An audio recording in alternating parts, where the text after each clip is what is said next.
All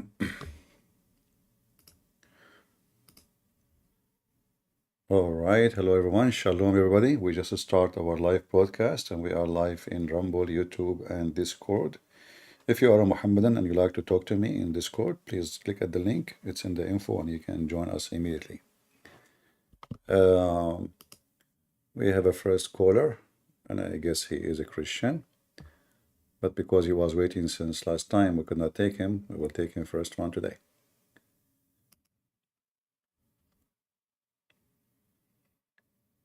Are you there, Nadeem? I am. How are you doing today? I'm fine. Go ahead. What do you want to say to us, Nadeem? All right. I'll just make this as short as possible. My mom was a Muslim, and she's from Morocco, but she died this past December. Sorry to Been hear listening that. to you for a long time, but All right. it's part of life. But I thank you. I've been watching you for a long time, and I have yet to hear anyone address the situation. And I just learned about it because this happened. You, But she died in December. you heard about me since when? No, I'm saying I've been watching your videos. I've Oh, been oh, okay. Well, a very long time. all Just of never heard us, anybody address. we are going in that way, you know. Right. Uh, But she had died, and her mosque. We Whenever she passed in the nursing home, right after she died, my brother's wife, my younger brother, he's a Muslim, and his wife is Muslim. They started a whole big fight in the family because the mosque didn't want to bury her because supposedly she owed somebody in Morocco $1,000. Okay. Have you ever heard of anything so ridiculous and disgusting? Is that Yeah, part of yeah. Islam, or is Islamic, that just like a certain sect? Islamic religion, they have history of that. Even Uthman himself, he's the caliphate. When he died, when they killed him, they buried him with the Jews. They refused to bury him with Muslims. Muslims are very, you know, we can say racist. They consider themselves a race. So if you are not one of them, as a race, which mean you are a Muslim. This is their race, the major race they have. And then after that, they discriminate you based if you are an Arab or not. But for them, the racism is a normal practice. They are very vicious and very aggressive and very hateful. Even the dead person, he is not safe in their hand. In fact, I don't know if you know in Morocco what Muslims they do. When a young woman she died, let's say if you have a woman in your family, she is, let's say, 20, 30, 35, 40, 14.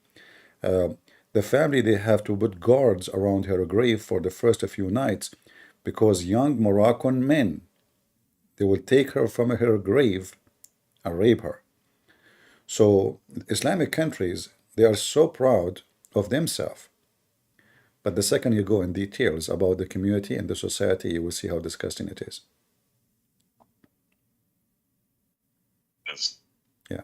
that is, You can search it right now. You can yeah. search it right now. Not only do that in the graveyards, even even like you somebody died, they put him in the fridge, like the freezer in the hospital, right? Even there, the ones who they are in charge, they can rent women for sex. They are renting dead women. Imagine they are renting dead women. You know, they have pimp house. So you go to the pimp house, which is this hospital.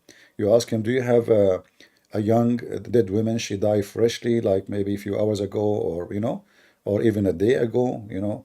In your freezer. He will say yes. How much you charge? They give you the dead women to rape her. But this is Islam. You know. Yeah. And by the way, Actually looked on if you Google search if you to. if you search right now in Google about the fatwa in Egypt about having sex with dead women, they will say yes, it is legal, it is right. Having fatwa with sex with dead women. So I mean, you experience how aggressive they are with you and what happened. But this is nothing. Trust me, it can go way far.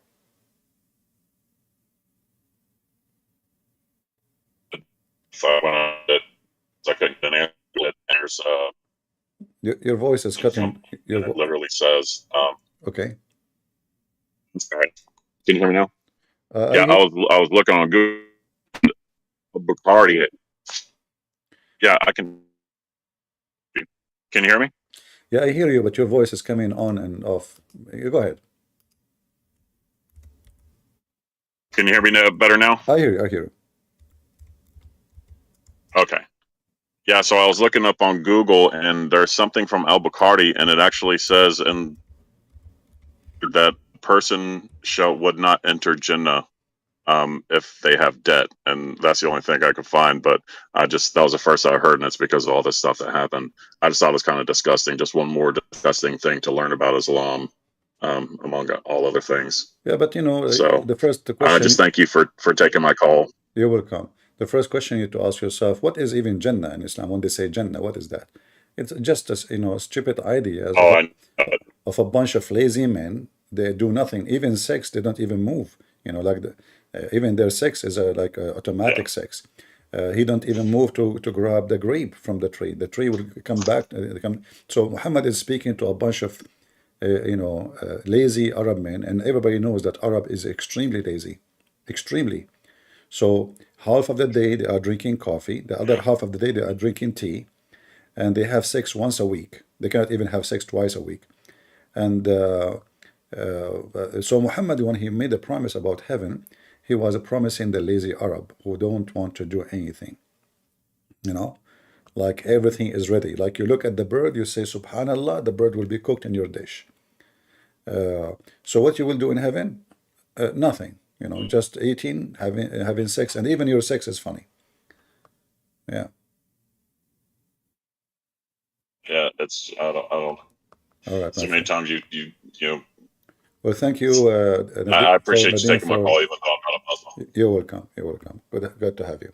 No, I think God bless you. Thank you very much. God bless you too. Thank you. All right. Do we have any Muslim would like to join us?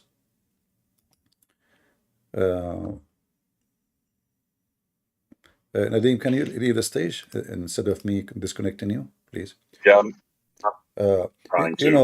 the most question, like today, I decided to go and make the topic about Islam is a failure. And I want Muslims to prove me wrong. Who is a Muslim would like to prove me wrong that Islam is not a failure?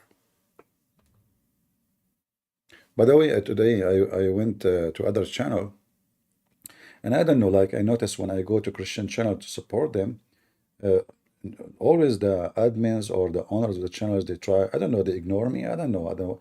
I mean, even I try to join them, which usually I don't do, like just to show them support, to answer the Abdul who was asking, making a claim. They totally ignore me. I don't know why, you know. But anyway, I wish them good luck. I never been in that channel before. Uh, but I don't know. I do my best. Like usually, I don't go to different channels. But I notice if I go and I make a comment, um, in fact, I think all Christian channels, when I go there, they act as if I'm not there. I know why. I have no idea.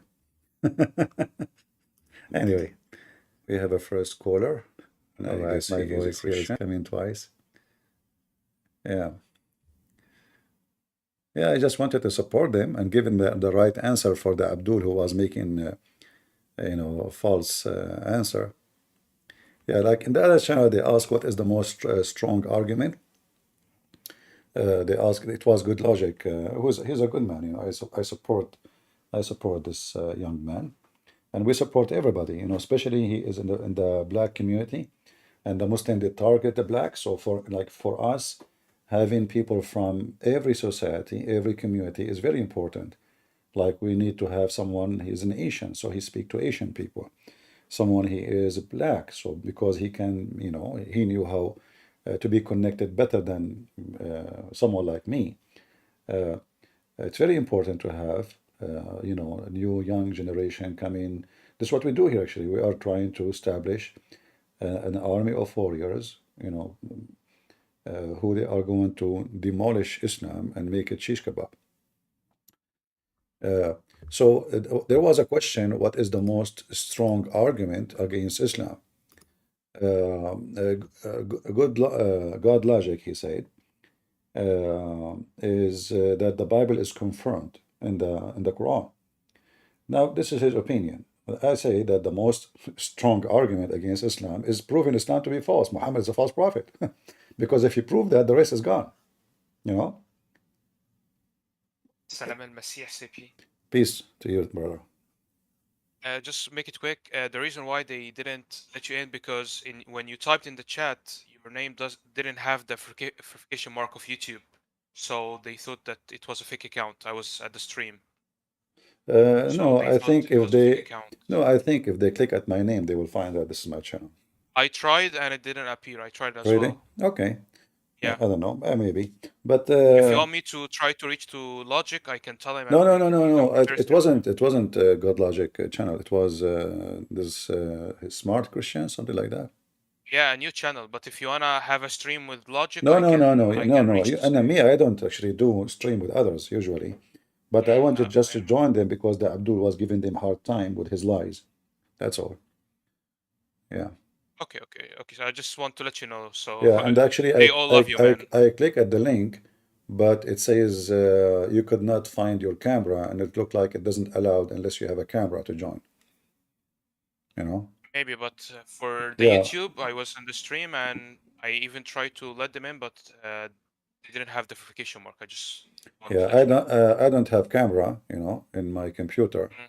and then when I click, it says, "Oops, like we could not find your camera. Try again." You know? Yeah. But anyway, it's okay. But this is not the first time actually. I went many time, just to listen, to support them, to say, help, give them help.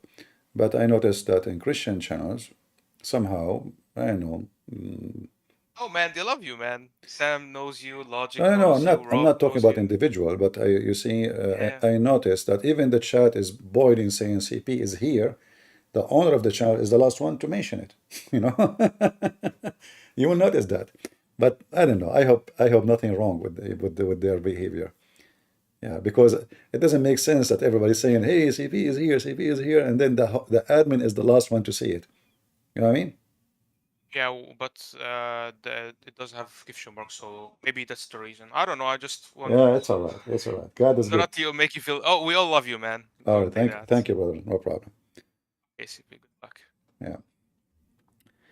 We need CP to debate Abdul like Hamza. I mean, Hamza, this is not even a guy to debate. What debate? Debate is between two people who knows what they are talking about. This guy Hamza do not even know how to say his prophet name. Hamza. Okay, go ahead, Nicole. Can you hear me? I hear you. Yeah, so I'm a Christian. I'm not a Muslim, but I have a question for you regarding Islam because I actually watch your videos and some of them are really funny because you always say that this faith is so funny. And yesterday they were talking of whether an ant can see or talk or not. Yeah. And I cannot believe that a religion actually debates about such things. But I'm from Europe and they have a lot of Muslim challenging the Christian faith there. But what I learned is that their faith has something called, I cannot speak Arabic, so you will correct me, Takida, something like that, Say again. that allows them to Takida or Taqiyya, Takida taqiyya, taqiyya, taqiyya. it's something that allows them to lie Yeah. for the honor of their God. Is that right? Yeah, yeah. In Islam, you So can lie. You can lie in all the way, not only to non-Muslims. You can lie to your wives. You can lie to your friends. Lying in Islam is even the Shia. They say the shield of faith is lying. The Shia, yeah, they say this is not even a secret. They said, TV in their TV. They say the shield of faith is lying. Taqiyya. So even when two Shia or two Muslims they are arguing with each other, you will see one Muslim he say to the other one, "Don't do taqiyya with me now," you know. but that's funny because how can you actually defend your God if your God is a liar? That's my question here. Yeah, And but as a for them, because this is satanic cult, they don't see it something bad. They see it as good. Like you need to understand the point of view. because for you it's bad. You are laughing because oh, lying is bad. But those are Muslims. Their God is Satan. Their prophet is a pervert. Their book is full of endless penises. And then you come in from a background, different background. You're trying to wonder how in the world they are doing this. But you need to understand that this is Islam. This is not. This is the religion of shish kebab. Of course. Yeah. I mean, I'm trying to understand because when I listen to you debating with them, you can handle that because you know their book and you actually speak Arabic. But Well, when I try to you debate see, and there I is. always try to not be offensive, Yeah. it's very difficult because they're challenging. I mean, they're claiming that they respect Jesus and Jesus is one of their prophet. But then I listened to one of your other video with Sam Shamoun explaining that Muhammad claimed that There is no Jesus in Islam. That is a big, fallacy Muslim they say, because they have a guy. His name is Isa. We don't know who's he. They have miracles. They mention we do not know when it happened, but we know the source is coming. We have Mary. She is the sister of Aaron, which is stupid to say. yes, And we have Amran is the father of Mary. I mean, that changed the whole family. Who's left? you know. no, So, this is crazy. but this is what happened when your master is a donkey. You know, it's like you take a Christian prince to teach English in Harvard University. You know, people will die Yeah, laughing. I mean, what this guy is talking about? This guy with the teach us English. I mean, he don't even know how to write the difference between gay and guys. And then you want to make him a professor in Harvard University to teach English. This is what happened to Muhammad. You bring me as an Arab guy who don't speak good English to Harvard University to teach people like English literature. People would die laughing. This is what happened to Muhammad, an idiot who do not, according to Muslim, he do not know how to write, how to read. And suddenly he became a professor in science, biology, astronomy, you name it. I mean, the guy, he knows everything. Like name one branch of knowledge Muhammad don't know. Just name one. He knows everything. He knows even shaitan. He play with the anus of people when they go in the bathroom if they don't say certain prayer.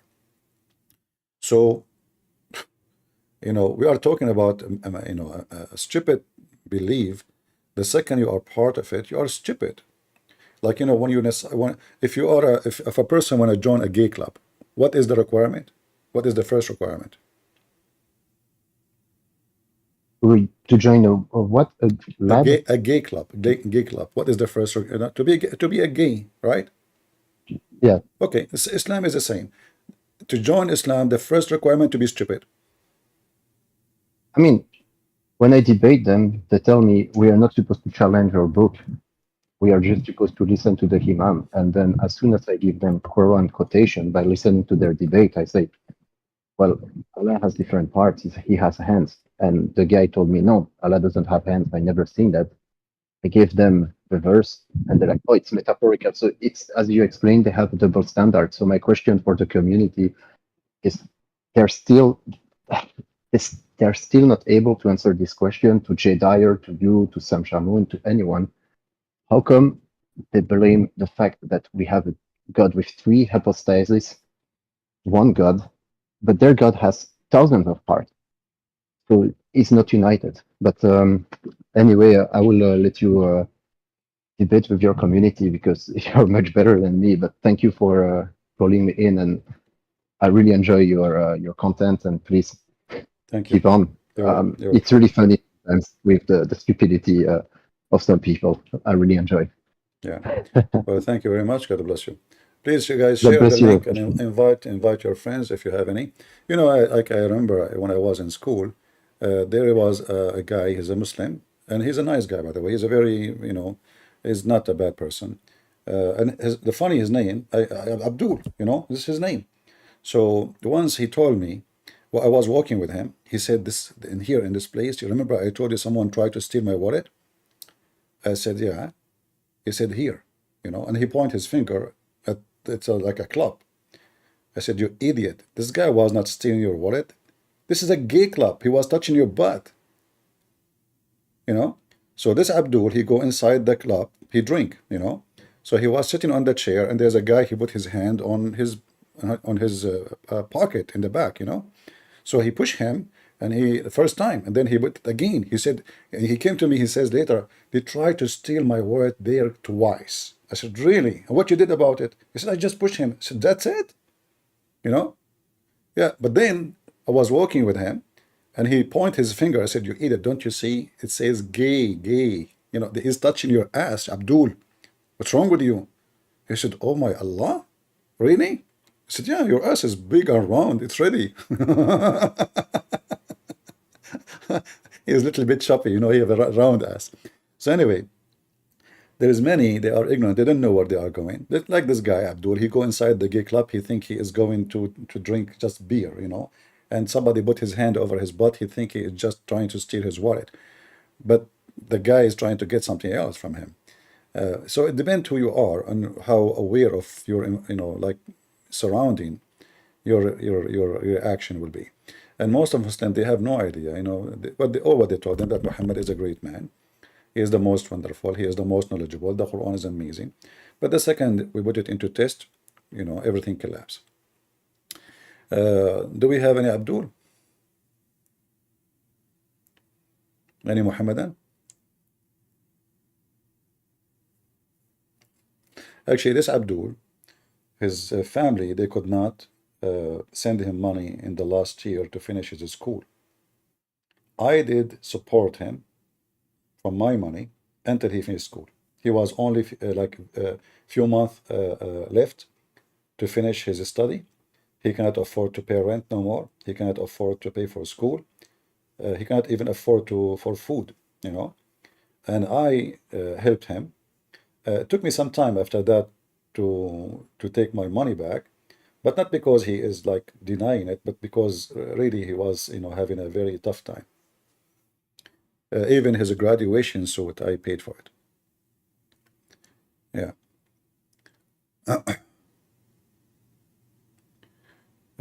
Taeyang, you are from, who is here from Korea?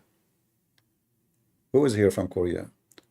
I see somebody typing in Korean language.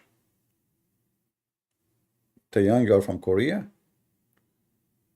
You are coming here without kimchi? I mean, aren't you feel embarrassed? Come on. Where is the kimchi? I mean, guys, this guy is coming from South Korea all the way, and he have no kimchi. How you can even do that? I mean, I hope people will not know you. I mean, put you on TV. This is a Korean. He come without kimchi. Anyway, yeah, actually, if you are from Korea or if you are from Japan, contact me in Patreon, and because I want to publish my Korean book in Korea, which is speaking Korean, and I'm going to call it the Kimchi Islam, something like that. So if you are from Korea, contact me.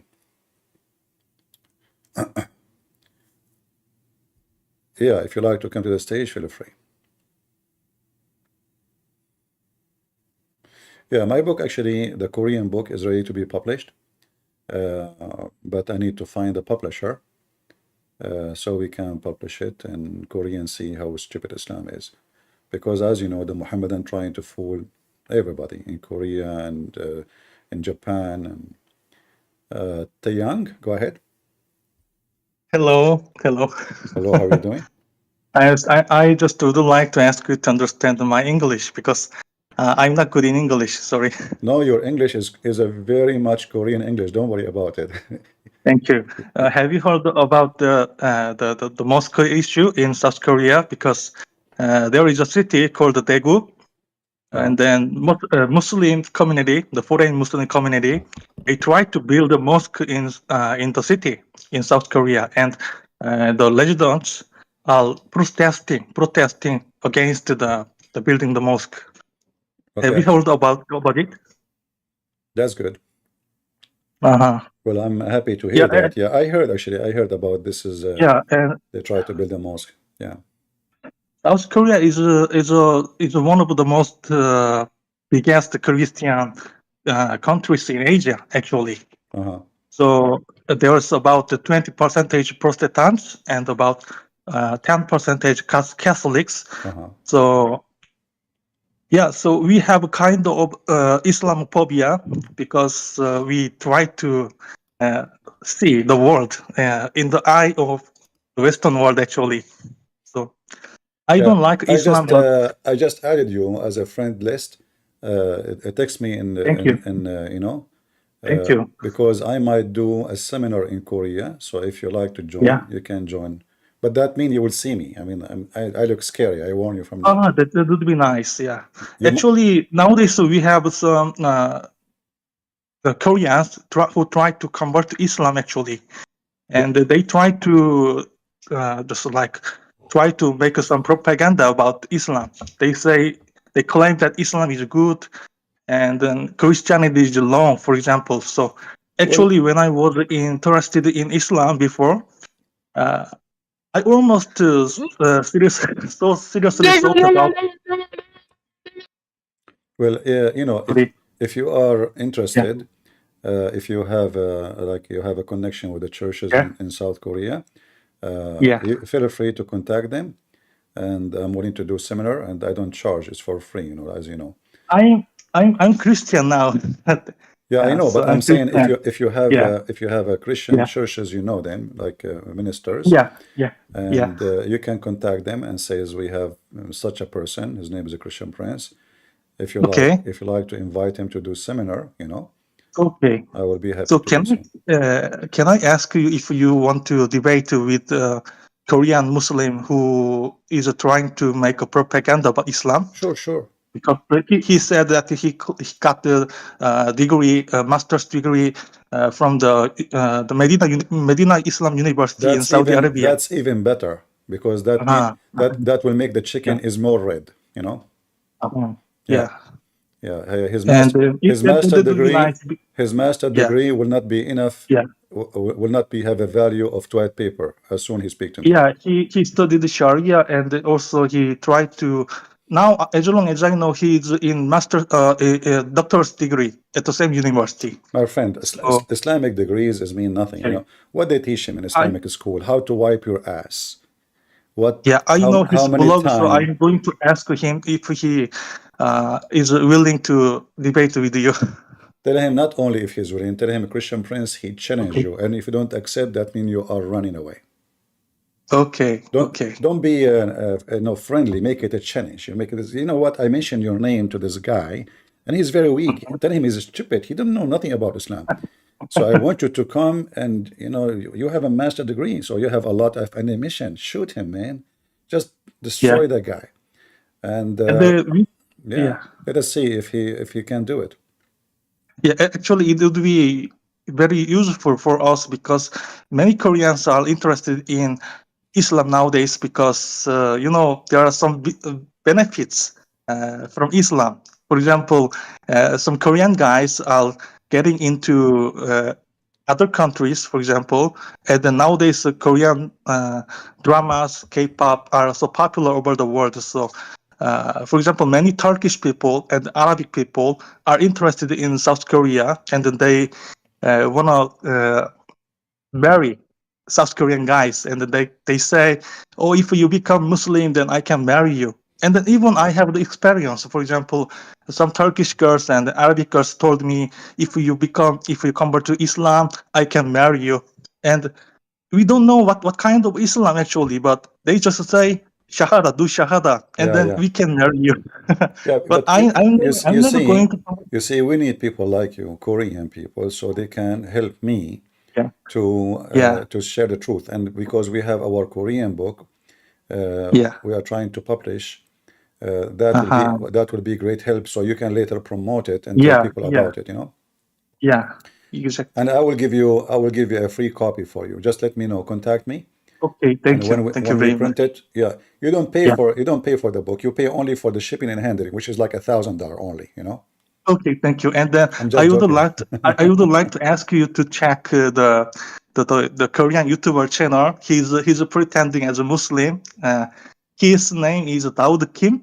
I'm Yeah, going to yeah. check. This guy, I made a video for him. He No, started crying. maybe No, maybe you know him. I made a video for Yeah, him, He was talking about Yeah. Quran miracles, and I made a video for him. I made him shish kebab, and then he made a video Uh-huh. saying, "But I don't know, I don't know, I don't know." Like instead of saying he's a He, instead of saying he's a I donkey, yeah, he said, "I don't know. I How I heard that know?"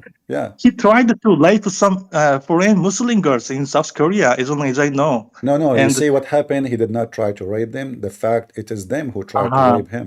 It happened to me before. Like, I was walking in the uh-huh, beach, and then 7 Muslim uh-huh, girls, they grabbed me from my feet, and I noticed they have many uh-huh. legs. It turned to be later they are Muslim Wow. octopus. They grabbed me to the ocean. They tried to rape me, but Allah saved me. So so his name, this is Kim. He go to the bar at night, and he go in Uh-huh, YouTube at daytime. In daytime, he's a Muslim. At night time, uh-huh, he's sleeping with Muslim women. I mean, it's a great job. uh-huh. That's why I'm thinking to be a Muslim in South Korea. If you can find me a job like that. But I don't understand because he's pretending as a good Muslim, so he's just like saying he's saying that he doesn't drink alcohol at all. He prays 5 times a day, every day. But how can he just drink alcohol in the bar? And then I also saw that he was dancing with a Turkish girl in the club in Istanbul. Well, I So mean, I all Muslims I, are. First of I all, sleeping that's around in Islam is not forbidden. Islam, approved that. But yeah, this guy Kim, he said it clearly that he was trying to be a yeah, singer, and nobody listened to yeah, him. And then once he made a yeah, video about Islam, and he found it a successful business, yeah. his number grows so fast, and Muslim, they swarm you and they support you. So He's he used it to He's make money. exactly like the first prophet Muhammad because he just using Islam for money and then sex. Exactly. Yeah. So I'm so glad to talk to you here. I'm Uh, happy to know you, my friend. yeah. You live in Seoul? So I'm living close to Seoul, and actually I'm living in Incheon now, where there's the international airport. Yeah. So it's very close to Seoul, so we can meet in Seoul in Seoul if you want. All right. Sure. Okay. Is Thank you. your Korean language is good?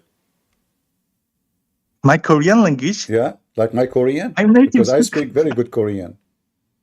Oh, I'm native speaker of Korean, so we can try to speak Korean now if we want. Okay, here we go. 안녕하세요. Yeah, yes, yeah. 안녕하세요. Once I was walking and there's a lady speaking to a Korean Mhm, guy. Both of them are Korean. mhm, So the guy was mhm, talking. I don't know what he's saying. I have no idea what they're saying. They're speaking Korean. But the lady, she keeps saying, mhm. yeah. And I was wondering what this yeah is about, like, yeah. You know. So this is the only word I learned in Korean. So anyone says to me, like, I noticed that in the phone call, they say, like it's like, now I know they are done. Like, yeah, okay. Anyway, glad to see you, brother. And Yeah, I hope to have a coffee with you thank soon. you. All right. Thank you. And then last I want to say something to you that All right. when I was just when I lost my way, I was interested in Islam because I had Turkish friends and some Arabic friends at the time, and then I was just thinking, just like maybe should I just convert to Islam? But then at the time I watched your YouTube videos by chance, and then I found the truth actually. So now I have the strong faith in Christianity, and so I try to become a good Christian. So thank you very much, You're welcome. Christian And friend. again, if you know any church are interested to host my seminar, I do it, and Okay. I do it for free. I will pay for all the cost to go and fly and etc. All right. Okay, with pleasure. All right. So Thank you, thank you. brother. Thank you. All right. We have a Muslim. He keeps saying you want to debate me. We invited you to the stage, but you made a very funny noise, so I kick you out. Go ahead, Skeptic. Hello. Go ahead. You worship a polytheistic religion. I am what? You are a polytheist. What does that mean?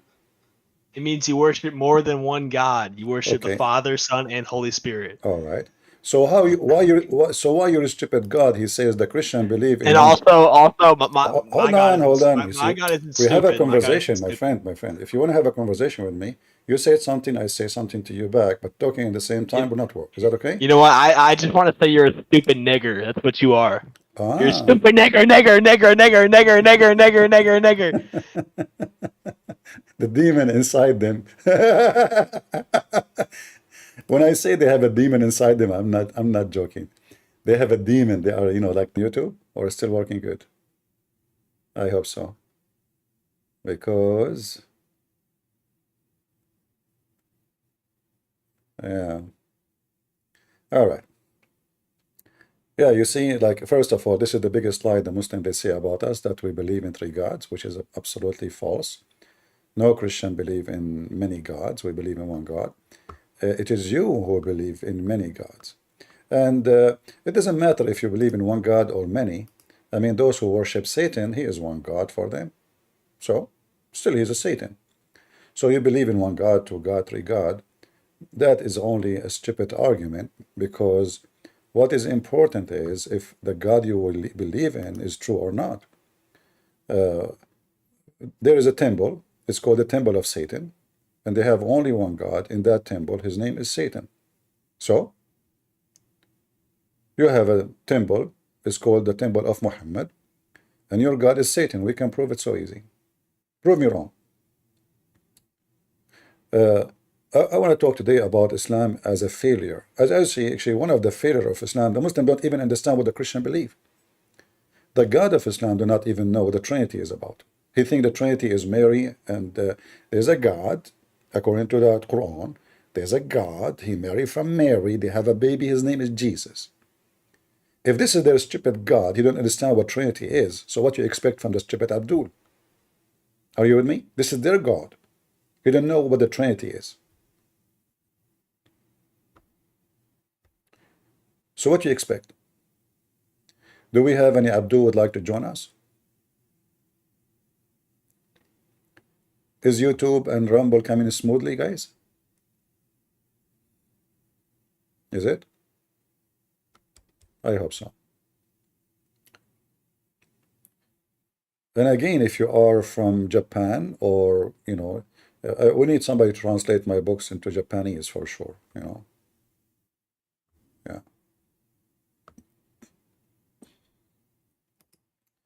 Okay, skeptic. Kick him out, guys. This guy is skeptic. He's flooding the text and being stupid. Just kick him out of the chat. Ban him. Do we have any Muhammadan would like to join us?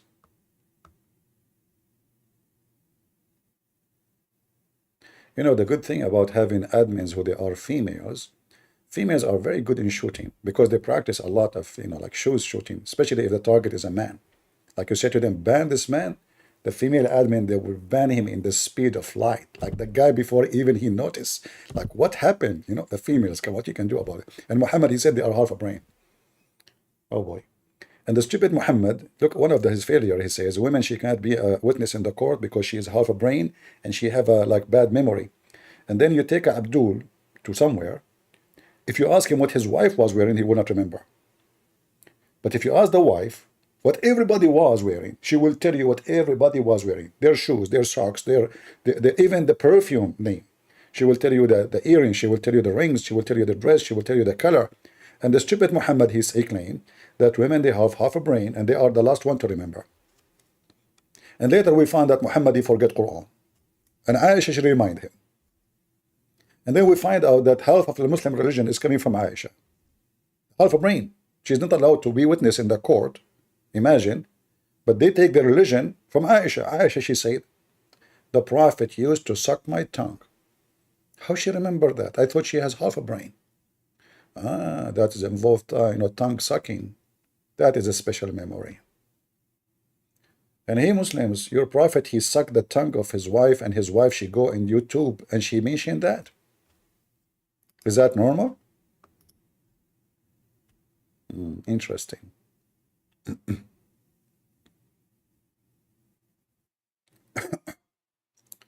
All right. Yeah, most of Muslims in South Korea or in Japan, they are working there, Yes, Mr. Abdi. Yeah, what's up? What's up? Are you a Muslim? How are you? Can you speak louder, please? I can hear you. Can you hear me now? Hello? Yeah, get it closer to the microphone so I can hear you. Okay, just give me 1 second. Can you hear me now? I hear you, good. So what do you want to say to us? What do you think? I claim that Islam is a failure. What do you say? And how do you prove that? Well, let us prove it. Who is your God? The one that created everything. Okay, well, this is a big failure because according to the Quran, Allah is not the only creator. You gave me a false answer. You don't know your God.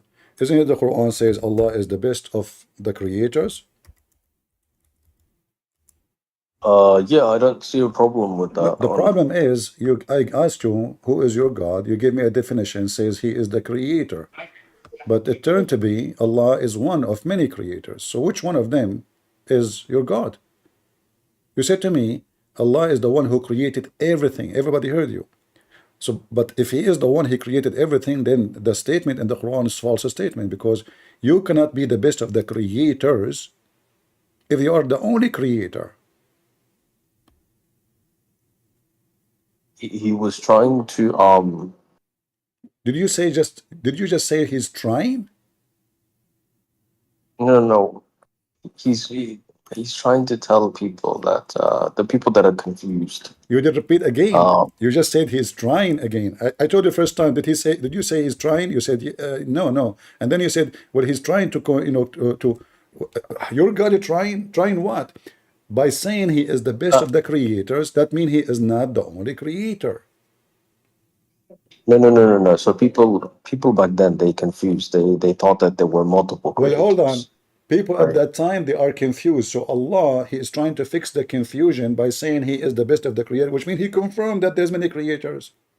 He did not fix it. He confirmed it by saying, if I say I'm the best of the student, that means there's many students, but I am the best. It doesn't mean there's no student. I cannot be the best of the student if I am the only one in the classroom. If I am the only one in the Not classroom, and then I say I not am the only, necessarily. huh? That's not quite true, to be honest with you. No, You okay. can. If this is not true, what the word best mean? Allah is best of who? Best. What best mean? Explain to me. It's an emphasis. It doesn't mean literally. It's just emphasizing. So you are It's just saying to what me, you Allah is lying and he is using false explanation for something does not exist, and he is giving himself a certificate that he is the best, but yet he is the only one. This is false certificate. not necessary. Yes, it's a false certificate. If I am the best, but there's no other beast beside me, that the word is false. It's an emphasis. It's not a literal. You keep saying it's an emphasis, it's not- but that will not change. It's false because if I say I'm the best and there's nobody else, that is a lie.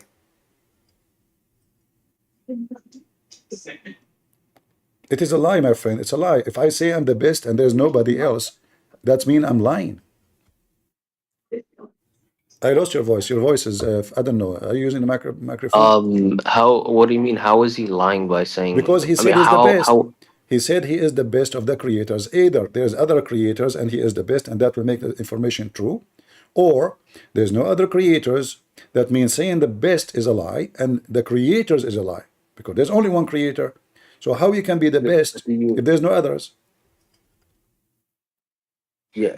So because people thought bad was also creative. It's not people Does that thought. make sense? He is saying that. You see, you keep saying people thought, people thought. No, No, because he is the one saying. people not have other gods. Are you saying that your God Allah is under the influence of what people thought? No, what I'm saying is people thought Val was a god who created things, right? Okay, hold on. In front of you, when Allah he says he is the best of the creators, that means they are creators and I am the best. So is your God Allah? Okay, the verse in front of you see my screen? I mean, what does the Arabic say? I mean, it says You know Arabic? أحسن الخالقين. Okay, read in It Arabic. says أحسن الخالقين, right? Read it. So what do you think أحسن, or what do you think that means? Ahsana is the best. Yeah, but it's an emphasis. It's not literal. Well, if it's not literal, then he is comparing himself to Baal. Baal is a fake god. I say I am better than Baal. That means Baal is a Allah, and Baal is the same. Because if I am best, that means Baal is good. You see, I mean, best. of course, yeah, Okay, that so makes sense, right? Like, is Baal is a good god in Islam? I Baal? mean, think about it, right? Like, if I created a god that had 98 attributes of Allah, and only one attribute was missing, then obviously that is not God, but that's the closest thing to God, right? So Did you you say can create that. did you say you created 99 attribute? I'm saying if I took 98 attributes of Allah Uh-huh. and I created another God, and I said this God has the 98 attributes. Okay, you know what? I will go with your logic. Name for me any attribute of your God is not exist in Baal. Uh, all knowing. Let us examine that. In the Quran, your God, the all-knowing, he claimed that the sperm became dead blood. Is that a statement of all-knowing or all-ignorant? I think that was the best information that he could give to those people at that time. So are you saying to me that the best teaching of Allah was a failure? Because you just said he is trying by making false information, claiming to be a doctor, Allah, but yet he do not know how the baby is made. I think that was sufficient information for the people at the time. Okay, so at that time, people, they were stupid, so Allah decided to be stupid like them. And, you know, the journey continued with the stupidity. So now we have a stupid Arab, and because they are stupid, he said, Allah, you know what? I'm going to be a clown like them. I'm going to give them stupid information about how the baby is made. And because they are stupid, they will not understand what I'm saying anyway. I mean, they are just a bunch of stupid. And then we go in the street and we say, brother and sister, the Quran is the most about science. As an example, Allah, he told us in the Quran how the baby is created. And then the Muslim was like, wow. And now you are saying to me this is wrong. I mean, I don't see a problem with this. He finds in the Bible as well. So What you will find in the Bible? You will find in the Bible that the sperm become a dead blood? you find the Bible so many scientific errors. So No, you see, we don't believe, for us as a Christians, we don't claim science. As an example, Jesus is born of a woman, she have no man. That is not scientist. This is against science. We believe in it. So we don't take science as a measurement of our faith. But you Muslims, you have a God, he decided to be Dr. Allah. He spoke to Dr. Muhammad, Dr. Muhammad gave us the Quran, and then we have a poo-poo. I don't hear you. I mean, I'm just thinking. Don't think, it hurt. So It hurt if you think. I I advise you not to think. Chapter 5, verse 101 says, ask no questions. Verse 102 says, why? You will leave Islam. I'm saying that this is okay. I think this is enough information for the people at the time. So do you agree with So, me? Do you agree with me that this is wrong information? yeah, of course, it's scientifically inaccurate, All but right. it's So it's what still what it's so a what different. Allah is trying to accomplish? He's trying to accomplish lying to make us believe in him by saying this? No. He was just trying to uh, describe the process to them. That's all. Is that the process really? He's describing the creation. But this creation is wrong. And you agreed with me. He says there that he is the best of creators. أحسن Well, الخالقين. no, you see, he is the best of liars then, because if this is wrong, he cannot be the best of the creators because he cannot be the creator. The creator, he will know how things is created. And if he do not know how the baby is created, that means he made a fallacy claiming that he is the best of the creators, but yet he do not know how the baby is created. Yeah, but you have to understand when you're trying to explain something to a 5-year-old, you have to remove certain things, right? You have it. Sometimes it may So not sound like what are it really you is. saying to me that all the Muslims at that time, they were 5 years old, including your prophet?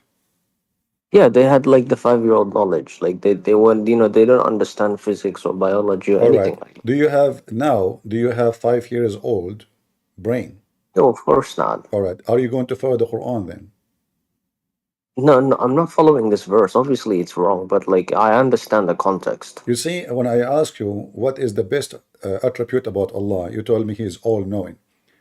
And the second Yeah, I we mean, I don't see. and the second we examine it, we find that He is not all-knowing at all. I mean, that's not all knowing would be he doesn't know First of all, something. when you say to me, Allah is trying, where do you get this from? You are making yourself a fallacy, trying The to defend. The Quran says perhaps and maybe a lot of times. So Exactly, Allah is because the author of the Quran is not sure of what he is talking about. I say, no, it's because Allah is if trying. I What's am wrong with God, trying? I will say to you, perhaps you will go to heaven, or I will say to you, you will go to heaven. Like a person was next to Jesus on the cross. Jesus says to him, today you will be with me in heaven. Today, he doesn't say perhaps. So go and your sin is forgiven, not perhaps your sin is forgiven. Carry your bed and walk. The guy, he carry his bed and walk. The blind, your God, you do not know Okay. how the baby Well, is can I made. ask you something, man? Well, hold on. Do you think what's the best way to communicate to a human being? Depend, if you are talking about Islam, you kiss the black stone of Allah. So the best way to communicate is by communicating like the human being does, No, right? according So to Islam, if you by kissing stones. okay, what's wrong with the kissing stone? If Allah said to you to Well, kiss a stone, will you do it? you Muslims, okay, you said Allah says to you, kiss the black stone. Can you show me the No, no, reference? no, no, no. No, I'm asking you, if Allah said to do something, would you question it? I will question, yeah. So hold on. So if God, the creator of everything, said you must do this, are you gonna question it? Yes, the Bible says to us, we have to examine the spirit because not everything is said to us. It can be for sure from God. It can be So from the. if you were Abraham and God said sacrifice your son, you gonna ignore God? If God, he said to me, sacrifice my son, and then I believe and I know this is him, the true God, then I will obey. But this is not a question about, let us say, about stupidity. This is about God. He's asking me for something, and this God, obviously, he knew what he is doing. He is the one who gave me my son. He is the one who gave me my life. I have no control of it anyway. So shall I obey or shall I say no? So when we have the story about Abraham, you will see Abraham is being obedience, but however, the God of Abraham is a smart God, not like the God of Muhammad. To make it simple for you, the story of Abraham is in the Quran, which is taken from the Bible. When Allah he told Abraham to slaughter his son, what Abraham did? I don't know. I don't remember. Which son he took? I think it was Ishmael. Are you sure? Oh, was it Ishaq? I don't know. See, this is what I say. Islam is a failure. So you quote a story from the Bible. You don't even know the details because this book is a stupid book. So how we know now what happened to Abraham? Who is the son? What happened? What he said? What happened there? We don't know because Quran is just a theft. So I go to the library, I get the 10 books from the shelf, I put them next to each other, and I copy from every one page, 10 pages, and Wait, then hold on. I make it. What's wrong with theft if it's true? It's not correct. Okay, how do you know that? Okay, when your prophet, he says that when the king, he tried to burn Abraham, a lizard, all the animals came to stop the fire except the lizard. Do you believe in the story?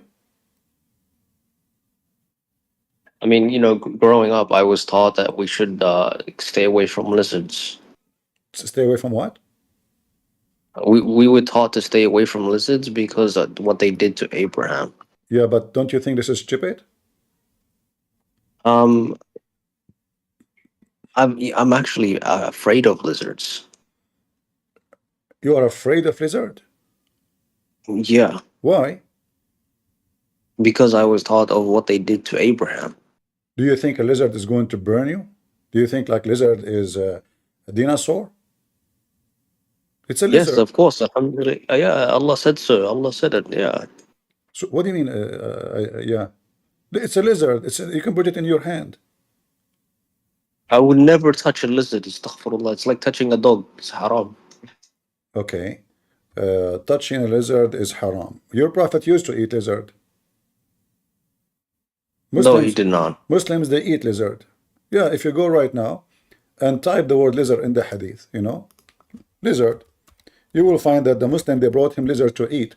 The only reason he did not eat the lizard because he believed that those are Jews who Allah cursed them and made them lizard. Is that correct? No, of course not. Why would he eat it? It's haram to eat it. It's shaitan. Shaitan's in it, so you Well, can't. I have a challenge for you to show me where it says it's haram to eat it. I don't know where it says it, but I know growing up I was taught that they Ah. are evil. So The lizard is evil, yeah, I know. I work in the CIA. So here we go. All those hadith is about the Muslims eating lizard. Do you see it? All of this. Lizard, lizard, lizard, lizard. And your prophet, he ordered to kill the lizard. But I want to show you this one. You said to me, you are forbidden to eat lizard because it's not halal. Read it.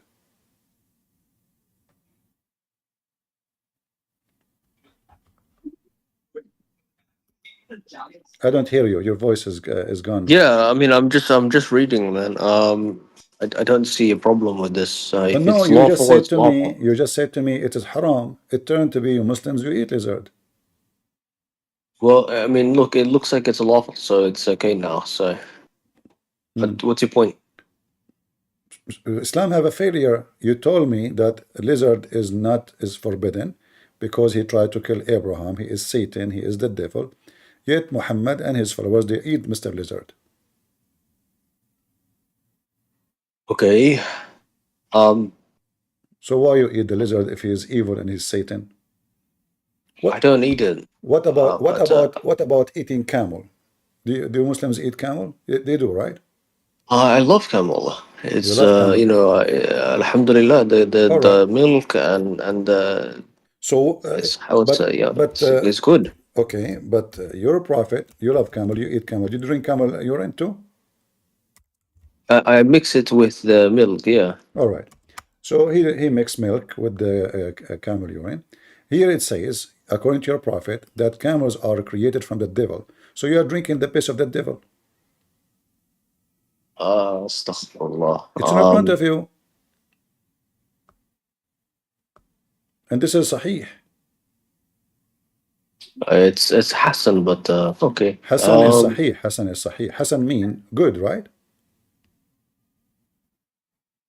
Good. Your voice is gone. You know, I don't know why you're. I'm just reading, man. I'm just okay, reading. Okay, read it.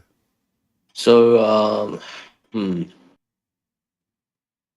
it says here the sheep is okay. So what sheep? What sheep? Listen, it says that the camel is created from the devil, and you drink the piss of the camel. You drink the piss of the devil. You mix it with milk, you know. Good for you. I mean, I don't see a problem with this. A second I don't see any. A second ago, you said to me you don't eat the lizard because he is the devil.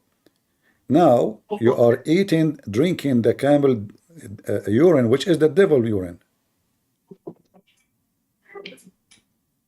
What you said again? I lost you. Can you hear me? Yeah, your voice is coming and going. I don't know. Like, get close to the microphone. Say again. Yeah, can you hear me? I hear you. I hear you. Go ahead. So?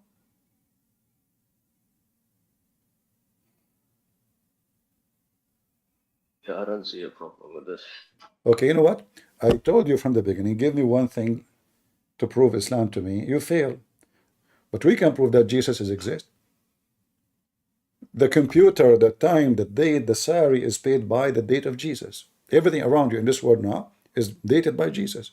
So we have a proof that Jesus is the creator, but Muslims have zero proof that Allah create anything.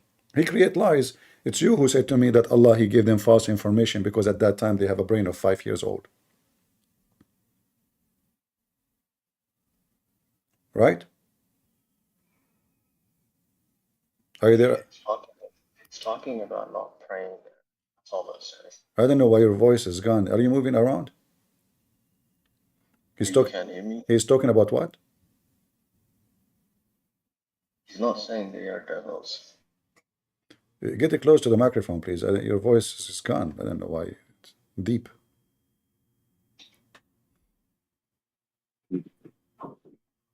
I don't think he's saying that they are the devil. What he's saying, don't even pray in their places, because their places, even their places, is not good. So what about it is the camel itself? If the place of the camel is not good place no more, why? Because the camel was there.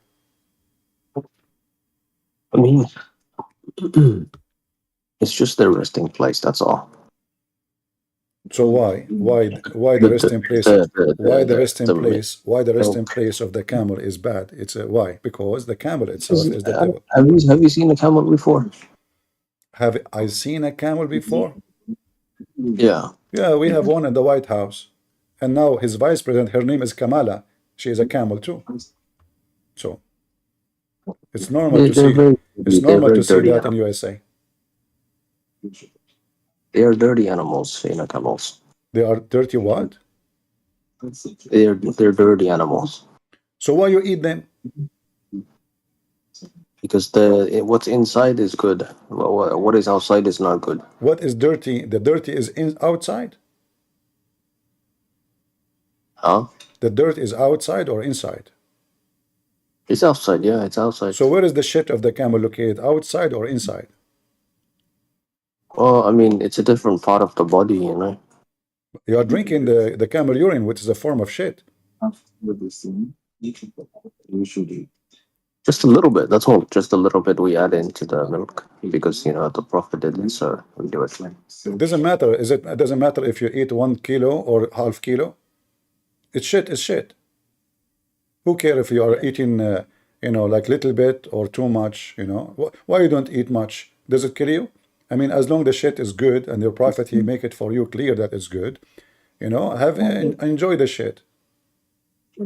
No, because I know somebody who drank a lot of camel urine and they died. No way. So I look like your prophet. He did not make disclaimer about how much you take. Yeah, that's why we only take a little bit. That's all. Your prophet, he said little bit. Huh? Yeah, I think so. Yeah, I think he took a little bit. Yeah. Okay, you know what? I'm going to give you another opportunity to prove to me you're God. So Allah, the Creator, failure. Allah, all-knowing, is a failure. He don't know anything. Give me something else.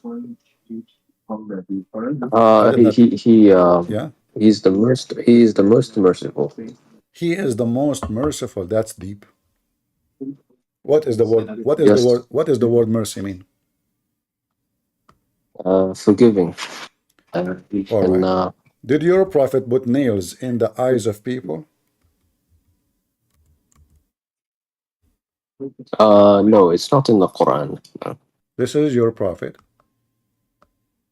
He cut their hands, he cut their feet, and he put heated nails in fire, and he put it in their eyes.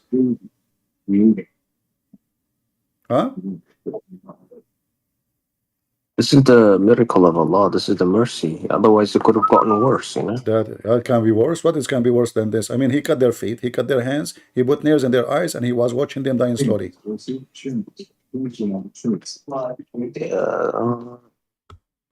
This only happened once. This didn't happen all the time. Doesn't matter how many times. Like what if it happened twice, 3 times? Doesn't matter. It happened once. It happened once. But this is the punishment in the Quran. The Quran says cut their hands and feet from different location. This is your Quran. Yeah, but that means it's good because it prevents people from doing crime.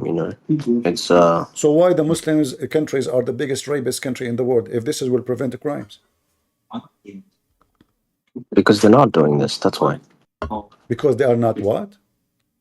They're not doing this. You Muslims are raping even dead women. Dead women. Dead women? Who's the guy next to you? You have a guy next to you who is helping you? Yeah, of course. Why you don't talk to us? Let him join. Yeah, I know. He doesn't want to join. Why? Is it forbidden? No, but he can't speak English. Why he speak Arabic only? No, he speaks a different language. Oh, okay. Well, I'm glad that you have help. I like you to get help. So now listen. If we make those punishments, what he's saying? Okay. Can you tell me what he's saying? I don't understand him. So what's wrong with this? How do you know this is not merciful? Okay, if a person, according to Islam, if a person he steal an egg, we cut his hand. But don't you think a person who stole an egg, he is just a hungry person, he need help? Why we cut his hand? Did we fix it now? I mean, he stole the livelihood of the camel of the Prophet. So But he is hungry. I have to be merciful. I should feed him actually. He's not a bad person. He's just hungry. What he can do? He will die if he don't eat. Nobody's giving him food. So he said to if himself, he ran away, nobody is if giving he me was food. successful. Now listen. The mercy is to say, you know what, if somebody is hungry and he have no other choices, let us be merciful to this man. Like in the Bible, it says it clearly that if a person he steal because he need to eat, we don't punish him. But in your prophet case, he said that if somebody he stole an egg or a robe, we cut his hand. So now the guy, we cut his hand. How he can make living after that? He is poor already. Did we fix the society? Did we make it different? And as long we are going to cut the hand of a person who steal an egg, what about Muhammad? Why you don't cut his hands? We should cut all the hands of Muhammad. He is the bigger thief. That we will change the internet provider, and just have patience with me until a few days from now, and we will fix that. All right. Like we have 1,400 watching, now we have 800. What we can do. But just a few days from now, things will be fine. I will get Islamic internet provider, sponsored by Allah cable, and his cable is best. It's coming from the word Kabbalion, which means Qibla. Qibla, brother. We pray to Qibla. This is where the cable coming from, So we connect to the Qibla. There's a Muslim in TV. He claimed to be a scientist. He said when the American they went to the moon, they found an X-ray coming all the way from the Kaaba. I can find you the video right now. Can you believe it? And those Muslims like, wow. And then he said, and the American, they published that in the internet for 17 days. But then they noticed that this is bad. People will convert to Islam. So they had it. But at that time, there was no internet in public. The stupid Abdul do not know that at that time, when first time they went to the moon, as the American claim, there was no internet. Potato. Islam without lies dies. They published it in the internet for 17 days. Yeah, and then they took it off. And now the Muslim, they have satellite. Okay, take the picture of the X-ray coming from the Kaaba. The X-ray was exist only at that time. X-ray coming from the Kaaba going all the way to Allah.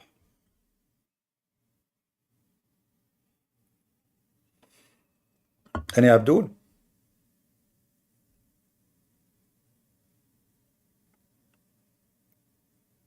Anyone?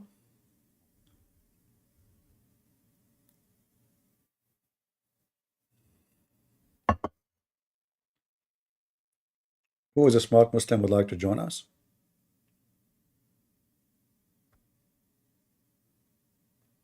Islam is a failure. Allah could not even explain his nature. He could not explain Christianity. He could not explain, and when he tried to explain, he gave it wrong. Biden.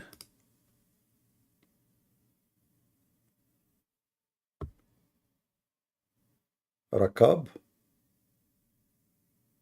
CP, my boy, you miss me? Sure, I miss you. How I'm going to wipe my ass with what without you, man? Let's try. Listen, I'll give it a try. Your prophet, he used to wipe his ass with what? Whatever was available back then. What? He used it. What is that? Whatever was available back in the days, I'm asking you how you know. Because that's what people do. This is what people do. Is your prophet as a people? Do you believe that? Do you believe that white people used to be having? Is your prophet a people? I mean, just do you believe that they had toilet papers like Is your prophet a people? 50 years ago? Is your I'm just saying, whatever people is had, your they used prophet it. a No people? question. Is your prophet a people? What do you mean? He's the prophet You of said people. to me that he is a people. Where is it says that he is a people? You mean he's a person? Is he like the rest of mankind, Muhammad? Yeah. He said, I'm just a human being like you. You don't know those verses? He said he is man like you. Yeah, just like anybody All else. right. So why the Quran says that Muhammad and Allah, both of them, they are light? Did he say that yes or no? Do you accept with Does it me? say If I that? say something, Does it agree or say disagree? that Muhammad is light? Do you agree with me that he said, I'm just a human being like you? Yeah, but he say in different places that he is different from all of Good, you. good, Yeah, good boy. but no, Good he's boy. not like you in anything because simply Listen, because he have a privilege in everything. So he is like you as a look, but is he like you as a person? No. This is why he have a that's what privilege. we're talking about. We're talking about a man giving This is why choosing. he have a privilege. Okay, if he is a person like you, why he can if unlimited women, but you can have only 4? Now, he's limited too.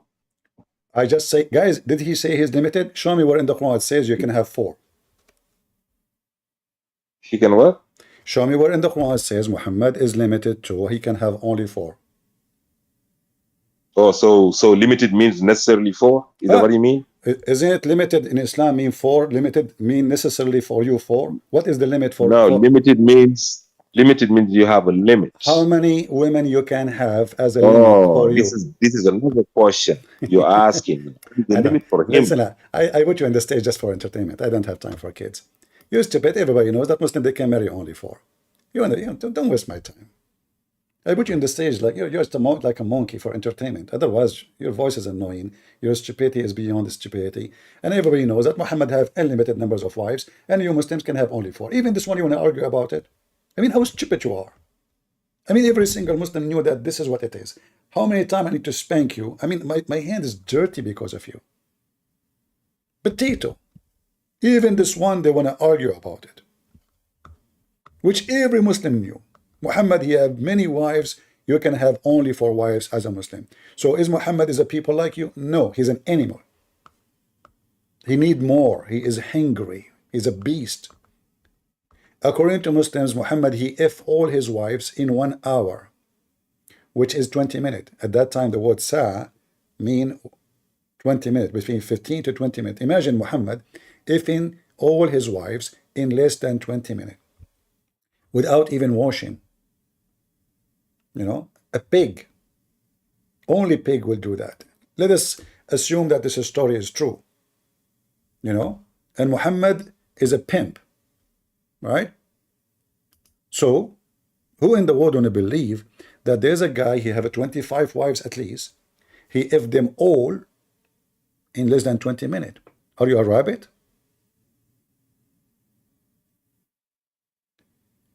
Is that a human being?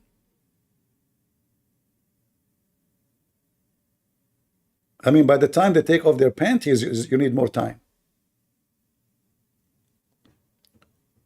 So when this Abdul, you know, they argue even about simple things.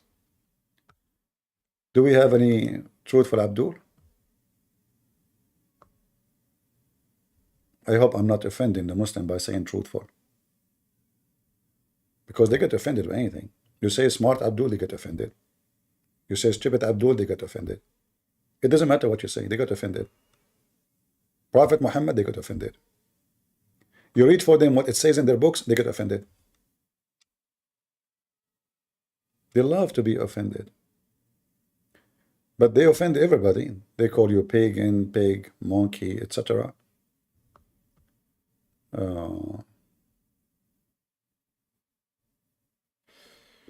All right. Any Muhammadan?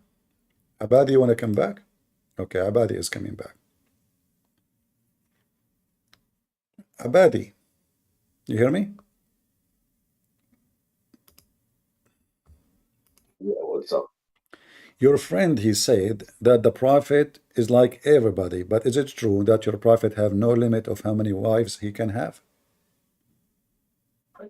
Yeah, he had unlimited, but that doesn't mean that Okay, he hold on. could, He sleep with have any. unlimited. So why the Abdul before you, he did not acknowledge that? What do you think? Why he's lying?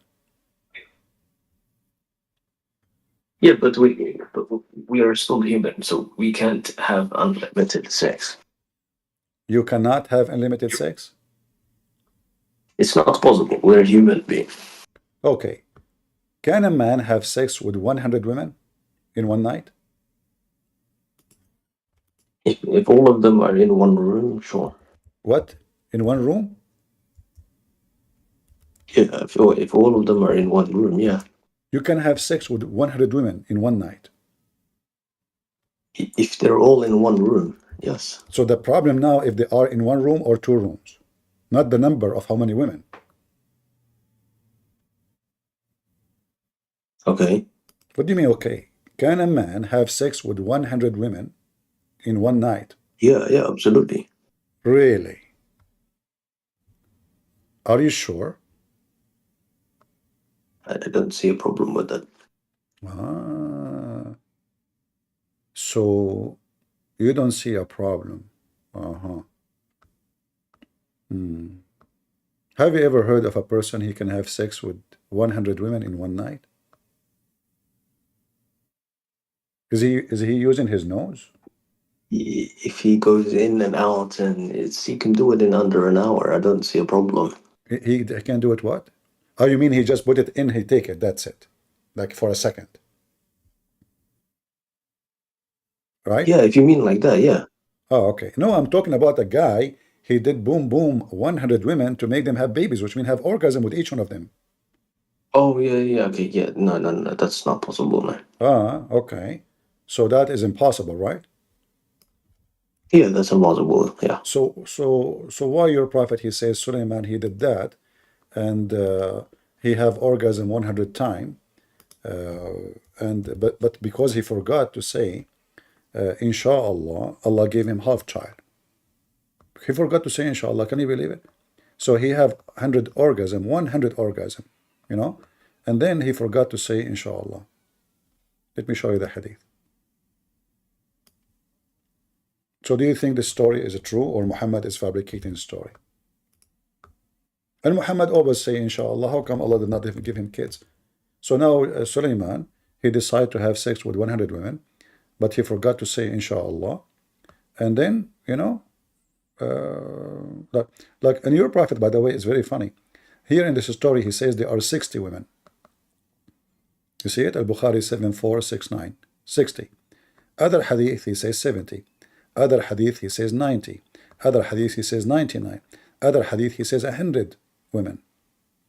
So, how truthful your prophet when he say?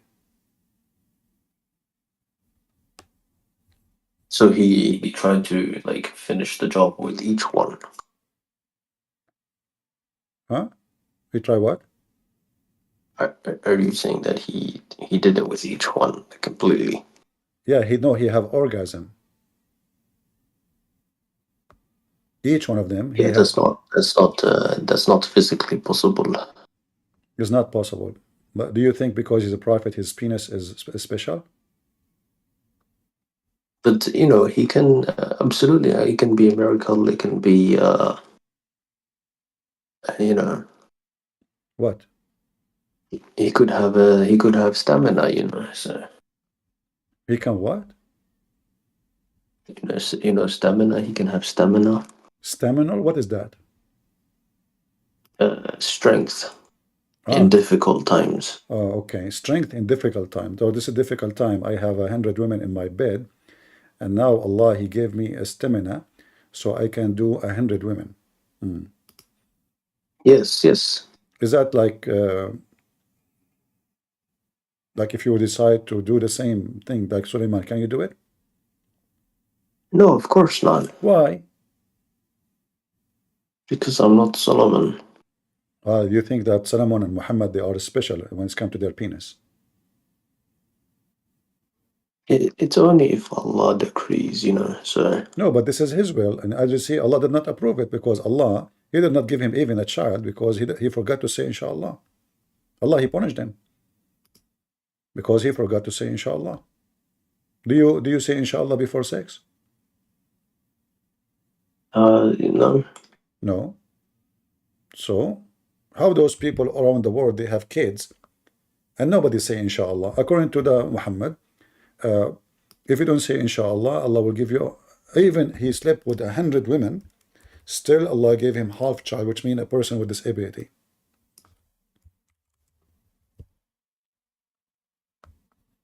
What do you think? Somebody who has a disabled child is now it's because of biology. That's why they're No, disabled. according to your prophet, he forgot to say inshallah. I'm trying to show you the hadith, you know. Your prophet, he have a lot of stories, man. This guy is so good. So here it says there's a hadith of 100 women. There's a hadith of 100 women, 99 women, but all of them saying the same, that he wanted to go and have sex with all the women he have.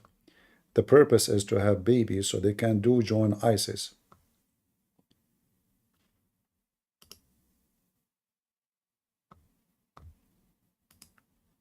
My internet is not helping me. I hope by the end of the week we will have a better internet. You see, even the website is not even moving. Crazy. All right. Are you there, Abadi? Yes. All right. It's empty. Ah.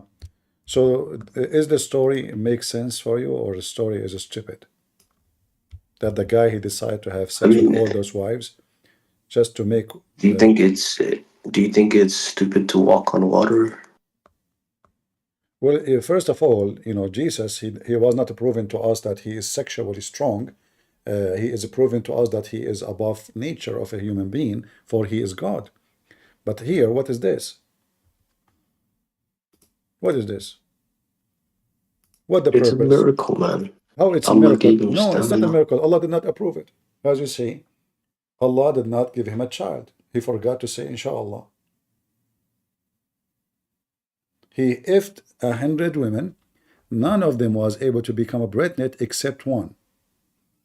And that woman, she gave a child who is disabled, because Allah did not bless this project of ifing 100 women.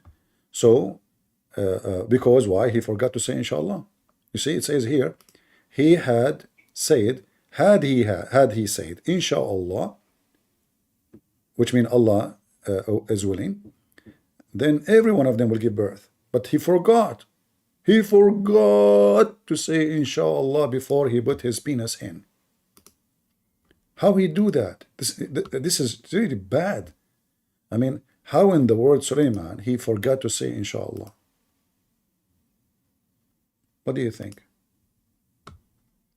Do you approve such a thing to happen? He did not say inshallah, and he is a messenger of Allah, and he if 100 women, and then, I mean, okay, so all this time poor Sulaiman, he's ifing women one after women. He's sweating, he is tired, he is exhausted. In the morning, by the way, one of them she gave by the morning the child. That was fast, the fastest microwave. Where Muhammad got this story from? Why Muhammad did not if 100 women so he can have 100 mujahid?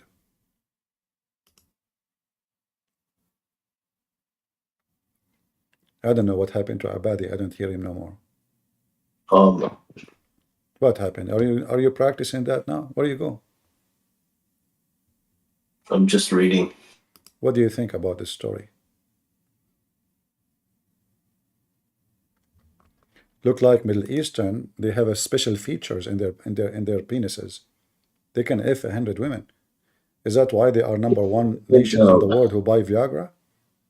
Who in the world wanna believe in this? It looks like a story that Muhammad is trying to tell his followers so that they can have more babies. He's trying to tell his followers, aren't you one of his followers?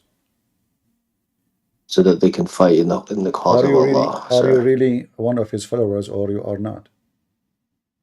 Yeah, of course. Can you say the Shahada for me? أشهد أن لا إله إلا الله أشهد أن محمد رسول الله. Oh, so you are a true follower. So do you believe in that or not? Yeah, but this is a different time, you know. So Because at that time they can ape 100 women. Now the men penis has became silicone.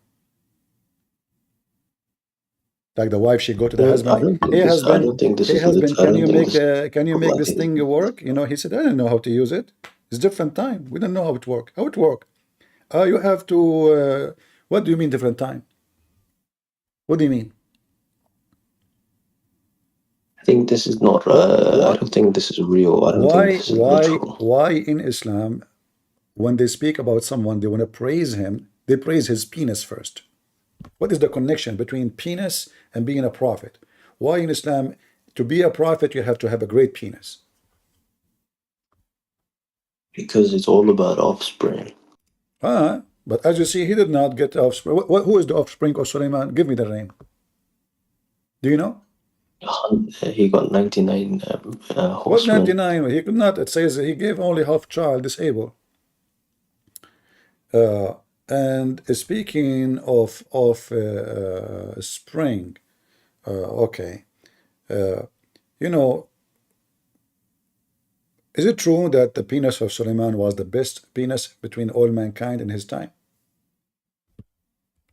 I don't think Allah would say that. Well, your prophet, he said that the Jews accuse Suleiman that his penis have a problem and his balls are small, and one of them is going to the left side, you know, like something wrong with it, like have a cross eyes, let's say, you know, his balls are cross eyes. So Allah wanted to prove that the testicles and the penis of Musa's, they are so good.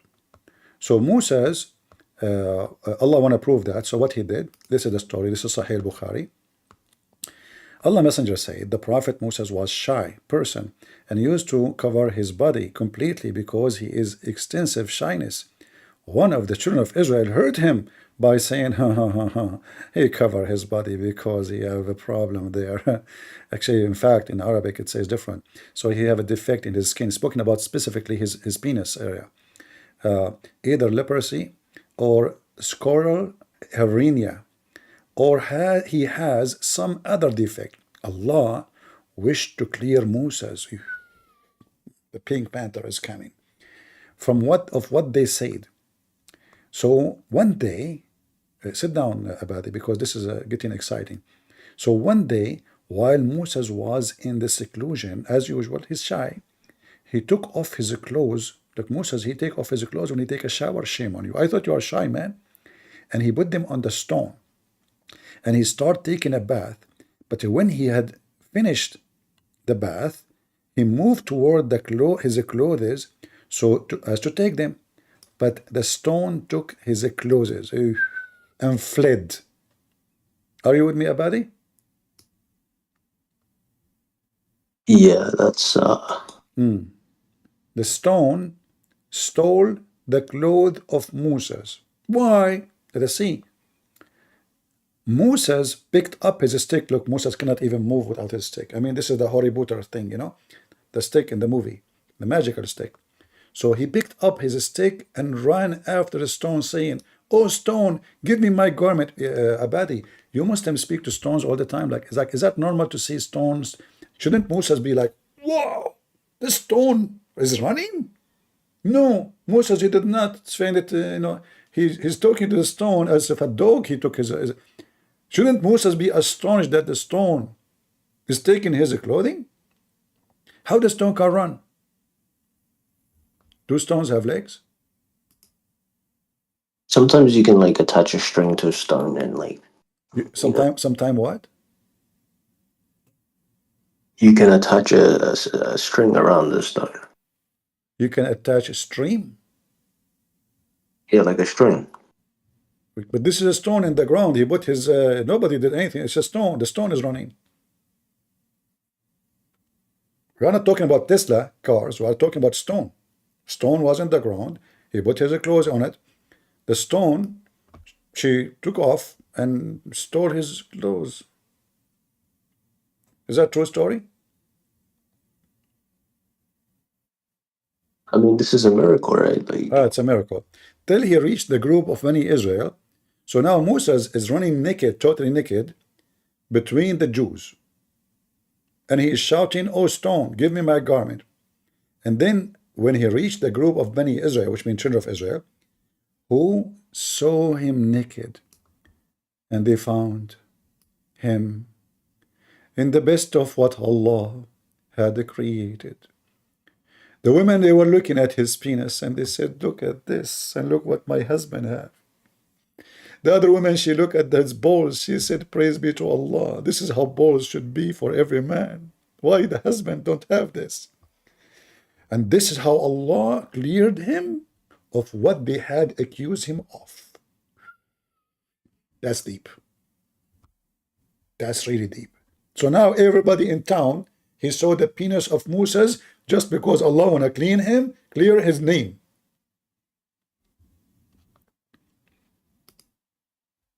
And Ahmad Didat was Why saying, does Allah say and that Ahmad, this is the and best of Ahmad what He Didat was, created? Is He saying that?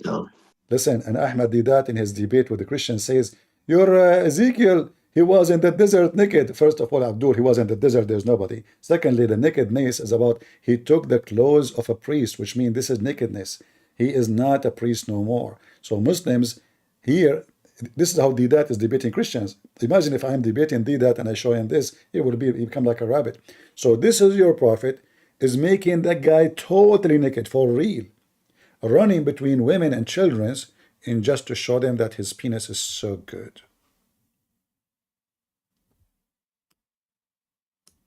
How come your prophet did not, Allah did not clear him like this way? There's a guy, he accused your prophet that his penis is cut off. Is that correct? Right? In the chapter of Al-Kawthar. I don't think so. Yeah, in the chapter of the Kawthar, Allah, he wanted to clear Muhammad's name. Somebody says to you, he's cut off. The Muslims, they lie in translation, says he's cut off from every good thing. No. Abtar in Arabic is word used for somebody, his penis is cut off. You change the translator, you will see different translation. Different words for the same Quran. So the guy, he accused him that he have no penis because he cannot have kids. They accuse him even he cannot have sex. In fact, the hadith confirmed that. So how come Allah did not prove them wrong, at least by making them have tons of babies? He do not need to make the guy, in this case, run in the street naked. He can have him, give him tons of babies. He could not. Do we have any Abdul? I mean, I don't see a problem with this. Well, you don't see any problem. Anyway, thank you, Abadi, for being here. There's no problem in anything I show you. Obviously, you are the best, and forget about the rest. Do we have any Muslim would like to join us? Abadi, he have no problem with all of this. Allah, he made the guy go naked in the street just because somebody says his penis is not good. This is how Allah, he support you. So now somebody of you say, Christian Prince, his penis is not good. What Allah will do? Allah will steal my clothing by commanding a rock to steal my clothes, and then I run in the street. And then every woman, they start taking selfie with me and post it in TikTok. Look, his penis is good. Praise be to Allah. Breath and breath. First of all, your penis is not the same as the peanut of Prophet Suleiman. Okay, hold on. How you know? Get the breath. Between me and you, that is the truth. I know and you know it. Okay, Zakir Naik, hold on. You said that mine is not like his. That means you saw both. Get the breath. First of all, I do not need to see it to believe it. You believe in the penis? Exactly. Oh, okay. No comment. Oh boy.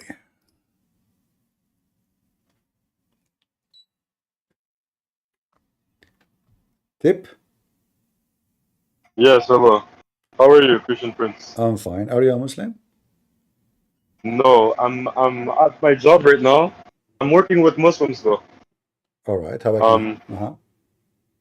Yeah, so pretty much they have no idea who you are. They're very respectful. I just want you to try to disprove the Quran and Arabic. They only speak Arabic though. They don't speak English. Is he next to you? Pardon? Is he next to you? Yeah, he's next to me. Let me speak to him. Okay, 1 second. Let me give you 1 second. All right, guys. I will speak to him in Arabic if you don't mind, but I will translate what he is saying and what I am saying. Thank you. I appreciate it. Just 1 second. No problem. And by the way, according to Muslim, Christian prince do not know Arabic.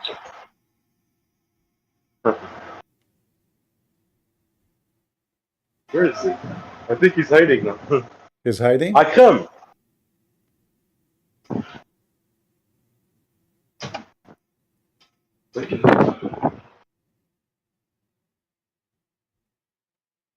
Akram!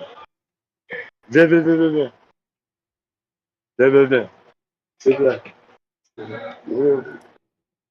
Tu dois venir, tu dois venir. Abdul is missing. No, no. Wait, Christian Prince, do you hear me? I hear you. I hear you. Okay, I'm gonna pass him my headphones. All right. He literally has no idea. I just want you to try to just convince him that the Quran is right. All right, thank you. C'est qui? C'est le gars que je te parle. Allô? Non, non, en arabe, en arabe. Salam. Hakam? Salam alaikum. أكرم أكرم. وعليكم السلام. كيف حالك؟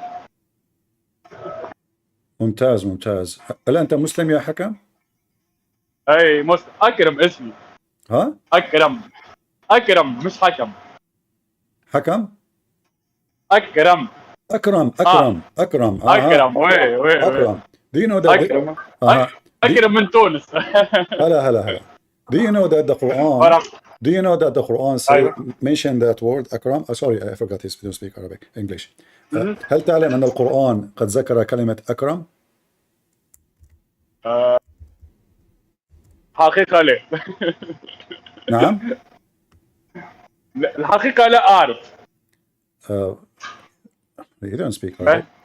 يا أكرم هل تتكلم العربية؟ نتكلم عربية. أوكي. لماذا تؤمن بالإسلام؟ لماذا نؤمن بالإسلام؟ على خاطر تولدت في بيئة إسلامية الكل. ماذا قلت؟ معناها أوتوماتيك معناها أوتوماتيكمون كيفاش نقول معناها لقيت روحي مسلم ونفسانيا مرتاح للإسلام. Yeah, I don't understand really what he's saying. He's speaking, you know, his accent, Tunisian accent. It's mixed French and, you know, يا أكرم صراحة لا أفهم اللهجة التونسية. أتكلم اللغة العربية الفصحى؟ العربية الفصحى طبعا أتكلم قليل العربية الفصحى. طيب. هل وعدك محمد بأن تذهب إلى الجنة وتنكح الحوريات؟ محمد؟ نعم. لم يوعدني. ماذا؟ لم يوعدني. يوعدني بالذهاب إلى الجنة. لم يعدني بالذهاب إلى الجنة. ليه لا محمد وعدني بالذهاب إلى الجنة طبعا. كي تكون مستقيما في الإسلام. الحوريات من هم الحوريات؟ الحوريات النساء في الجنة. مش كان النساء. Yeah, he's saying Islam is not about women, but this is not true. But you know the problem is I cannot really communicate with him. Sadly, I cannot communicate with him. You know, his language is very bad. His Arabic is very bad. Yeah. I'm going to disconnect you. Sorry. I don't understand what he's saying. He have very difficult time. He don't speak good Arabic, and you know those North Africa. They've been occupied by the French, by Italian, by etc. by, and then when they speak and by the Arab, and then all those languages, and they have their own language too, which is Amazigh, and other mixed tribe languages. All of them they become one language. So when they speak, you have no idea what they are saying. Yeah, he said that the Quran did not. It's not about women, but as you see, this is about women.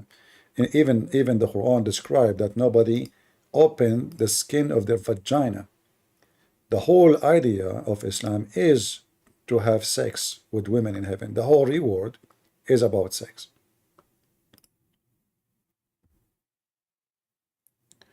Do we have any Muslim who can speak to us and we can understand what he's saying? QI.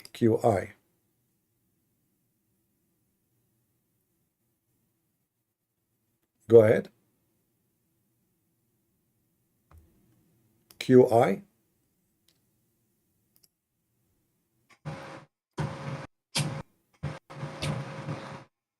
Hello.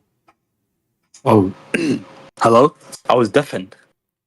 You are what? Yeah, no problem. Okay. You are a Muslim? Yes. You are welcome. How you prove to the audience that Islam is from the true God? Oh yeah, we use the Quran Go ahead. and the Sunnah. Go ahead. Go Okay. ahead. In the Quran, right? For example, it contains a prophecy in Surah Al-Rum. All right. Yeah, and then it's the prophecies that the Roman Empire. Well, I believe the Roman Empire. Wait. Yeah, there was a war between two empires, the Romans and the Persians, right? All right. And that Allah Azza wa Jal, He tells us that despite the Romans, what's it called, being severely defeated, and how it was expected that the Persians would have won. Allah said in 3 to 9 years they will come back and win. All right. So, but how did a Arab, illiterate Arab man in the 6th century, 7th century, know this without any prior political or anything? Yeah. Notify him of this current situation of the battle. How did he know this? Okay. First of all, your prophet here report a very false prophecy because he mentioned this after the Roman was victorious. Correct? What? After the Roman were victorious, Muhammad, he said this, they will be victorious. Look, he mentions how they fought, right?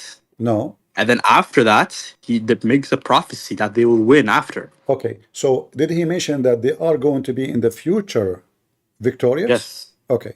Yes. So within 3 to 9 years, Allah will make them win. But if we go and we read the hadith, you will see that your prophet, he mentioned this after they were being victorious. And this is the hadith I will read for you. This hadith? Go ahead, read it. What hadith? This is the hadith, read it. It's on the screen. Where is it from? You see my screen? Abu Sa'id on the day but the Romans victorious, so the believers were pleased with him, and then they following the Romans be defeated upon saying, Romans will rejoice at the top of Allah. 31, he said, so the believers are happy with the victory of the Romans. What does hadith imply? The hadith implied that Muhammad, he mentioned this after they've been victorious. What? The Roman, they were victorious. Read carefully. On the day of Badr, the Roman had victory over the Persian. So the believer were pleased with that. Then the following verse was revealed. Alif Lam Mim, the Roman had been defeated up to his saying, and the believer will rejoice. Wait, what is the hadith from? This is from your book. Can I see the book? Yeah, sure. Here we go. And this is authentic. Wait, who's authenticated this? You. I don't know what Jerusalem is. It's a bunch of random people. They don't have actually any backing. So who's Jerusalem? So now this hadith is a fabrication. Wait, I'm not even saying the hadith is fake. I'm not even saying that. But right away, you see, I'm showing you your website. This is your Muslim website. It says authentic. And then right away you say, who is the one who did that? Who is the authentic? Who is the one who made? So you Muslims, you question what is embarrassing. But if it's not embarrassing, you don't question it. I don't see where you got that from. I just showed you. If you're gonna use evidence, you have to clarify. Then what's it called? It is you Muslims who clarify. Defend it. Why I need to clarify something? You Muslims. So you're using something that's potentially false. You Muslims clarify it already. Are you using something that's potentially false? What do you mean I'm using something false? So are you saying that's to me potentially false? The Muslims, when they say this is sahih, it means it's false? Who's the Muslims? You. Can you show us? Can you show this? Is Sunnah.com is your website or website of somebody else? No, I want to know who authenticated the hadith. All right. Shall we go and read the interpretation for the Quran and see what the Quran is saying? What do you mean? The Quran reading interpretation for the verse you mentioned to me. What about it? If we go and read what it says, what do you think? What would it say? Here we go. This is Tafsir al-Qurtubi, saying exactly the same. Wait, I don't accept Tafsir al-Qurtubi. He's an Ash'ari. I don't accept anything from him. You don't accept al-Qurtubi, why? Because he's an Ash'ari. And I think it's He Zindiq is because he like Ash'ari. mentioned that. He is Ash'ari. Yeah. Okay, I see. Okay, what? Who you accept, Your Majesty? I'll accept Tafsir al-Sa'di or Ibn Kathir.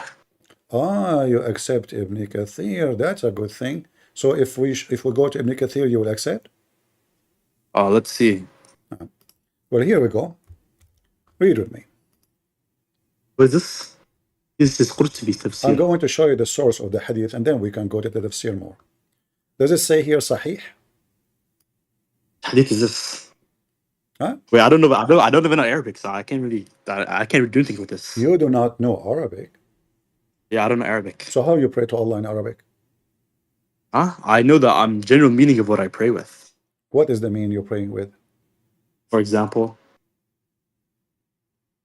give an example. What do you want translated? Like you pray to Allah 5 times a day, but yes, you don't know what you're saying. Anyway, let's go focus on this. So the prophecy. I know what I'm saying. I know these terms. No, you don't know. You don't know because simply, first of all, Allah never said to you, pray Al-Fatiha 5 times a day. That is a fabrication of you Muslims. Oh my God. Okay, in front of everybody, can you show me where it says anywhere in the Quran? In the Quran? Yes. Well, I don't only follow the Quran, I follow the Sunnah of the Prophet and his all right. Sahaba. Your Quran, your Prophet, he says pray Al-Fatiha 5 times a day? We follow how he prays. We pray as he prays. No, I'm asking you. Did your Prophet say you pray? The Prophet prayed like this? Yes, the Prophet prayed like this, so that's how we follow him. And that's the Prophet, he said that, right? Yes, he prayed like this. Where we can find that the Prophet prayed like this? Where you can find? I'm not. Find what? Why you have to use Al-Fatiha? Why not? If Allah did not say so? The Prophet said so. The Prophet did so. He said so, did so, and his people did so, and the other people did so. You say that the Prophet says so. When I showed you a hadith about what the Prophet said so, you said you didn't accept it. When did you show me hadith when the Prophet said so? It says here, like the Persian, they were victorious. Dude, are you retarded? What does that have to do with prayer? It's the same. Either you accept what your Prophet say. So when you what does that have to do with prayer? The same. You said what you said. You said to me. You said to me, this is what the Prophet said. I just showed you what the Prophet said. You said, I don't accept what the Prophet said. Wait. Did the Prophet say this? Did the Prophet say this? Yes. Wait, are you illiterate? Can you not read? Abu Sa'id narrated. So Abu Sa'id narrated the what? Prophet say this? Abu Sa'id narrated what? Abu Sa'id narrated. Wait, is this Abu Sa'id? Hold on. Abu Sa'id narrated. Are you saying to me whatever Abu Sa'id narrated, you will not accept? Wait, why are you touching up? You said the Prophet said this, but the Prophet said because the Prophet said the Prophet said. Wait, can you admit this? Can you admit you're wrong here? Can you admit you're wrong here? Abu Sa'id, he said, in the day of Badr, the Roman had victory. Now, who is the one who said the rest? Your Prophet. Can you answer my question? Did the Prophet say this? The Prophet, he said the Quran. Abu Sa'id, he comes from when? Did the Prophet narrate this hadith? Is it from him? The hadith never was. It's not from him. You said it was from him. Why are you a liar? The hadith is when it happened. It's not about when the Prophet said, except the Quran. What? The hadith report when this revealed, when your Prophet says that. So Abu Sa'id is telling us that in the day of Badr, the Prophet said. When did the Prophet say this? It says in front of you, on the day of Badr, the Roman had victory over the Persian, so the believer were pleased. And then the following verse was revealed. Who is talking? Muhammad. Huh? Who is saying this? No. Muhammad. No, he's not saying this. So who is the one who gave this verse to the Muslims? Not Muhammad? No, it was Muhammad. Okay, so Muhammad said this. So in the day of Badr, when the Romans were victorious, Muhammad said this. Oh my God, are you misunderstanding what I'm saying? You said earlier. Yeah, this is what your Prophet said. This is what your Prophet said earlier, right? This is what your Prophet. This is what your Prophet. Yes, this is what your Prophet said. What did he say? He said in that they were better, victorious. The Muslim have better. He recited this Quran. I don't think the Prophet said this. He said this is what, he mentioned this verse. It's you who mentioned to me this verse. And then I showed you that this verse is mentioned after the false prophecy happened. So imagine I say, Trump, he won the election in 2016. Listen, look what you are doing. Trump, he won the election in 2016. I say now, Trump, he will win the election in 2016. But this is already old news. So the prophecy you gave me is a false prophecy.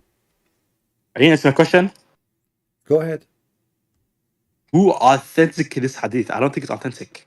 This is not my business, because I just showed you that Muslims. How can you use the hadith then if you don't know it's authentic? I just showed you, guys. Did I show him in his own website? It says authentic in Arabic and in English. Who said I accept this authentic? In Arabic and in English, all of them they say it is sahih. Wait. Who said I accept this authentication? This is not my business. Why is it not your business? Because simply I trust On the Muslims. day of BADR, the Romans defeated Persia, and the believers were amazed at that, so the verse was revealed. The Romans were defeated too, as saying the believers rejoice in God's victory. He said, so the believers rejoiced at the Romans' victory over Persia. Narrator, Abu Sa'id al-Khudri. Updated, Al-Albani source, Sahih al-Tirmidhi page or number 3192. Summary of the hadith's ruling, Sahih. Do you see it? Sahih. So you are questioning me why I consider the hadith is sahih when it's you Muslim who decide, you study it, you publish it, you print it, you teach it, and you say sahih, and then you question me. You say why you say no. Wait, can I turn my camera on, like my screen on? No, you cannot actually, because we don't have an option in Discord here. Not for you. Okay, not for then me. I have evidence contrary to this hadith, so I disagree with this narration. All right. So look. So this one was same time. By the way, same time. This hadith itself proved Muhammad again to be false. Why? Because my God. Because I have evidence contrary in the day. Okay, can you tell me what was the date of Badr? I have evidence against the hadith you're mentioning and your interpretation you're postulating. I'm asking you what date? What was the date? What was the date your prophet he mentioned this verse? Wait. I don't know. What do you mean you don't know? Because you are. You mentioned. I have the hadith. Okay, let me speak. I have the hadith, right? That explains what you're talking about. Can you go to it? Go ahead. Okay, go to Sahih Tirmidhi. Tirmidhi, Jami' Tirmidhi, 3144. 3194. Tirmidhi. Hold on. 44. Yes, 9494. 9494. All right.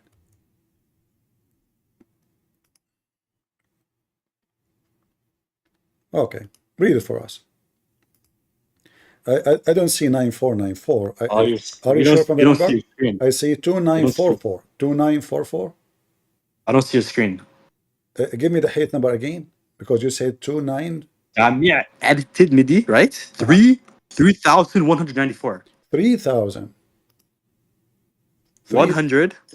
3,100. 194. All right. Let us put it in the screen. All right. Go ahead. I will wait for you. You read it for us. You don't see it? Yeah, I see it now. Go ahead.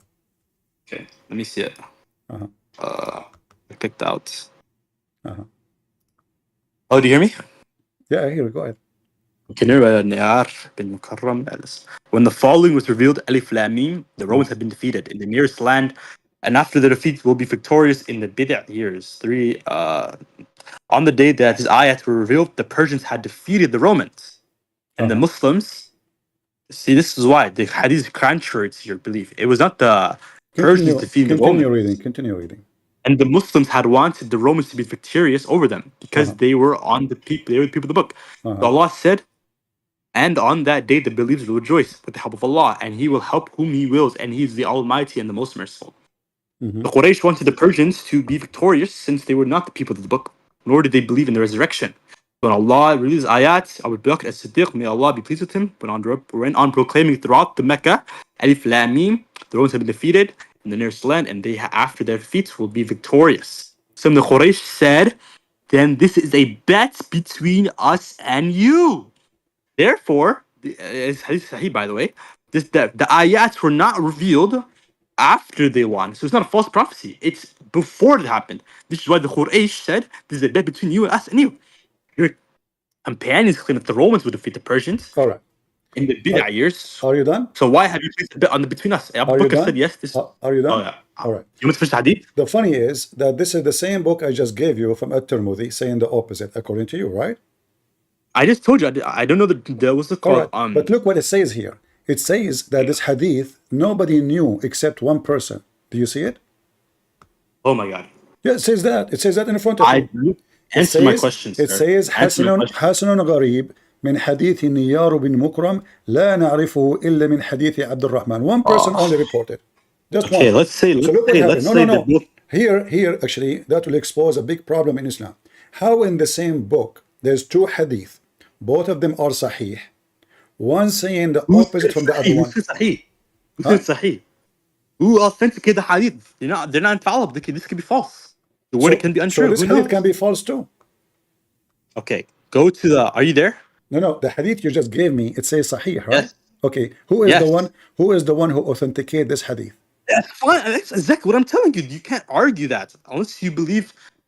What's it called? One takes precedence over the other. You have to prove it. So which one is the correct one? This is the same book. Okay, this is At-Tirmidhi. This is At-Tirmidhi too, and this is sahih. Go back up. Huh? Go back up. Read it. Read the hadith. Read it. Here we go. It says sahih. Yes. Okay.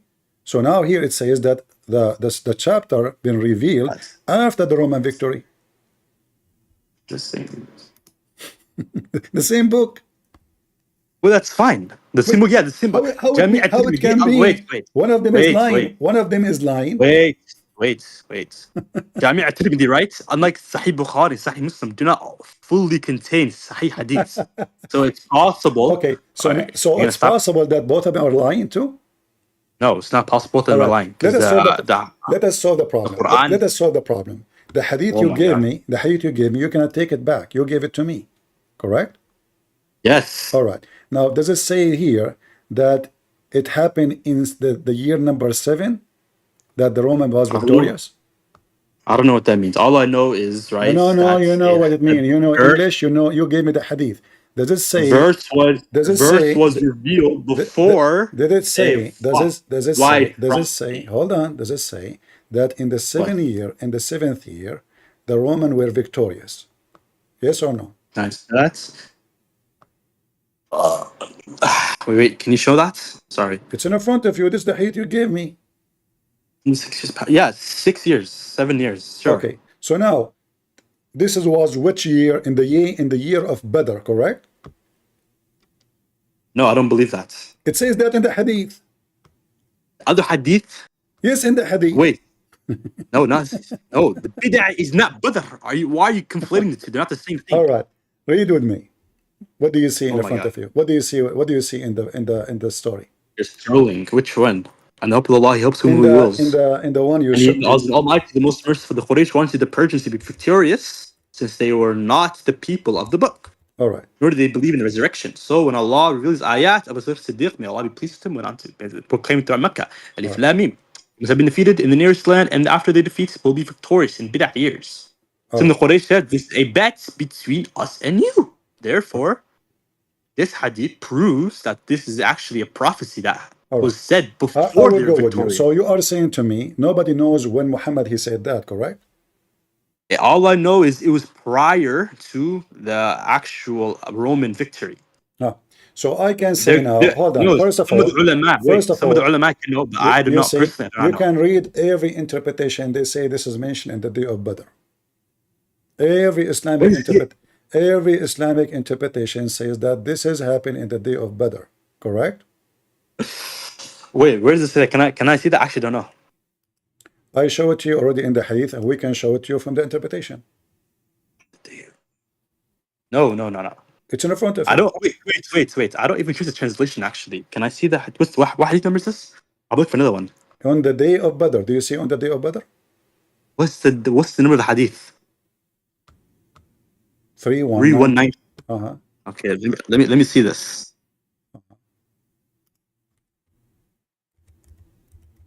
I mean, Timothy 31:2.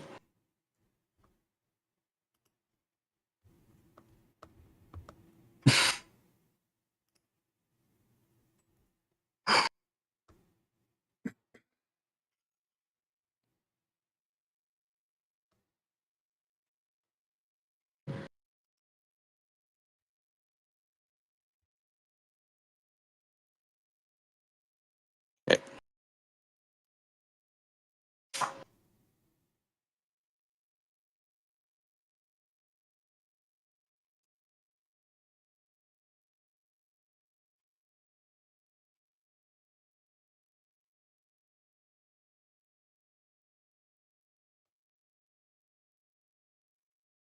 Yeah, what happened?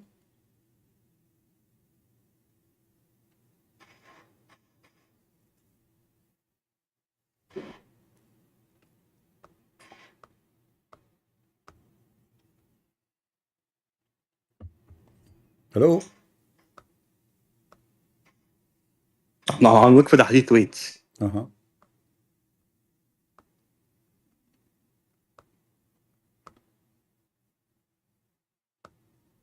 Yeah, this it doesn't make sense because those are called many hadith, the hadith right after it, and everything else proves that this and this. All right. Either Let me ask you for the last time. Does it happen in the time of Badr? Yes or no? Badr, I do not know because I do not trust the authenticity of this hadith. Okay, you said to me you accept Ibn Kathir. Yes. Well, this is Ibn Even if Kathir it's good, saying. that's fine. Even if it is. Okay, but if this has happened in the time of Badr, what year Badr happened?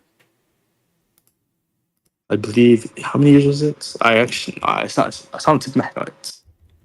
If you check the date, you will find that the Roman being victorious long after Badr, which means your prophet is a false prophet, because it's a war, and the war, as when Arabic we say. Wait, this hadith is not from the prophets. Are you like? It's not from the prophets. It's from Abu Sa'id. I don't care. It's Quran now. It's Quran.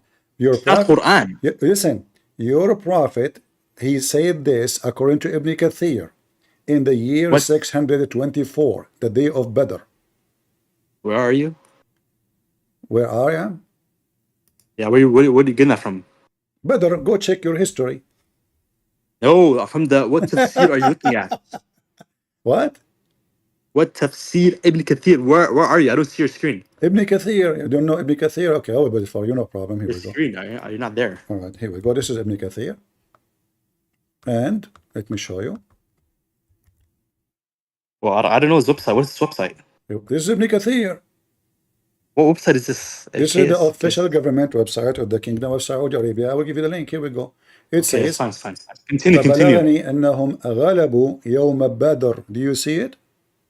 Idolaters once the Persians prevailed. Yeah, Ibn Kathir mentions this exact thing as I'm mentioning.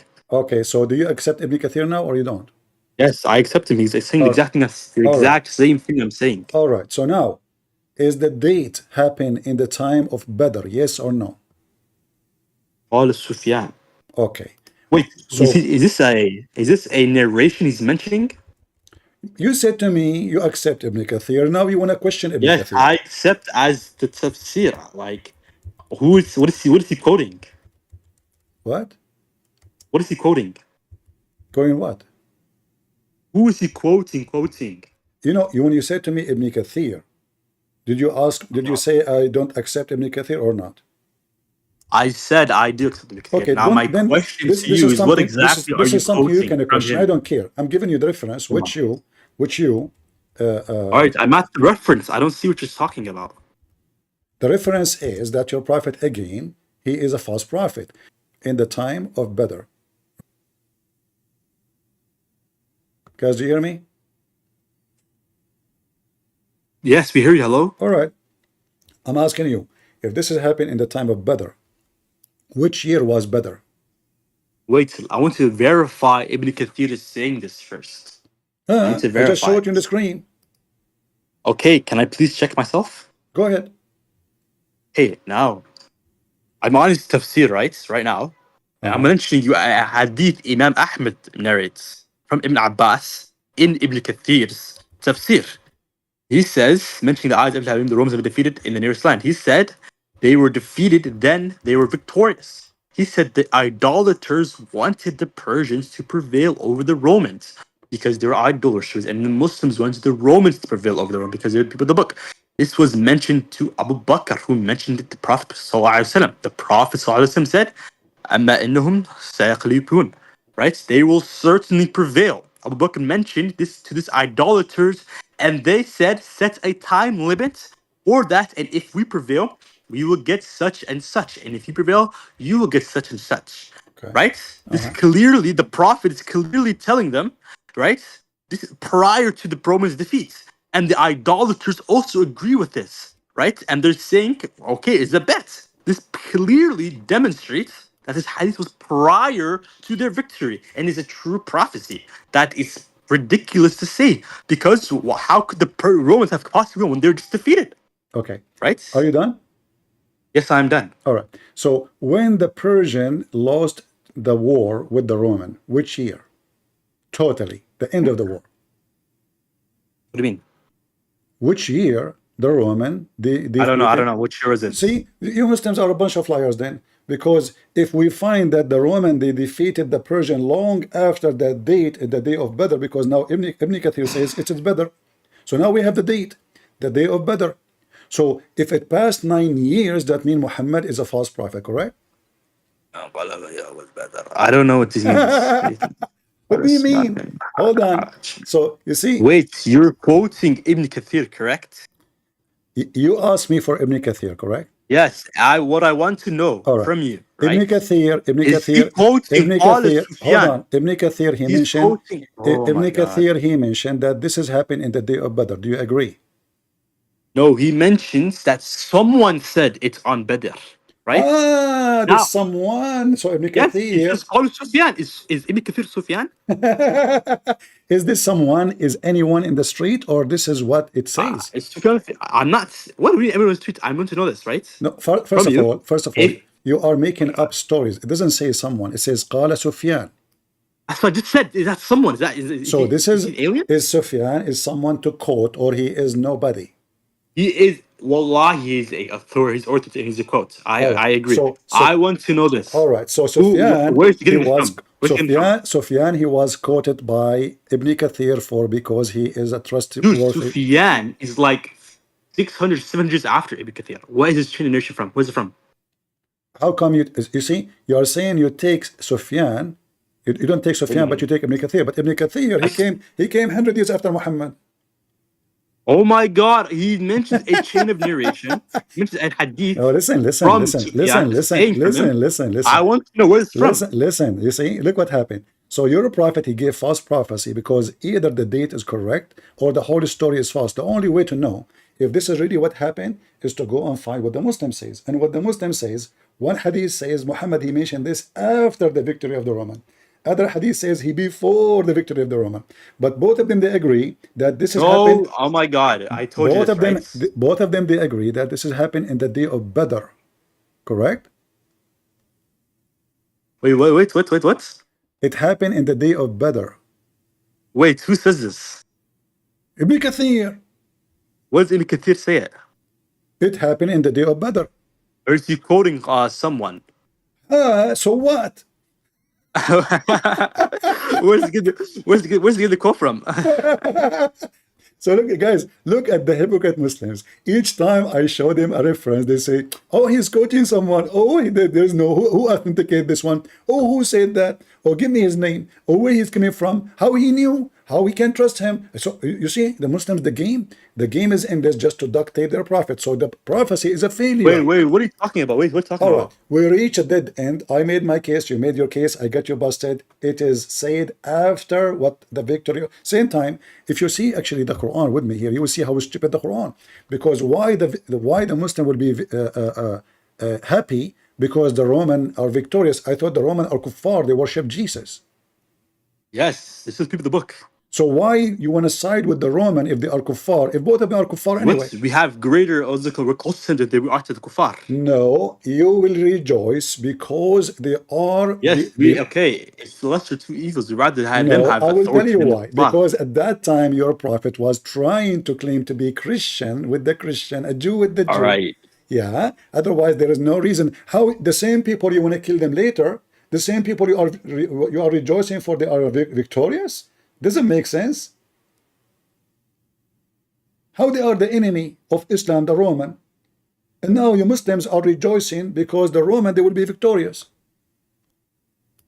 But he left. Do you see how stupid this religion is? Are we the enemy of Islam or we are the friends of Islam? The Muslims suddenly they having party because we are victorious. Hey, the American Marine are victorious. Huh? But aren't those you want to kill them? But at that moment, Muhammad is trying to kiss the ass of the Christians and the Jews to be close to them. He's nobody. He's trying to give himself identity. He's a believer, you know. He's a pagan person, but now he want to make himself a believer. So now he claimed that he is with the Roman. Which one you support, Brazil or Argentina? So the whole story is false. They didn't know the date. They can't give us the date. How we know that this was a prophecy? Because you said it is within 9 years. How we know that it was 9 years? If we check the date, we will see that there's a big failure. Because you see, war, if I win a battle with the enemy today, I might lose tomorrow. The war is not over. Victory is only when the war is over. Is that correct? A person can claim victory when the other ones surrender and we defeat them and the war is over. Muhammad is a false prophet. And not to mention all the false prophecies he gave. And I don't know why he left and he ran. Any Abdul?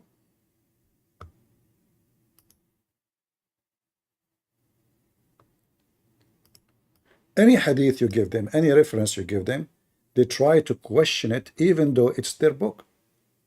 This is the only way to escape the embarrassment. Suddenly Christian Prince, he have to give them the authority of if it's authentic or not. It says in their page it's authentic, they say we don't accept it. Who's the one who's talking there? He say Ibn Kathir, we give them Ibn Kathir. We give them Al-Qurtubi. Oh, he is Ash'ari. Qurtubi is Ash'ari. Now, how you know? They label any person who, expose them. So what is Islam then? Look like every Muslim, he understands his religion differently. Any Muhammadan would like to join us?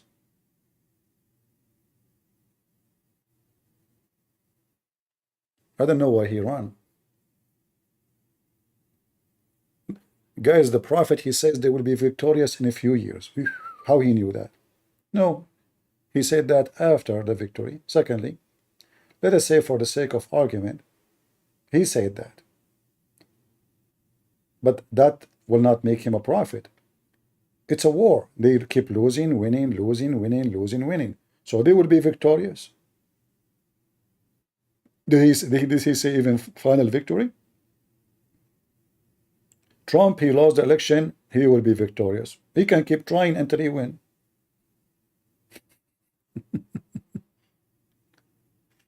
Oh boy.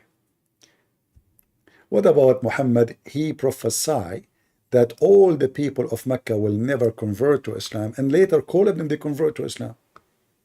All of them. Isn't it this is the biggest false prophecy? He said to them, oh, who you reject faith, kuffar, I worship not what you worship, but Muhammad, he worship Allah. Nor will you worship. You see the word will? Will, the future. No, nor you will worship what I worship. Okay. And I don't worship, and I will not worship what you worship. But look what happened. Those who he said to them, you will not worship, all of them, they converted to Islam. All of them. And not only that, he worshipped the three daughters of Allah, because later he recited the three daughters verses, satanic verses, and he worshipped Allah and his three daughters, which they worship. So in either way, Muhammad is a false prophet. And Muhammad, he confirmed that you will never worship what I worship. But they converted to Islam, all of them. Do you see how Muhammad is a false prophet? He's a potato. If I say to somebody, and this is God talking now, supposedly, this is Allah. If Allah says, you will never believe in Islam, and later all of them believe in Islam.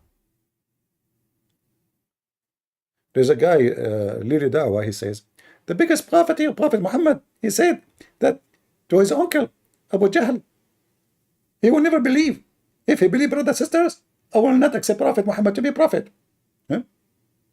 So suddenly, Muhammad, he says, Abu Jahl will not believe. He made a verse about him. But the rest of Quraysh, all of them, they believe. Oh, I'm proud of it. Look, all of them, they believe. Every single one in town believe. They go after a guy, Muhammad, Muhammad even did not say he will not believe. He said that look, guys, look at the stupid Quran. This is God talking. God? What is this? God is attacking the wife of Abu Lahab and Abu Lahab. Perish the hand of the father of a flame, perish he. No profit for him, and his wealth from his gain. For soon will be in fire, blazing flame. His wife shall carry cracking wood as a fuel, a twisted rope of palm leaf. What is that? This is God talking? It's like two women, old women, in the Middle East, they have a fight over who throw the garbage in the front of the door. May Allah hate you and perish you. What your wealth will do later for you. You will go to hell fire, all of you. And your wife, she carry wood. Oh, what is this? So the Muslims, they say, what if Abu Lahab, he converted to Islam later? I mean, the guy who will die will never. I mean, this guy, he hate Muhammad. He forced him to divorce his daughters.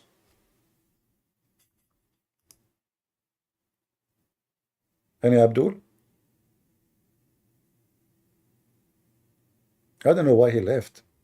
Somebody dragged him out. Any Muhammadan would like to join us?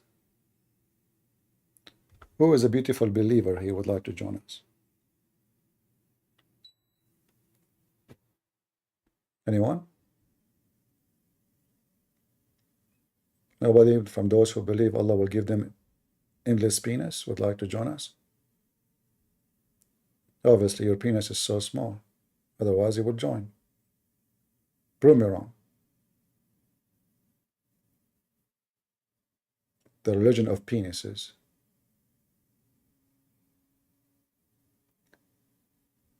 Any Abdul? There is Abdul, he rose his hand. I don't see him. Sheikh Bahari? This is it sounds like from Senegal. Those in Senegal, they make names. They don't know how to make Arabic names. So they come with very funny names. 33, 50 to 52. Muhammad is limited. Read it. Don't run. I told you this is Senegal. Chapter 33, verse 50 to 52. Chapter 33? Yes. Yeah, it verse says, 52, that's what it we says need. after now, just Abdul, just said, after now, you cannot, Is it limited, yes or no? you cannot exchange. But how many wives, Is the Muhammad? prophet How limited many in wives, yes or no? Unlimited wife, Muhammad, he can have. They will read it, they will know that you're a liar. They will read chapter 33, verse 50 to 52, they will know that the prophet is limited. So you lied. Did Muhammad have unlimited? Read it, put it on the screen. Just when this potato, he speak, I hate his voice. He says, it says to you, limited wife. Where it says limited, it says, after now, you cannot exchange your wives. Stupid idiot. If you go to chapter 33, just to show you how stupid those Abduls.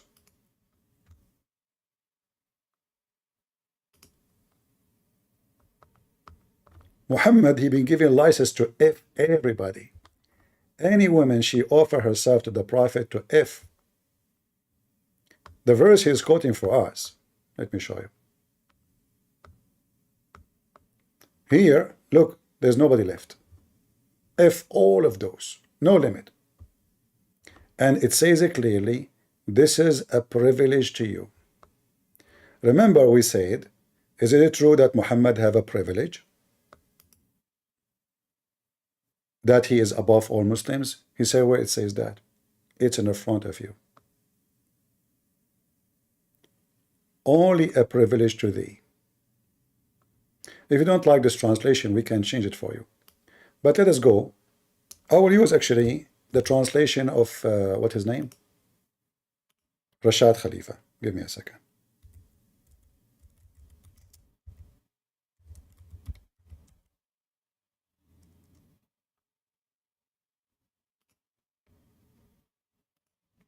This is the book he read it from. So if we go to Rashad Khalifa, which is his translation, that you wait for you on the screen.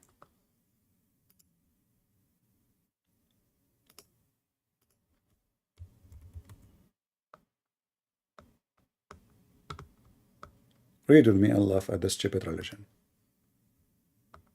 Can he now deny this translation? He cannot. All right. Let us go down. All right. Here.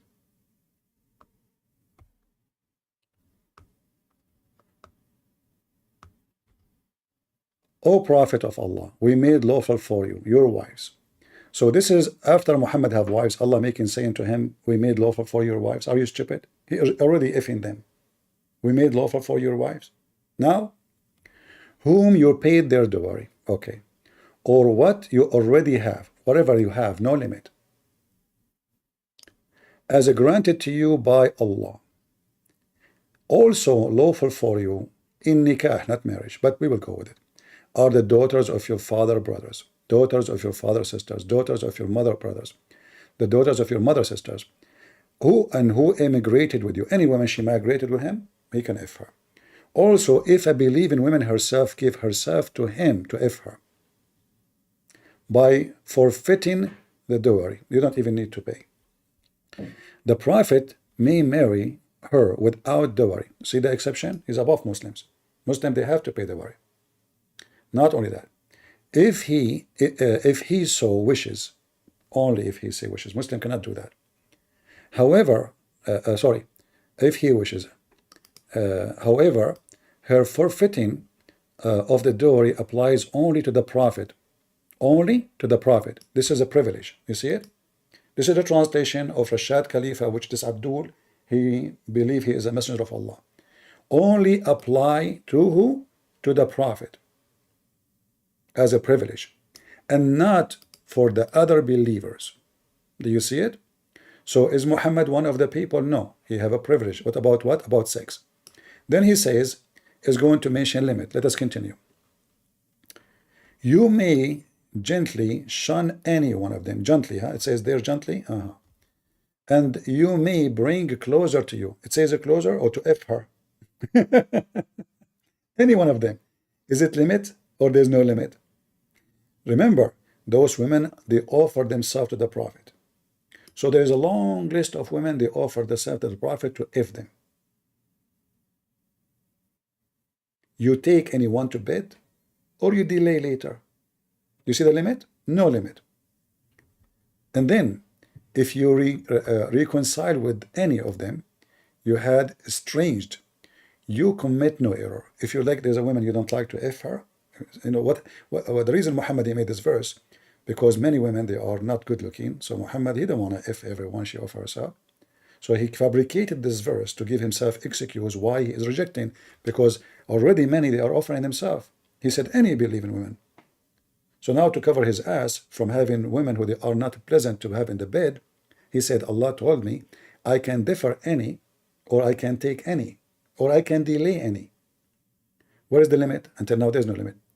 And then, in this way, they will be pleased, will have no grief, and will be no content with what you equitable offer to all of them. God knows what is in your heart. What is in his heart? The guy, what does have to do with the heart of Muhammad? This is about penis. And then it continues here, says, verse number 3352. Hello? Yes, Abu. Let me finish this one. Okay, I will go with you. Hold on, please. wait, why are you even reading from this? This is written by Rashad Khalifa. Nobody takes from him. Like, This guy who 0.1% of the Ummah takes from him. They're not even part of the Ummah. They're ultimate already fault. kuffar. No, ultimate fault. He believed that he is the true messenger of Allah. Don't you know? Yeah, that guy's a disbeliever. Doesn't matter. Okay, anyway. Are you a believer? Yeah, I am. Oh, do Muhammad have a limit number of women or unlimited? Wait, why do we have to discuss this? I don't want to discuss this. Because we want to finish this one. I'm reading it It's for the pointless. last 15 minutes. It's pointless. How many women Muhammad he can have? There was, I mean, it was abrogated. That verse is abrogated, I'm pretty sure. Huh? Like when the verse on, like, wait, the Ahzab one, right? That's the one you're using? So how many women he have? He was married to 9 women. According to your knowledge, 9? Yes. According to my knowledge, 25. Okay, whatever. And why are we discussing this? So Can we no, talk about we the are Isfahan? discussing. I want to talk back about I was the speaking to this guy. Roman-Persian War. We will go with you. So I was talking to this guy, and I said, why Muhammad have such a number of women as he wish, but the Muslim they can have a limit of 4? He said it's not true. Oh, okay, he's wrong. What? The Why? Prophet could have more wives than us. Why Muhammad have such a privilege? Because he has privileges as a prophet. So what? Like is a even prophet? your Bible believes that David is a prophet, Okay. but he could have multiple wives. God gave him multiple wives. Nowhere it says God gave him multiple wives. That's a lie. Yes, okay, wait, let me find it. Wait, hold up. Okay. In fact, the God of the Bible says, you shall not multiply your wives. Can you go to wait, 1 second. Yeah, I think it's 2 Samuels 12:8, 12:7, 12:8. All right, people, they will post it in the chat. Read for us. All right.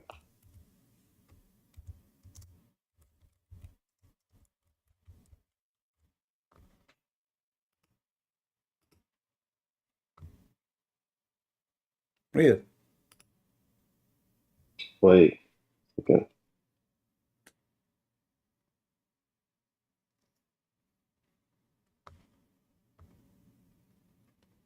And then, wait, Nathan said to David, you are the man, thus the Lord, the God of Israel. I anoint you king. Oh, wait, 1 second. It's the wrong verse. If we go to the book of Deuteronomy, chapter 17, it says, you shall not multiply wives. And God, he punished David. Yeah, he said, I gave your master's house to you. He gave him, because all the authority he have, if God will not let him have it, he will not have it. But doesn't mean God told him, go and have many wives. No, he said, I gave you master's house to you and your master's wives. It's your arms. I know. God gave him wives, literally. No, he did not. He did not give him wives. So you're saying basically David, he committed adultery with, but David like when he did polygamy. David not only condemned in the Bible, he was even cursed. Is he a prophet, yes or no? In your religion, he is a prophet. In my book, in Christianity, is he a prophet?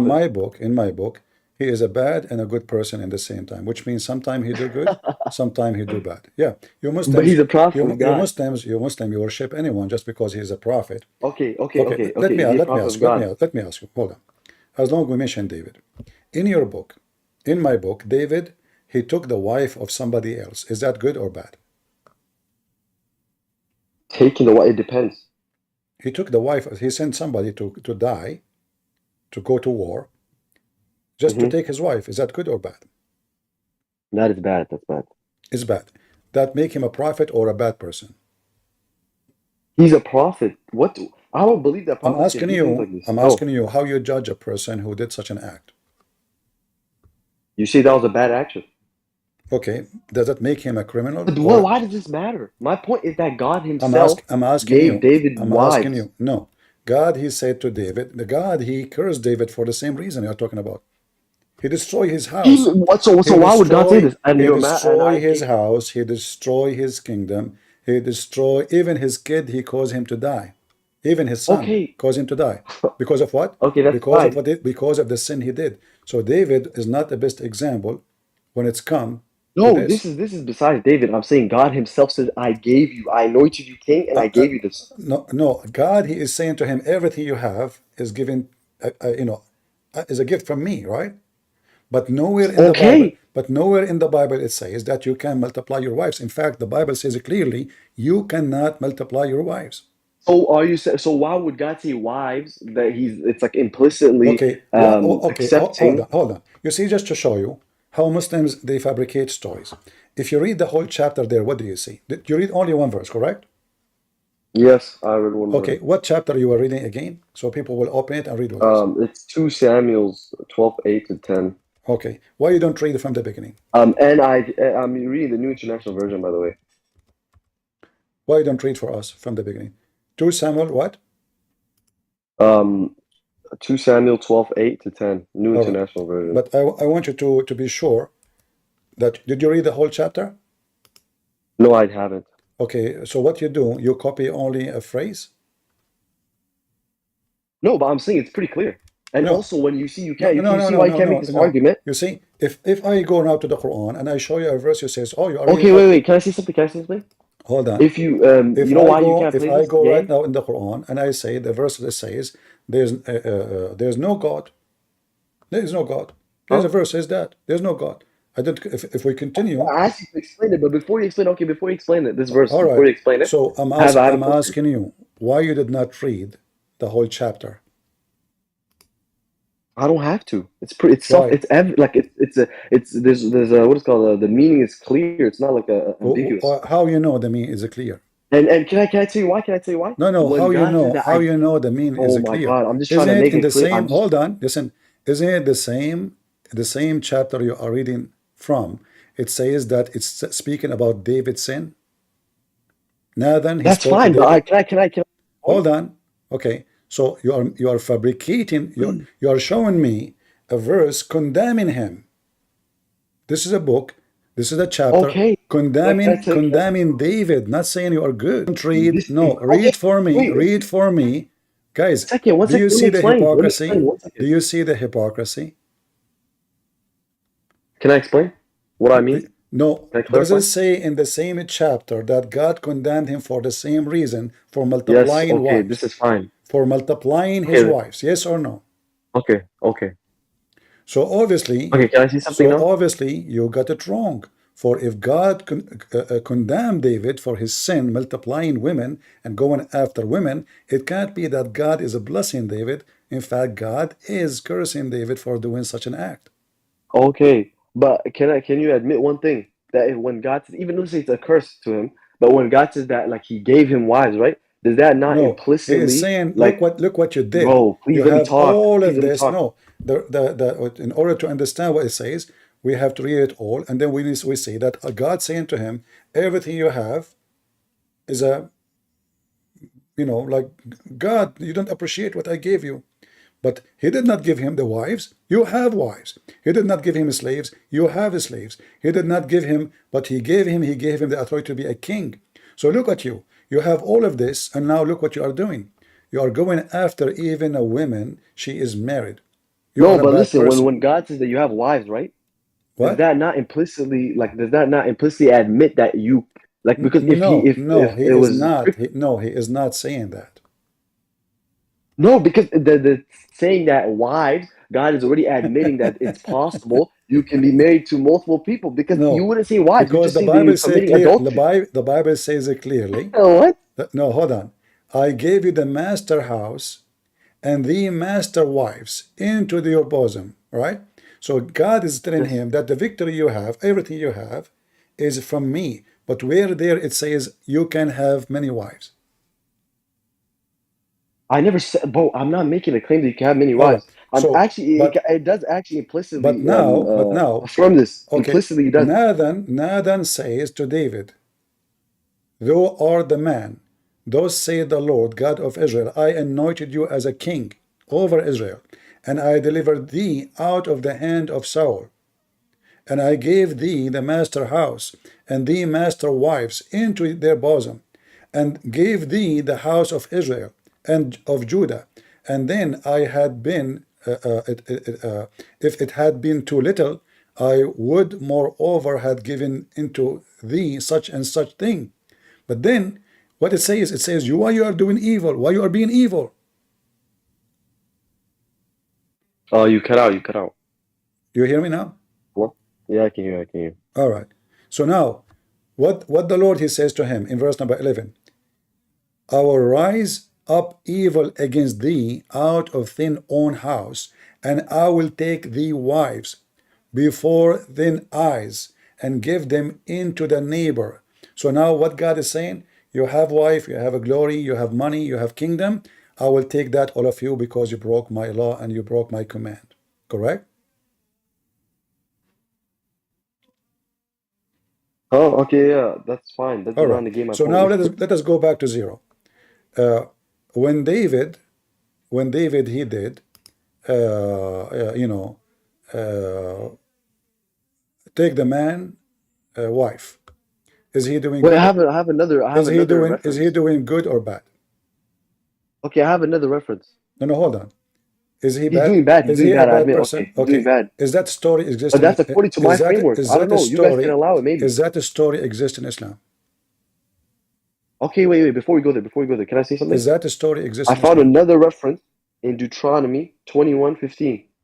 Okay. What does it say? If a man has two wives and he loves one, wait, what does this mean? If like it says a man has two wives, that admits, God literally admits that a man can have more than one wife. No, Implicitly. first of all, this is the law and about solving problem. But God never said to them you can have many wives. People have, as an example, where God he says you can have How sex. can they be considered wives? Hold on, listen. Where God he said you can have sex with your sister, anywhere, nowhere, right? In the Bible, I don't know. No, in your Quran I can show it to you. You can have sex with your daughter too. However, I'm asking you. No, you can't. Did It God? says حرمت Okay. عليكم أمهاتكم Did God? وبناتكم Listen. وأخواتكم. Listen. What? You Muslim. You say. Look at the hypocrisy. You say that the law of Islam came in the step by step. Correct. So people they used to drink and then.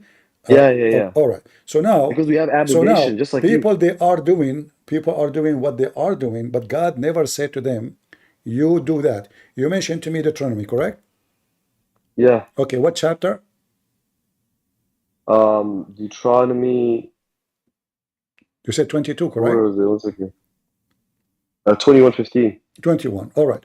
So, but isn't it in the same book, 17, it says you cannot multiply your wives? Huh? Isn't it in the same book, it says you shall not multiply your wives? I know, but okay, so either you have to this is the affirm that command, this is the contradiction. command of God. If people, they have such a case, they have second wife or third wife or 10 wives, this is what they are doing. This is not God's command. Do you know the difference? Oh, that's, huh? Do you know the difference? That verse is for If kings. a person, Look. listen, if a person, he have second wife, still he exists, and the cases exist, and Moses now is a judge. You have to judge between them. So now he did it, he have it, but the Bible says it clearly in the same book, chapter 17, verse 17. He shall not multiply his wives for himself. Okay, let me find it. What do you see, chapter 17 of what? 17. But of what book? The same book you mentioned, Deuteronomy. Oh, Deuteronomy? Okay. And he shall not multiply wives for himself, lest his heart turn away. All right. Nor shall he greed. This is referring it's for kings. See, you got yourself in trouble again. So David, when David he have multi wives, he broke the command of God. Yeah, Thank you very much. But in the beginning, you mentioned to me David, to prove that he have many wives, correct? And you said to me that God gave him the wives. Well, you cut out.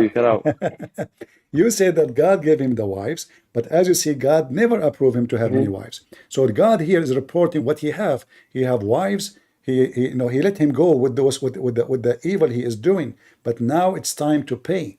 So David was He became aggressive. He became greedy. He want to take even the wife of my friend. The chapter you mentioned to me condemn David, does not approve David. Now let me also, can you go to let me make it simple. Is the same story exist in your book? About what? About David taking the wife, wait, one second. taking the wife of his man. One second. Can you go to Exodus 21:10? Don't. I answered you already about that. I'm asking you. Okay, repeating your answering. No, So it's for kings. David's a king. That's fine. He can be sinful for doing this. no, But you for said it's to not. me. It's not You said to me. whole attraction. No, let us go back to zero. You said to me, well, what about David? Yeah, okay. When But I I mentioned gave to other you, verses as when I proof. mentioned to you why your prophet have many wives above the law, correct? Huh? If the Muslims have a law that they can have I'm 4, talking about the Bible, though. huh? That's within the Islamic tradition. I'm talking about the Bible. Why are you I'm bringing up talking. I'm the talking Muslim about your. tradition? I'm talking about your Quran. I'm talking about your Quran. Yeah, no. This is a separate discussion. I'm So talking about the polygamy in the hold Bible. Why are you on. So bringing up now the Quran? I'm asking you, when David he did that, you Muslim you keep talking about prophet as if they are gods, right? So now David in your book. Yeah. No. Listen. But this specific, like for example, what you brought in Deuteronomy I'm is asking for kings, you. I'm asking you. and there's other Is references that like Exodus is that make 21:10. David is What that make does it David say? a sinner or a good person in Islam? Yeah, he's a sinner. But there's another. Can I bring another reference? All right. No. But if he is a sinner, Why not? if he is a sinner in Islam, why he will be the first one in the heaven of Allah singing? Because we don't believe your story. This is in the Bible. I can reject it. I don't need to accept it. I am reading your story from the Quran. Which story? The story about David, the same story we see in the Bible. Can you find that story in the Quran, please? Here we go. Do you see my screen? Yeah, I see your screen. Read it. Okay. Allah, he made David. Wait, what is this? What is this? Read. Read. You know how to read, right? No, I can't read Arabic. You do not know?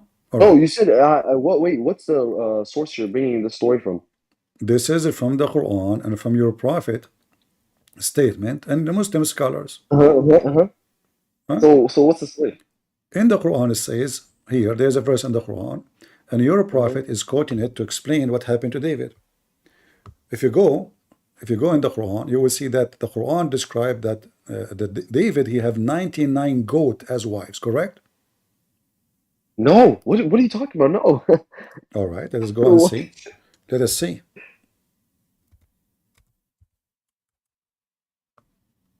He married 99 goats. Okay. Let's find this in the Quran, please. Chapter 33, verse number 23. I know what story you're talking about, but it's fine. Chapter 38, verse number 23. Yeah, where does this talk? Where is wives? Who is the one? Who is the one who have the goats? Huh? Who is the one who is having the 99 goats and he want to take the goat of somebody else? This is a story that's showing the wisdom of Solomon, basically. This is Solomon. This is David. This is David. What's Solomon? Yes, I know. David gave one ruling, and then Solomon told him like another ruling, and Solomon was what more Solomon wise. told David other law. What are you talking about? Solomon is telling. This is a dispute. Listen. Okay, hold on. Okay, David said. All right. So now, 99 goats. Who have 99 goats? This man, my brother. Who?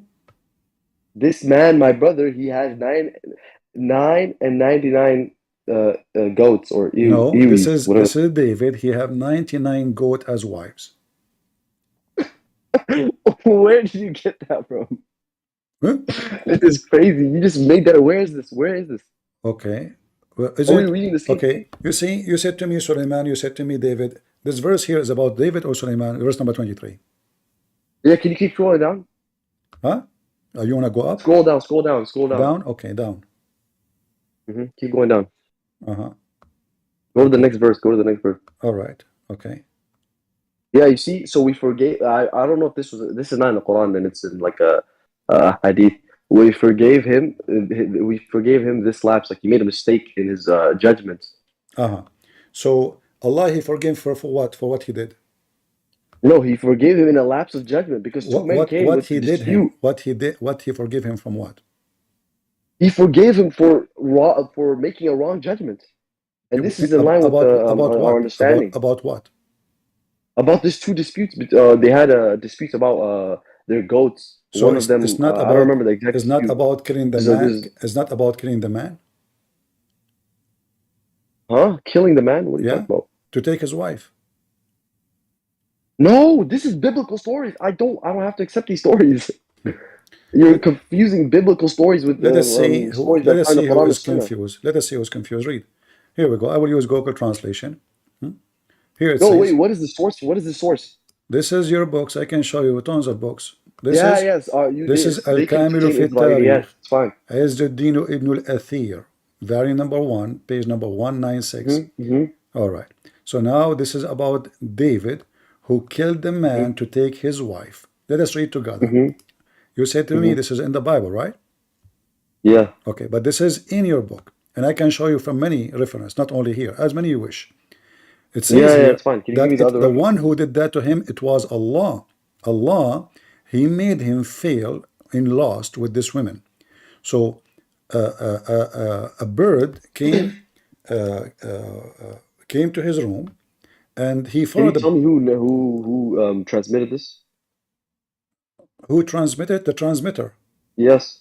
Yeah, this could just be a Israeliyat, like it'd be a story from the Bible that like some person narrated. It is from the Bible. He just said it is good be from the Bible. No, so. Oh my God. Do you not know what the Israeliyat are?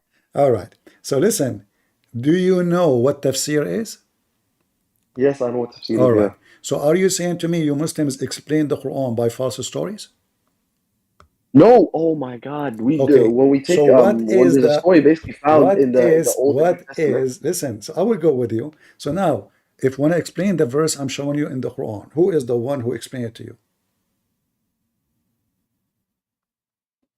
What? When you show me the verse in the Quran, who's explaining it to me? The Prophet. I just showed you the 99, the 99 goats. Who explained it to you? The Prophet. Where we can find the interpretation. Let me find the hadith. Wait 1 second. So it's not tafsir no more? Yeah, there's a hadith on this. I remember 1 second. Is it not tafsir no more? What are you talking about? Tafsir. What is the book of tafsir? I said, can you give me a chain of transmission for this? Like who narrated it and where? Now you give. The one who narrated is Abdul. And also who authenticated. Is Abdul. If you can't give this to me, is then Abdul. Abdul, the son of Abdul, his father is Abdul. You are asking me, this is your book. Okay, so if you can't provide a chain, or if you can't provide who authenticated all this, I don't have to accept it. You don't have to accept it? Yes, you don't. You yourself, you don't know where it came from. You're just using it as evidence when you don't know it, like where it's from. All right. So now you can't do that in our tradition. Can we use your method? So refuse anything we do not know where it's coming from? Yeah, obviously.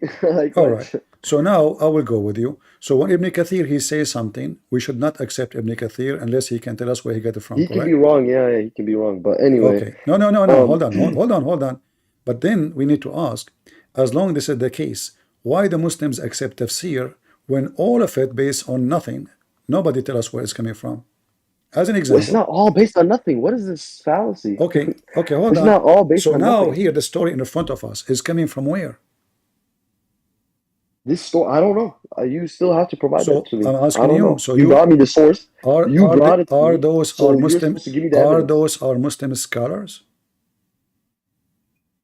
Yeah, I just told you they can bring something and they can be wrong. They can bring something weak, for example. It can be contained like weak things can be contained in their works. All right. I said to you Al-Qurtubi, you said you don't accept. I said to you... well, that's not me. I take from Al-Qurtubi, yes. You take Al-Qurtubi? Yeah, I do. Well, that's wonderful. Say from the beginning, man. Okay. Let us go to Al-Qurtubi. You want me to give you like a list of scholars I take from? Like what? Yeah, because every Muslim, he have different song. I will save you the trouble. There is no authentic story that David had 99 sheep as wives. You just got this from the Bible. I don't know where you got this from. You just made it up. I don't know. I'll save you the trouble. There's no such narration ever. Let us see what happened to David. All right. You confirm that David he have no such a number, right? Huh? You confirm that David have no such a number. Yeah, no wives of that. This is number, Al-Qurtubi. Maybe there's a this is here and there. This is Al-Qurtubi. This is Al-Qurtubi. You see it? And now I will use the translation about this. So Google translation, so we can read together. All right. Let us go here.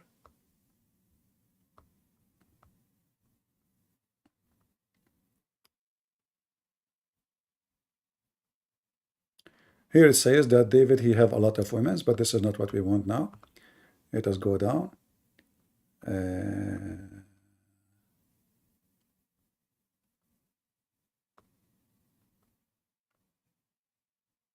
All right. Here it says, I have 100 goat and nothing but this, and this man he stole a goat from me. This is what? Yes, this is what's in the Quran. All right. Who is the one that's talking? The two guys, one of the guys they were disputing each other. They are disputing to David? Yeah, they came to David to judge between them. This is in the Quran. All right. Okay. What does have to do with David then? Because David is a king and he's also a judge. All right. He's also a prophet. It's not David who have 199 wives, correct? Or goat? No, it's not him. No. All right. Read with me carefully. Here it says, Allah he says, we made David, we devastated him by lust. Do you see it? So Allah, he did fitna to David. What he did to him? Okay. What he did to him?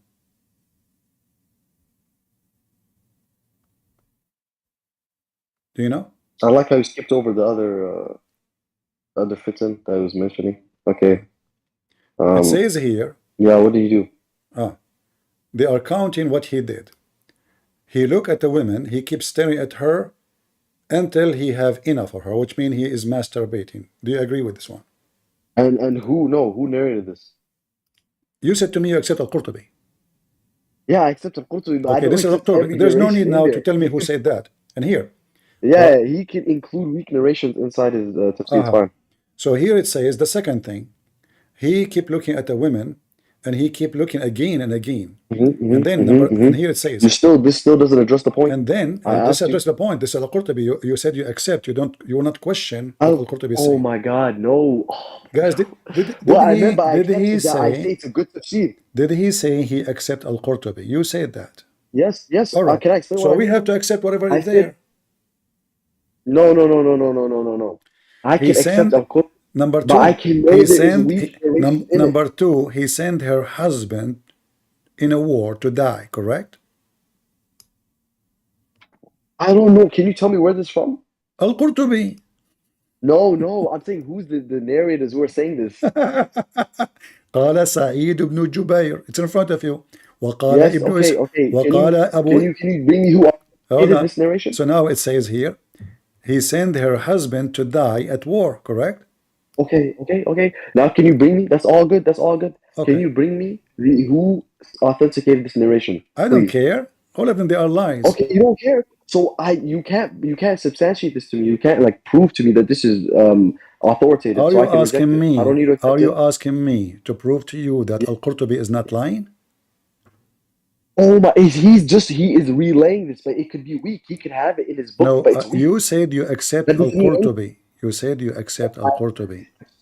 I accept his tafsir. Right. Read with me. Number four. Even it mentioned the name of the guy, David. He killed the husband and he took the wife. Yes, it's all good.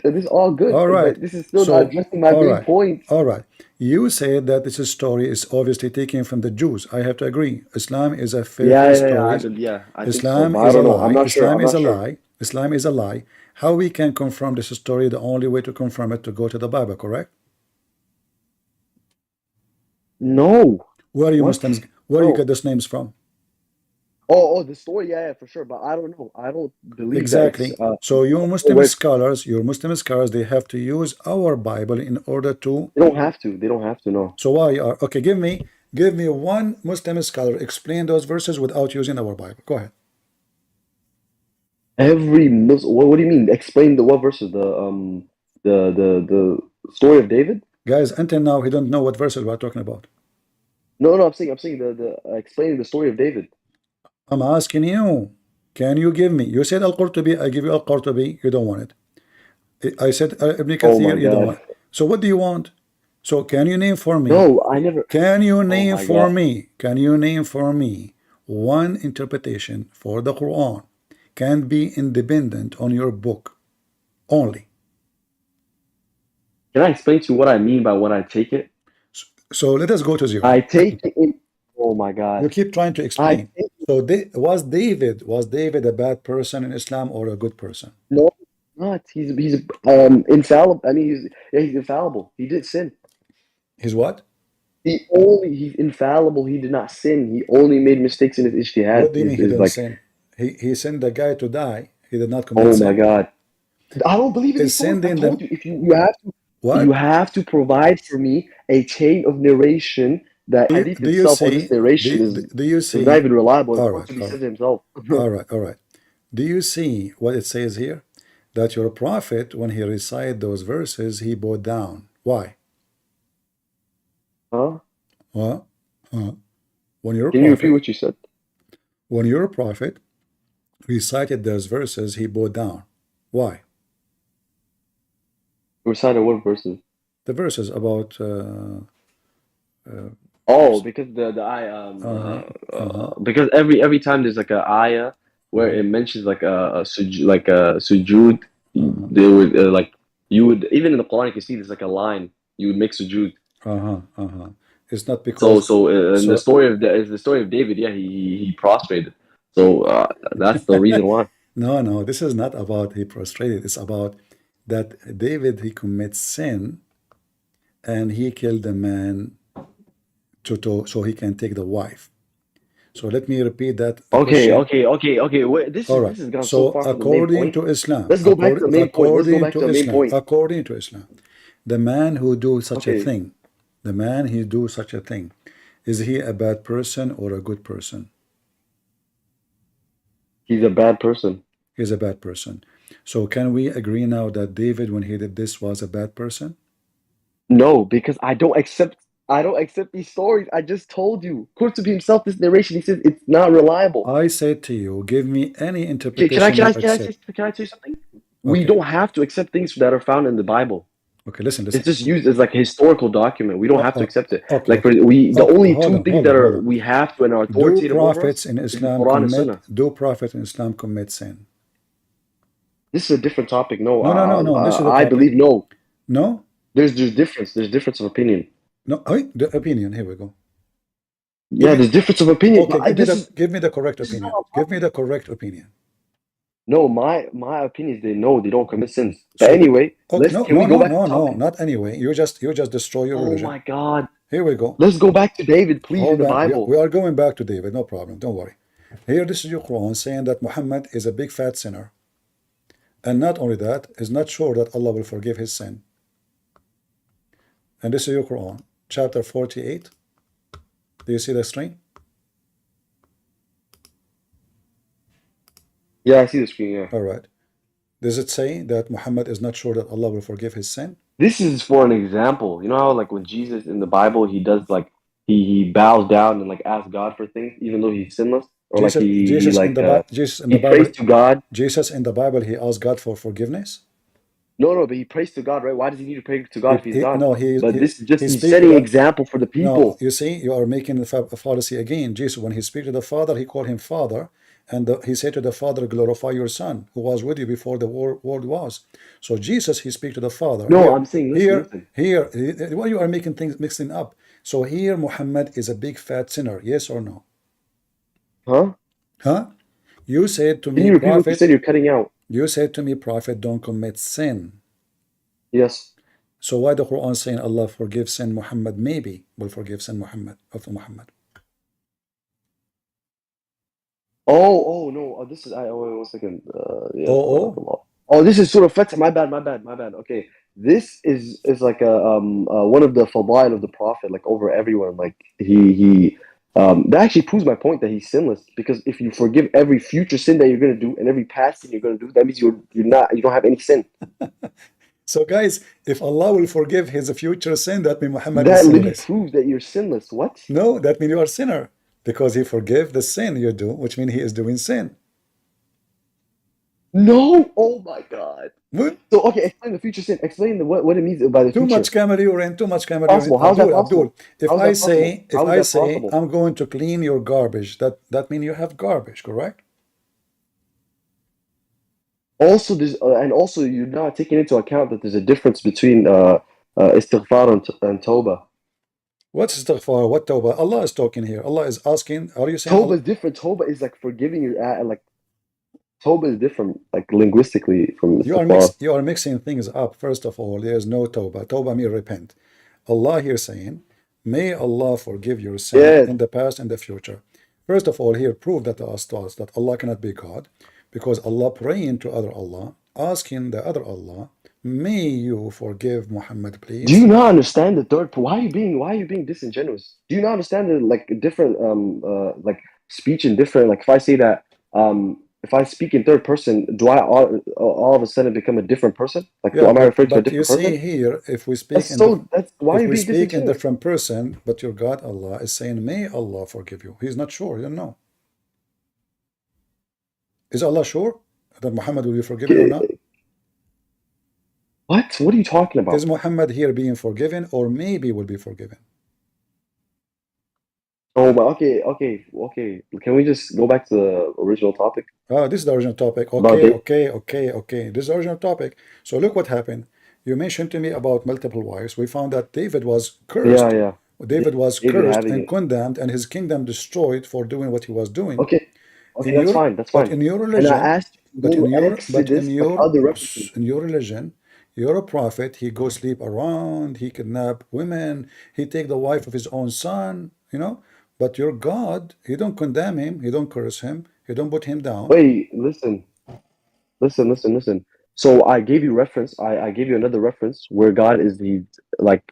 It was a general ruling and a specific rule. There's a difference between them, and this was a specific ruling. The one you gave me in Deuteronomy, it's a specific to kings. So that's why David was cursed. Maybe that's why David was cursed. No, And whatever you're bringing in to after. everybody. You should not multiply. No, listen. How's that for everybody? How? Okay, how do you explain the other Okay, verses hold like on. in Okay, listen. Exodus? All right.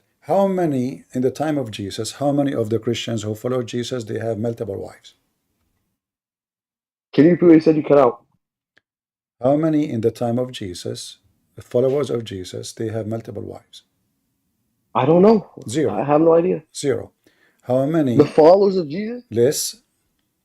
Yeah, that's fine. They could have. How many of how many of the followers of Jesus they teach that you can have multiply many wives? How does this negate what I'm saying? Well, because they are still. Do you take as an example? Is that hold on. Paul is a very conservative Jew. So if Paul he is following the conservative Jews teaching, then and the Jews teaching says you can have multiple wives as you wish, as you want, then Paul should say the same. The Jews till today believe you can have multiple wives. And Jesus said, I did not come to destroy but to fulfill. He did not destroy the previous law, to fulfill. So if the Jews believe in multiple wives, then Jesus should multiply wives too. You're cutting out, but I have a question. So if you believe that Jesus did not abolish the law, then why don't you circumcise? You understand very well. I'm saying to you, did Jesus mention that you can multiply your wives or you marry only one? He doesn't have to mention it. No, he mentioned it. It's in the Old Testament. No, it's not. You take it's the not. Old Testament. No. And Jesus says it clearly that you cannot do that. In fact, the one who divorced his wife, other than the reason for fornication, he is committing fornication. Correct? Wait, can you open the? Can you go to the? So listen. So look what happened. You were mentioning. Look what happened now. Your prophet, he go after his own son wife. He flirt with the wife when she is married. Your God say to Muhammad, why you hide what in is your heart? Correct? Hello? Yeah, what do you say? In the Bible, when David he do that, God curse him. When your prophet he Yeah, go because after. it was for kings. I Okay, told you hold to on. open No, the no, chat, no, no, no. It isn't the about king. reference. No, it's about everybody. Yes, it is. Listen, Okay, go listen, to listen. Deuteronomy 17:17. Okay, hold on. You said to me it's about king, but you just said to me that God says to him, It's a I give. specific ruling, yes. Hold on. You said to me that God said to him, I give you wives. You said that. So he's a king still. So if kings cannot have wives and he is a king, then and you said to me that God said to him, I gave you wives, right? You forgot?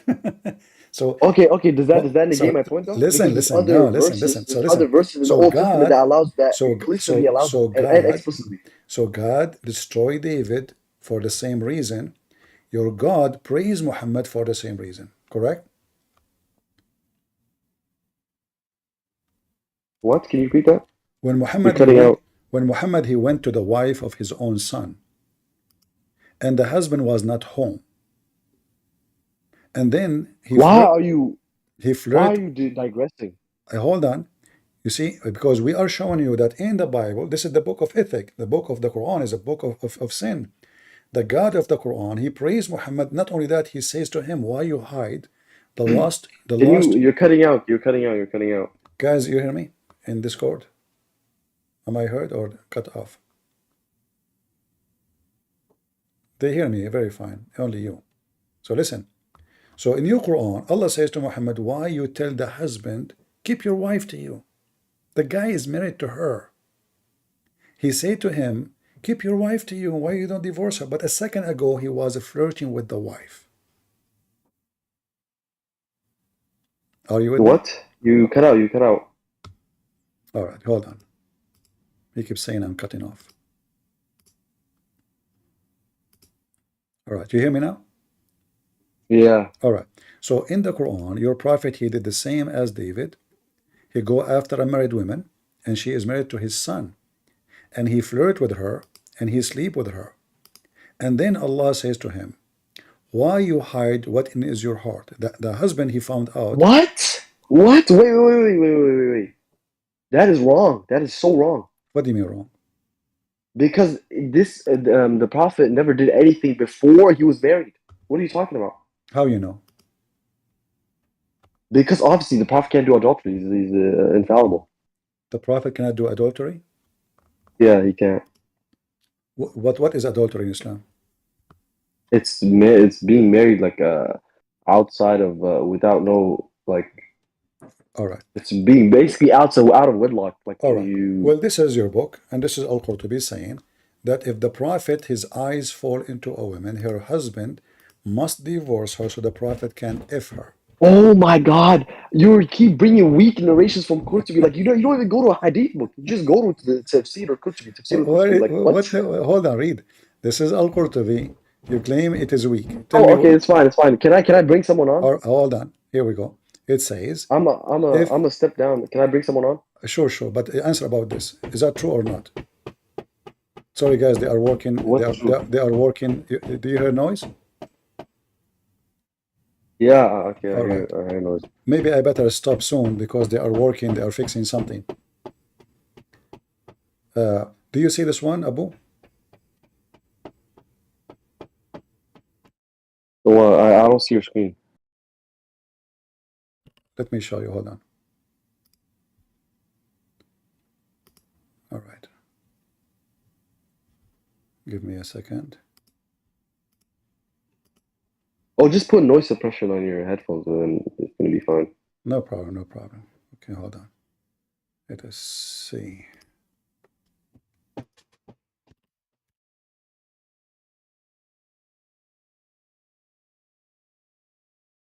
Oh yeah, but you see L, he's raising his hand. Can you put him on? All right, do you see it now? Yeah, I see it. But you see L, he's raising his hand. It says here, if his eyes fall into a woman, her husband must divorce her, correct? Okay, I'll say exactly what I said before. All right. So can you please bring who authenticated this? So is it, you see, you keep saying to me who authenticated that. Are you crazy? Are you saying to me Yeah, that? I told you Are you because saying? Are this you is not a saying? book of a hadith. No, this is Al-Qurtubi telling us who is Muhammad. Do you not understand? This is Muhammad not a is the book of kind. hadith. We can. Muhammad is the kind. If he like your wife and he wanna if her, you have to give her to him. This is your book. What do? You are asking me This is to. not my book. What are you talking about? This This is is my your book. book. Okay, yeah, it's my This is book, the but it can official contain government. weak narrations This is that the are false. official government website of the Kingdom of Saudi Arabia. This is Surah Okay, Al-Ahzab. that's fine. That's fine. And That's this is fine. Tafsir Al-Qurtubi. Do you see it? It says Tafsir Al-Qurtubi. Can you not understand that there can be weak narrations in a tafsir? It could be. It could Not be. even a book of hadith. My friend, I'm wasting my time with you. Guys, listen carefully.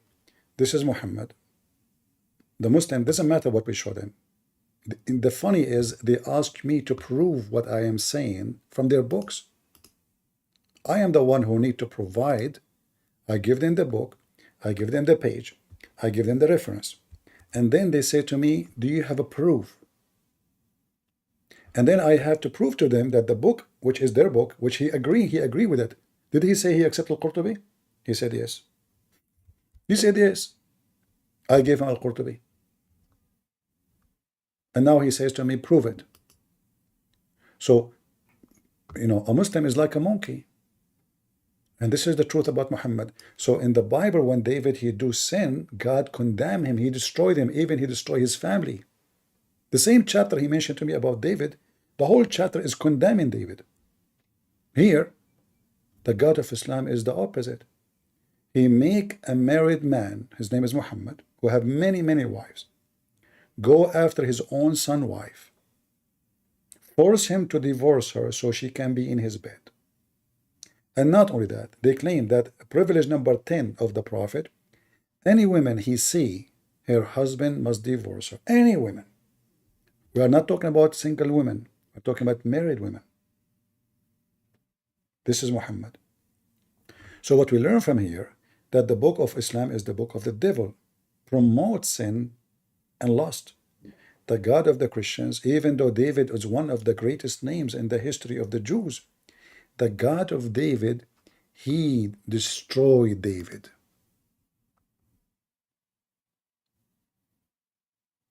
In fact, I find it very astonishing to see such a writing about David in the Old Testament. Because remember, the stories about them written in their time.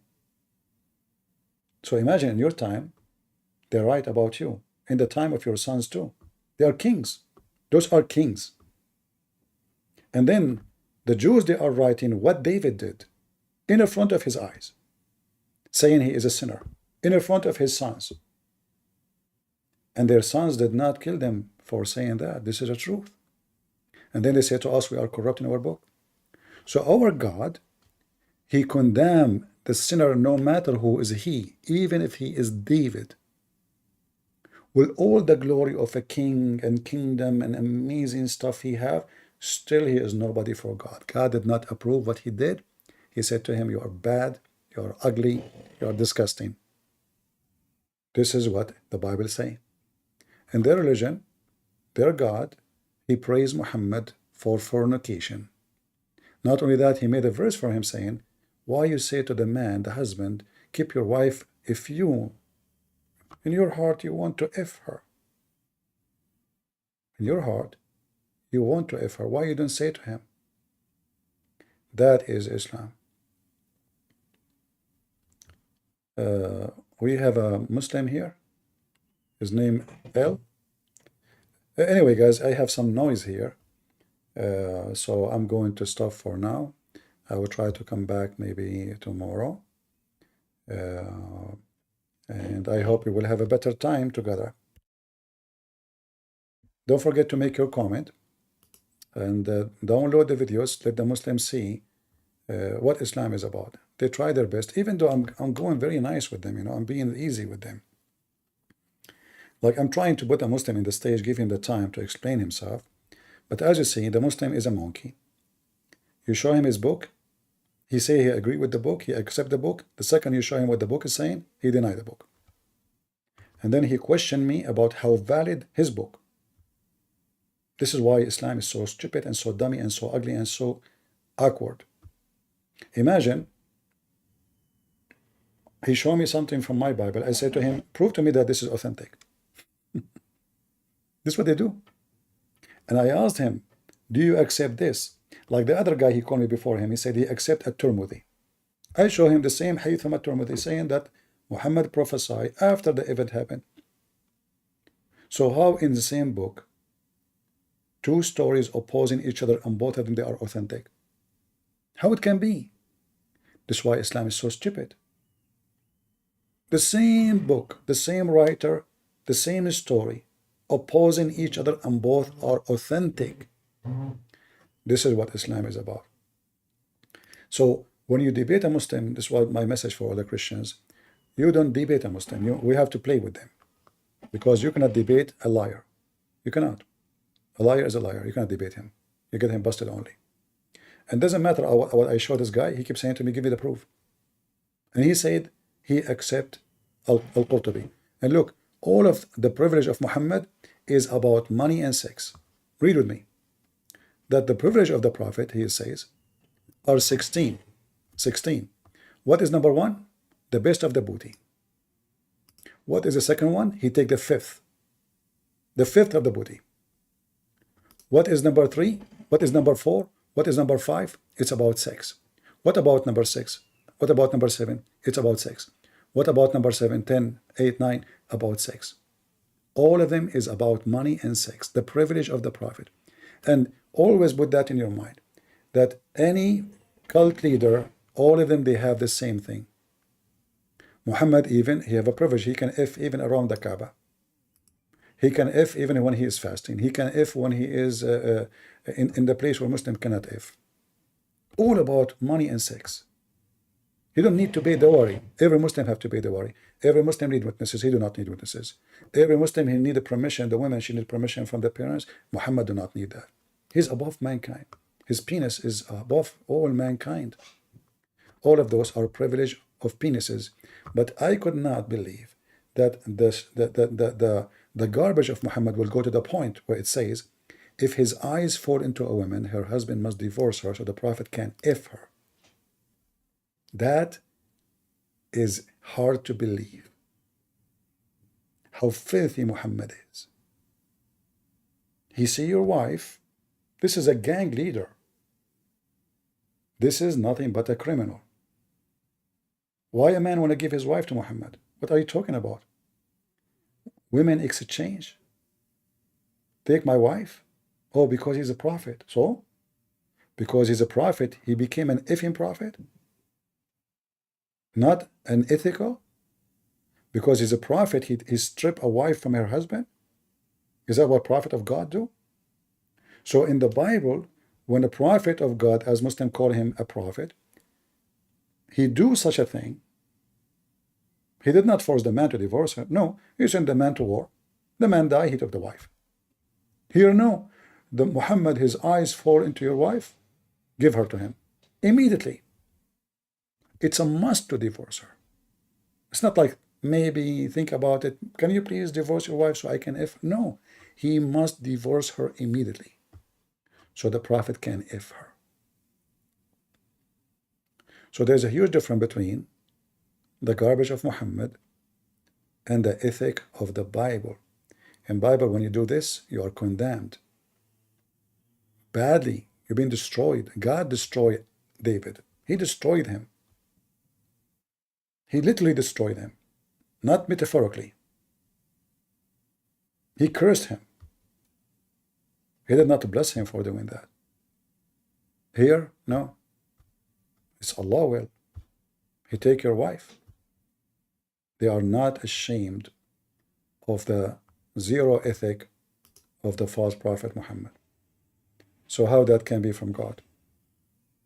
It's obvious that Muhammad is a Satan. He is Satan himself. And always remember, cult leaders, all of them, they share the same thing. They have a sexual privilege and money privilege. Give him money, give him your wife. That is Muhammad. And this is telling us that the message of Muhammad is a 180-degree opposite of the message of God in the Bible, which means Antichrist. He's an Antichrist, he's Satan. Not only he denied the Father, the Son, he is teaching faith, promoting faith. Don't run, let me up. Oh, okay. Let us take this guy. I'm just going because there's noise. People working late. Let me see. Let me invite you up. I'm just trying to avoid the noise. Okay. All right, don't put me down now that you've heard my voice, okay? You lied about Deuteronomy chapter 17, verse 17. It is about kings. And proof of that is Exodus chapter 21, verse 10, which actually allows you to take a second wife. So yeah, you're a liar. And if you want to make moral claims, you know, we could go to Numbers chapter 13, verse 18, where Moses, by God's legislation, hold on, let me finish. Because at the end we're gonna talk about philosophical matters anyway, right? We're gonna talk about Tawheed versus Trinity. Okay, so Moses, by God's legislation, orders his army to gather all the Midianite little girls and devour them. This is the literal translation. Okay, you could go to any parallel Hebrew translation, and it'll say devour. Okay. And so obviously it's talking about rape. Again, another very moral thing within Christianity is Tertullian, one of the earliest church fathers in on monogamy. Listen. Are you trying to speak so fast so we don't understand what you are saying? You obviously understand me. I'm trying to finish because you said a lot of fallacious things, a lot of idiotic things, a lot of hilarious, preposterous things, right? Easy. Listen. Hold on, one by one. Nobody's speaking fast, okay? Nobody's speaking fast, okay? You said many preposterous things. Wait, calm down. Don't panic, okay? Don't panic, Christian friends. Let us see who is going to panic. Don't panic. Are you speaking so fast? Let me finish what I'm saying, and you can go down one by one. You're going to throw a million. You can go down one by one. One by one. No, let me finish what I'm saying. You can address. So we can. Sorry, no. Examine. Let me finish what I'm saying, then you can address it. All right? Okay. We can examine what you are saying. Let me finish what I'm saying, and then you can address it. All right, boy. All right, boy. You little pagan. This is not the discussion. We're gonna talk about your paganism. All right? Okay, listen. We're gonna talk about your paganism. Listen. Okay. Let me mention this last thing. Let me talk. Okay, mention this last thing. Hold on. Let me mention. Okay. Tertullian, one of the earliest church fathers in on monogamy, and this is it just tells us how the early church fathers they understood the passage of Matthew's chapter 19 verse 12. Which Jesus basically commands you to cut your balls off, right? So Tertullian, he says that Jesus actually castrated himself. Tertullian says Jesus castrated himself in Oregon, the pagan. Just get out of here. So he went, he was mixing everything up, you know, like suddenly here, it's a Trinity everywhere. You know, a coward, he want to throw it and run away. Why you are jumping there? And Jesus there, he said, you cut your balls off? What if I showed you from the Quran, you idiot? You're a prophet. If this is what you are talking about, you see, we can go right now to the hadith and we can read. Let us go there. Just to show everybody why he is speaking so fast, because he want to speak and run. I am showing you your prophet going after his own son, wife, to F her, and your God taking his side. You do not answer. You say to me that in the Old Testament, it says you can multiply your wives. And you say that I lie, that this is about, I said this is not about kings.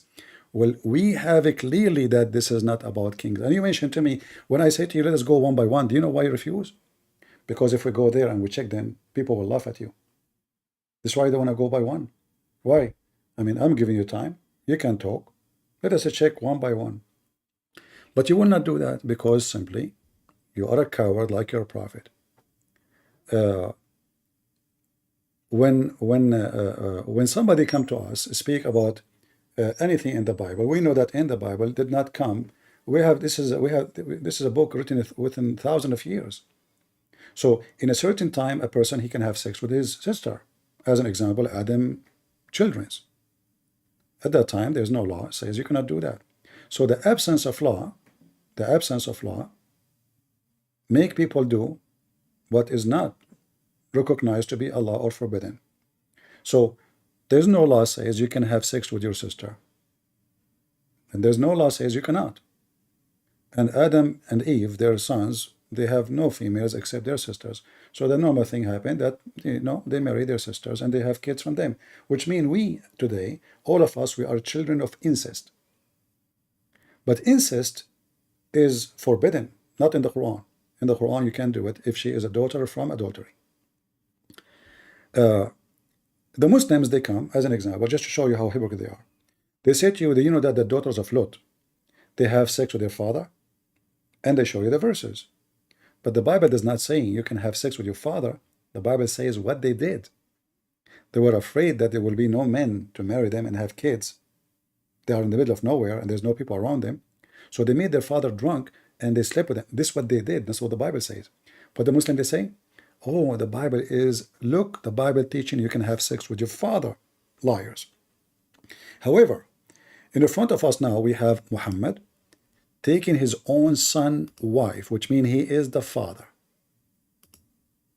He have already many wives, and still he want to take the wife of his own son from the husband. In fact, it says there's a miracle here. Each time Muhammad, he wanted to have sex with his wife, Zayd. Each time he want to her, Allah, he make the penis of Zayd swell. So the Abdul, he want to come to the mic. He want to read for me a long list of article. He want to prove to me something, but he will never dare to discuss it because we will get him busted. All of this is just to avoid how shameful Muhammad is. Let us say, for the sake of argument, God, he says you can marry 1,000 women, 10,000 women, 1,000,000. Still, that can explain why Muhammad is a pervert, why he go after his own wife, and why he force a Muslim man to divorce his wife so he can F her.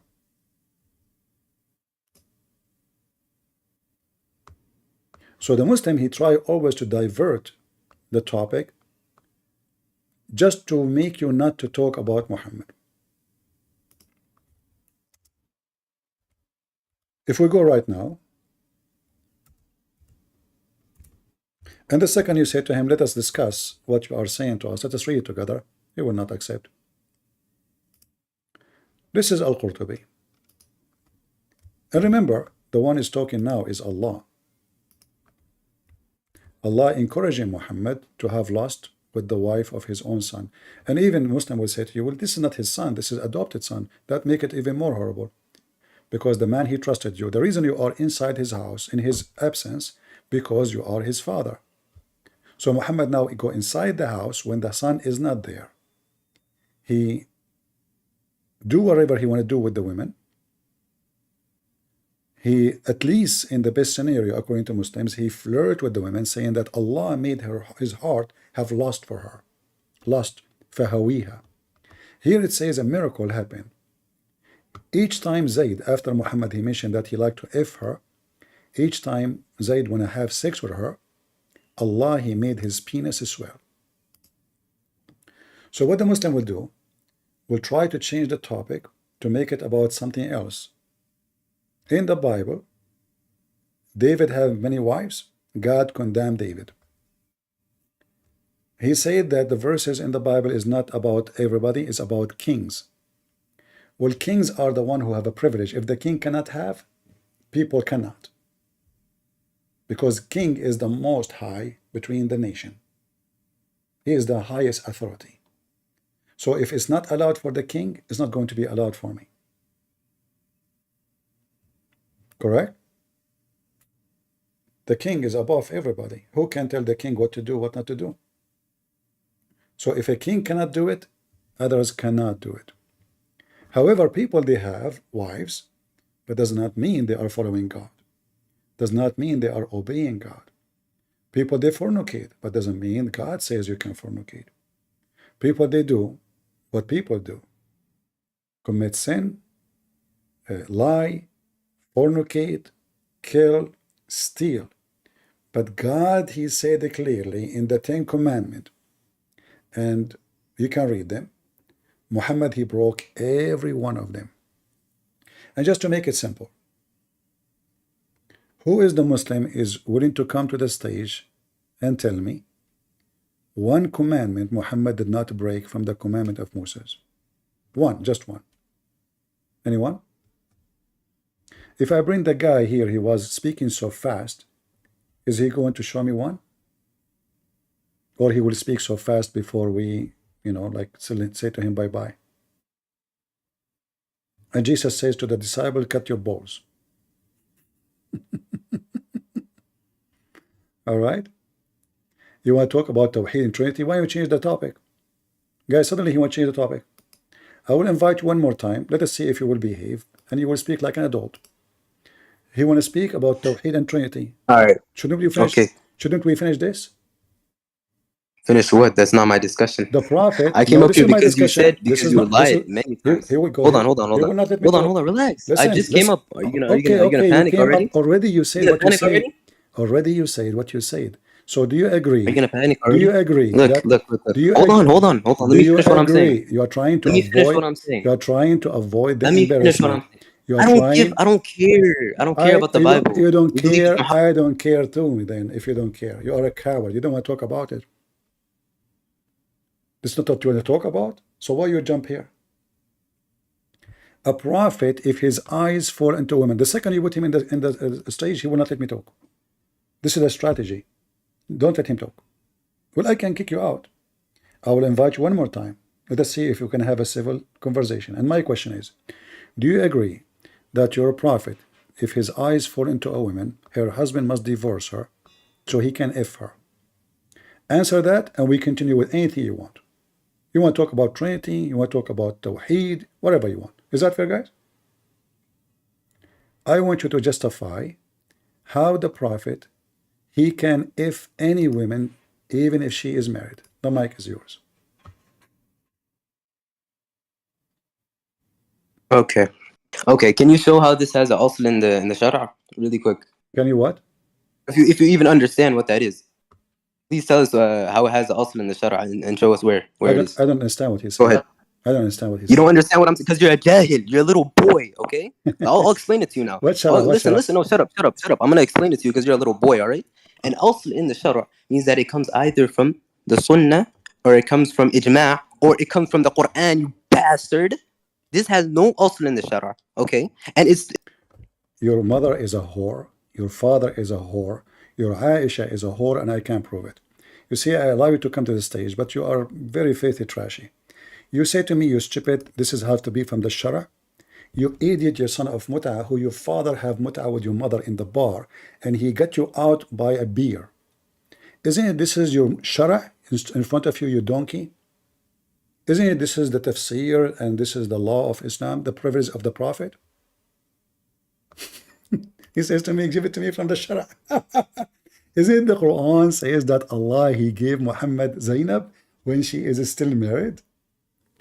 You stupid idiot. So he knew a word, Shara. Shara.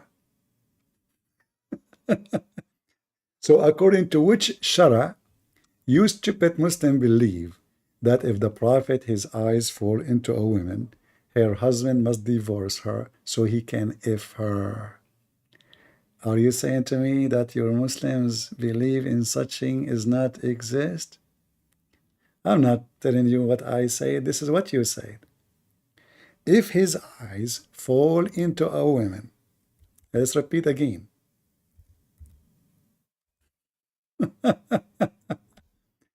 If his eyes fall into a woman, her husband must divorce her so the Prophet can F her.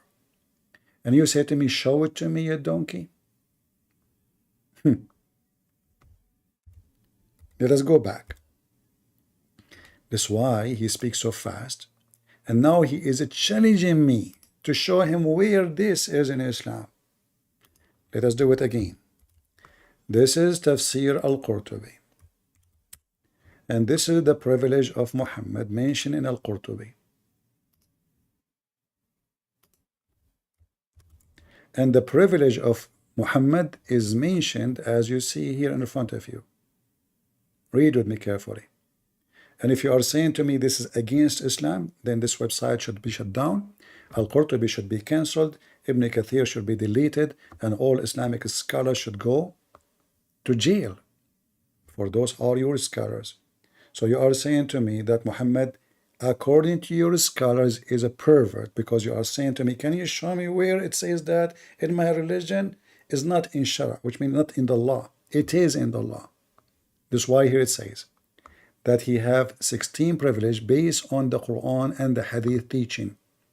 They are not getting this from nowhere. And this is to explain how Muhammad has a privilege to F Zainab.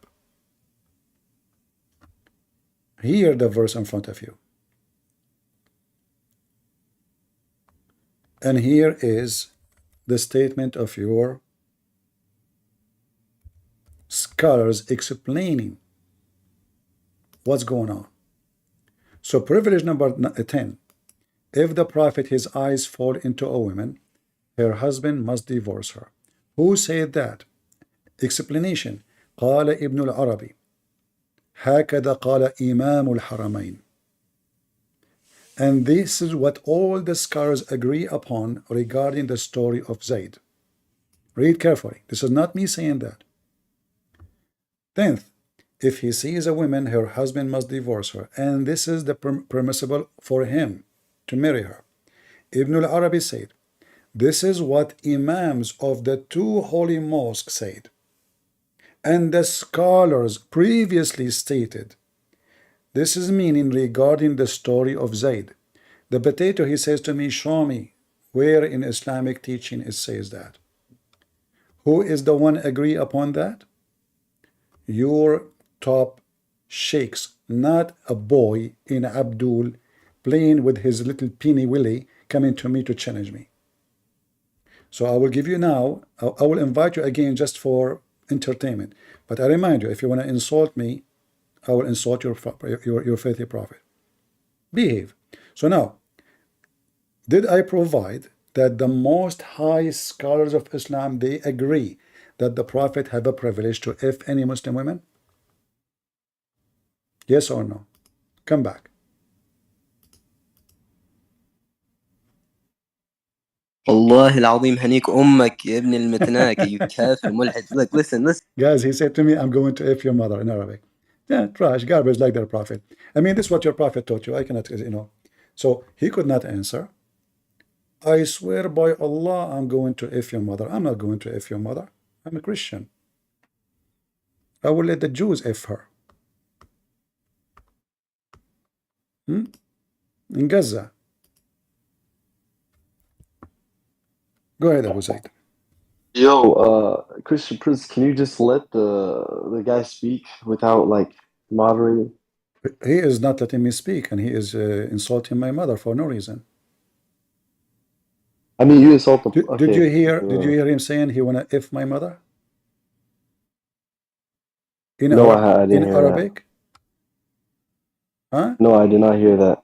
Everybody heard it. You are deaf? Yeah, but let's be honest. You be insulting the prophet all the time. So what? I insult the prophet. Like, the prophet insult himself. Do you agree that your prophet can F any Muslim women? No, I do not agree with this. Why? Because there's no proof in the Quran and Sunnah that he can. But no, this is the Quran saying. Isn't it the Quran says that Allah, he told Muhammad that to go and F the wife of Zayd, his son? This is nowhere in the Quran, but like, why does this matter? Here we go. Chapter 33, chapter 33, verse number 37. Huh? Chapter 33, verse number 37.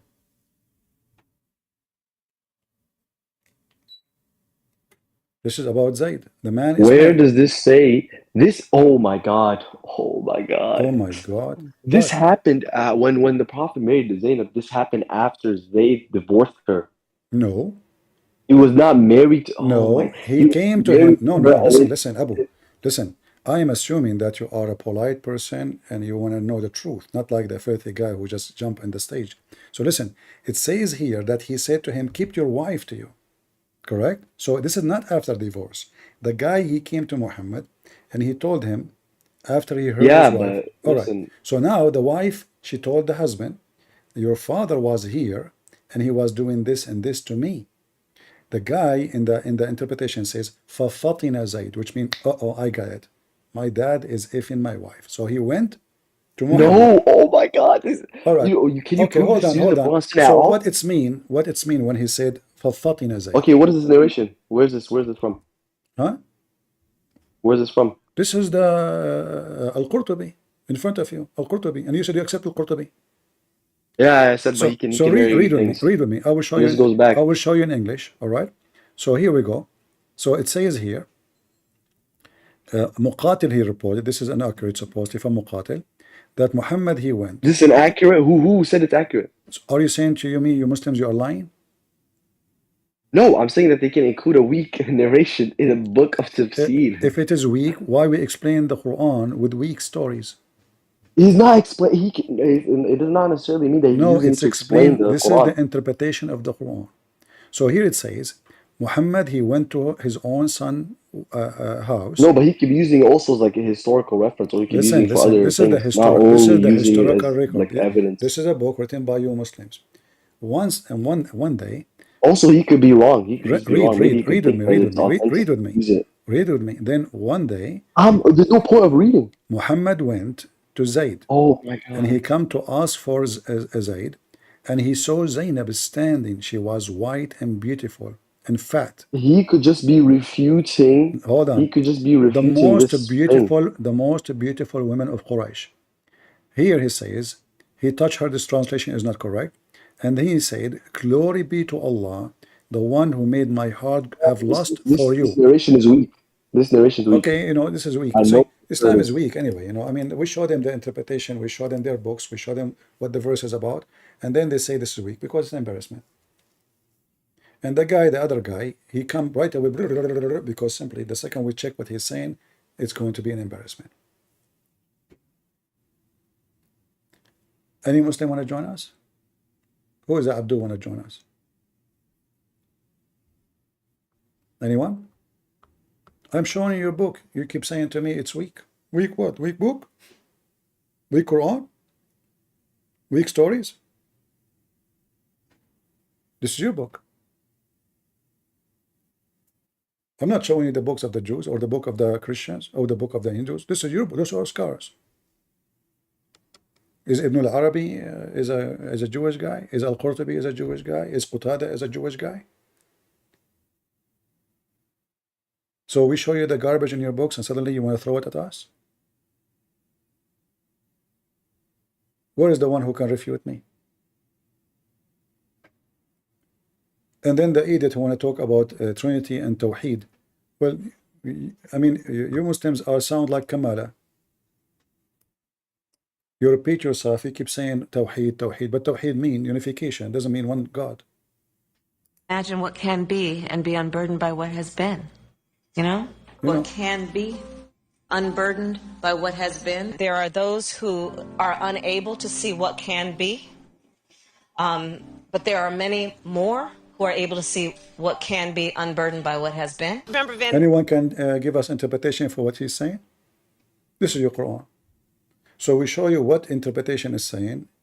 What do? You throw your prophet under the bus. This is not Christian Prince interpretation. This is your books. And burdened by it was be. It had been. What?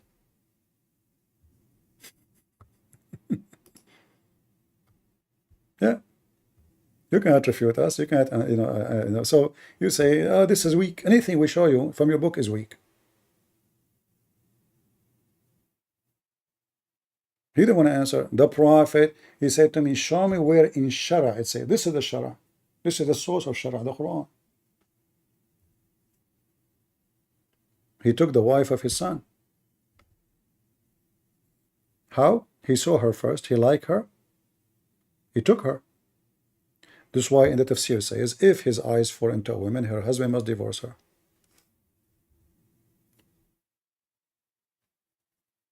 And the funny, they say to us, where you get this from? They think if they speak so fast, that means they have knowledge.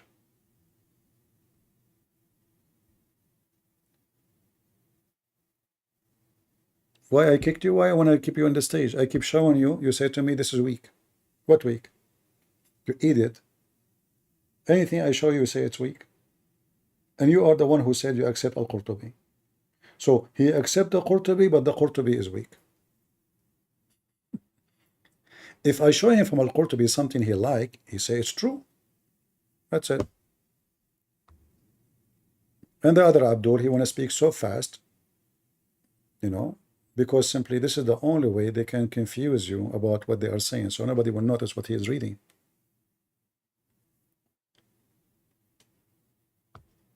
Do we have any Abdul from the weak religion of Islam?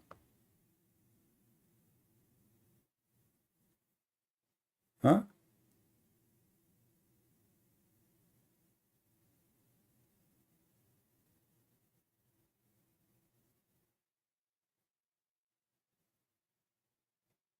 Anyone?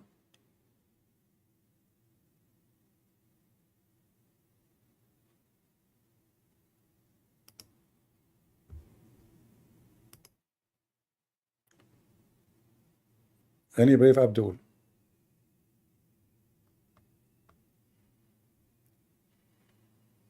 Filthy language. You know, it's an embarrassment actually to be a Muslim.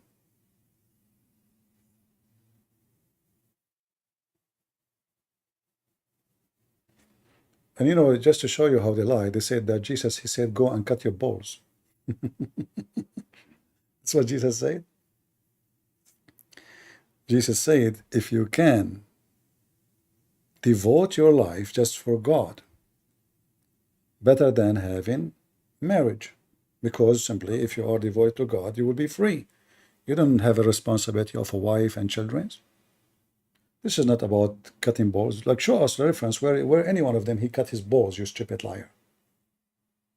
However, in the case of Muhammad, he never cut his balls because we can prove that he have none. Is that correct?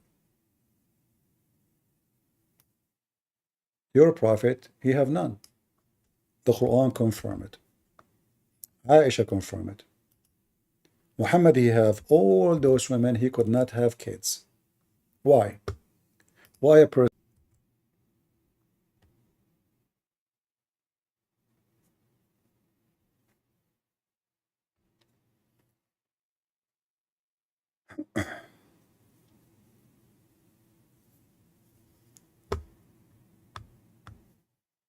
Let us see.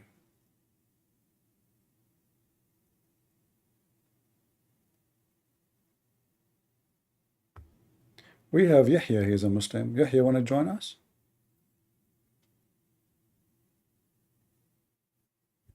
Who is a Muslim would like to join us? From the unburden has been groovy. Christian Prince, first of all, this is Dr. Zakir Naik. I have PhD in Islam. I'm going to refute you many times. First of all, Allah Alam. Allah knows best, Christian Prince. Thank you. Second of all, Christian Prince, Muhammad had no balls, Christian Prince, because in the Quran, Allah said that the babies come through the backbone, correct? Yeah, even Adam, it says that Adam, he have his seed from his shoulders. So Adam have no balls too. Christian Prince, you want to debate me, correct? You have to give me 50 million rupees, Christian Prince, and also a stadium of 1 million Muslims. But since I have so much knowledge, Christian Prince, I'm going to pass it to the top scholar of Speaker's Corner. His name is Ali Dawa. Christian Prince, yeah? If you can show me one verse in the Quran, yeah? Where it talks about the stoning of women, yeah? And adult breastfeeding, my wife will give you her breast. And she's proud of that, Christian Prince. Yeah. Yeah? That's a good one. Continue. I was listening CP and I just had to start up a little show a little bit, just keep the party going. Yeah, well, thank you very much. That's a good entertainment. But isn't it really weird, those people? Like, we read for them in what is in their books and they say we don't accept it. But when they go, hold on, when they go in their conversation alone, they accept it. Like, we have the video of Fifi speaking to other Fifi, saying it looked like it's okay to be a pimp in the Quran, correct? The video is there. But when CP, one of the biggest shirks in Islam is using your brain. You can't use your brain in Islam. But the hypocrisy of those people is beyond imagination. So when they are speaking to each other alone, they say it's okay to be a pimp. Christian Prince, he said, lie number 100. Christian Prince lying. It's not allowed in Islam to be a pimp. You go there, in their video, he says, yes, it's okay to be a pimp in Islam. So, because now they want to refute me, anything I say, once I went in a chat room, long time ago, this is Palto. So, the Muslim, they knew I will never say something good about Muhammad. So they gave me the microphone, and I said Prophet Muhammad was a decent man. Everybody in the chat was saying liar. I said he never fornicated. Liar. He never had sex with children. Liar. Because they're not listening. Christian Prince, this Christian Prince, whatever he say, we will say he's a liar. So the whole chat room have hundreds of people are boiling, saying I'm liar, liar. And then the admin, he gave me a red dot, which means he muted my microphone. He took the microphone from me. He said to them, you stupid donkeys. He was saying to you, the Prophet did not commit this. And you say liar. You said he did not have sex with the goat. You said liar. So even in our room, he beat us, But the stupid himself, how come it took you 5 minutes to figure out what I'm doing? Why you waited 5 minutes, So I was saying, Muhammad did not have sex with the goat. Everybody in the chat room, liar, liar. And then I said, okay, we have a good recording for let's see. You just admitted that I am telling the truth. So when I say, even when I say Muhammad is a good man, they don't accept what I'm saying because I'm a Christian prince, So those are the Muslims. It doesn't matter what you say; they are not listening. You're a liar.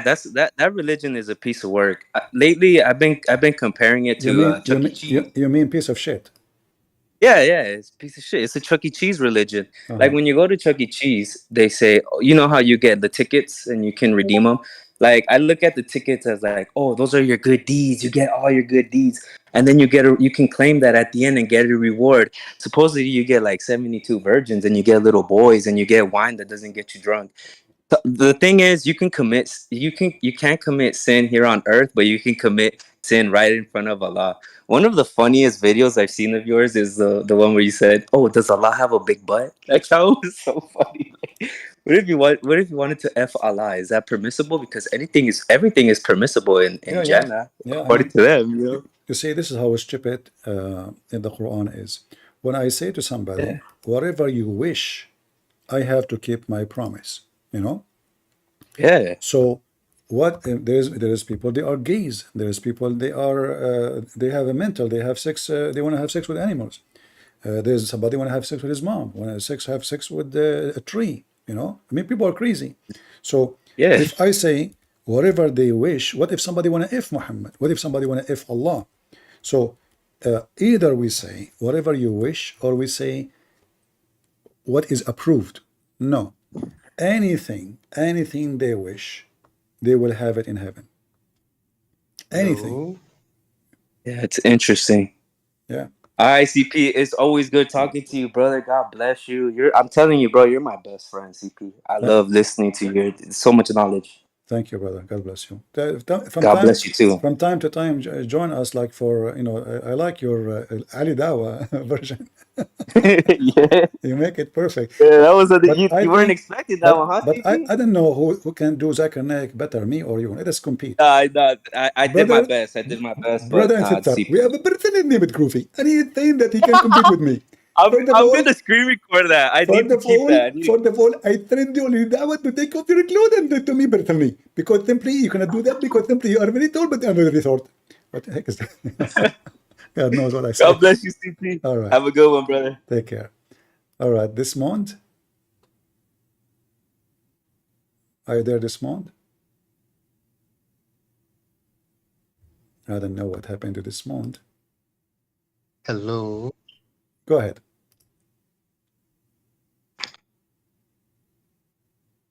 Hello. I hear you. Yeah, good morning. Good morning. I hope you are fine. I'm fine. Are you a Muslim? Hello. Oh, well, that's all right. Fix your microphone. Fix your microphone. Kalb, are you there? Cap, sorry. Hello, brother. How are you, brother? I'm fine.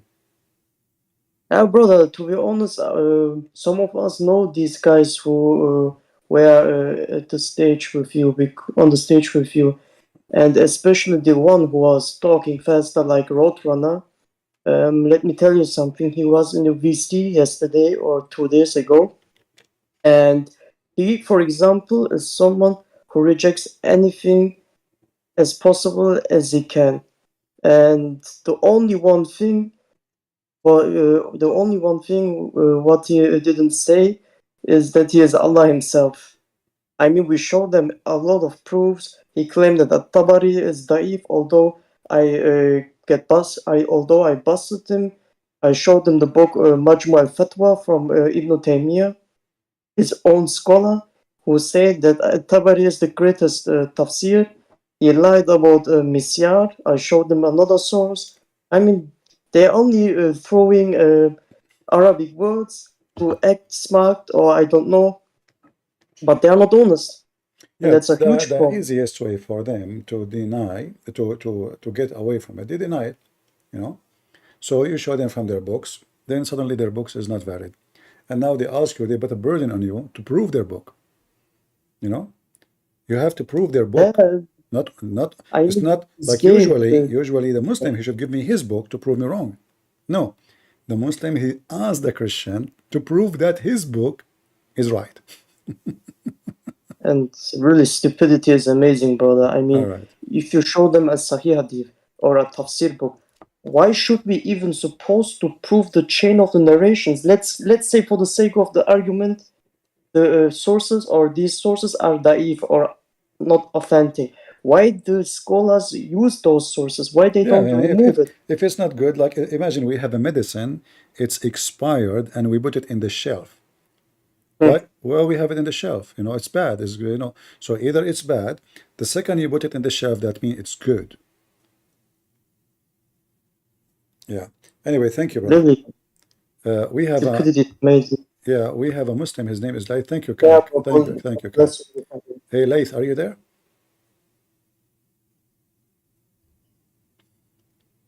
ACP. No, I've talked to you before. No, I'm an ex-Muslim. Oh, okay. I just wanted to comment on the Exodus verse that the Muslim brought up. Yeah. Okay. So basically, he said that that verse was talking about God allowing two wives. But if you literally just read a couple verses back, Yeah. it makes it very clear that God is talking about if a man has a female servant that he marries, Yeah. if he wants to divorce her. He have to set her free if he could not. Yeah. Yeah, and then literally says in that verse it says, and give her her marital rights. So how could you give a woman marital rights if she's still your wife? That doesn't make sense. Yeah. Yeah. This Anyway, is it's funny how they lie and they think that they can get away with it, but yeah. crazy. We know Muslims. But anyway, like even if let us say for the sake of argument, the Jews they practice, and even if let us say God, he said to them, you can have 1,000 wives. But that will not fix the problem Muhammad he have. Taking wives who they are married from their husbands just because he have lost, you know, he have lost. Yeah. Those are Muslim women. We are talking about slave captured by war. No, right? Exactly. Yeah. And Thank you, though, CP. in the Bible, when someone do wrong, the God of the Bible condemn the person. When Muhammad he do wrong, the God of the Quran praise him. Yeah, it gives them like permission. No, not only permission. Like here in the story of Zayd and Zainab, Allah saying to him, why you tell the man keep your wife when you want her? Yeah. You know. So instead of Allah rebuking him, saying shame on you to desire a woman she is not yours. This is the Ten Commandment. You know, you should not take a woman she is not yours. So this guy is breaking the Ten Commandment, yet his God saying to him, why you tell the husband keep your wife for you? So it is wrong to tell the man keep your wife. You should tell the man give me your wife.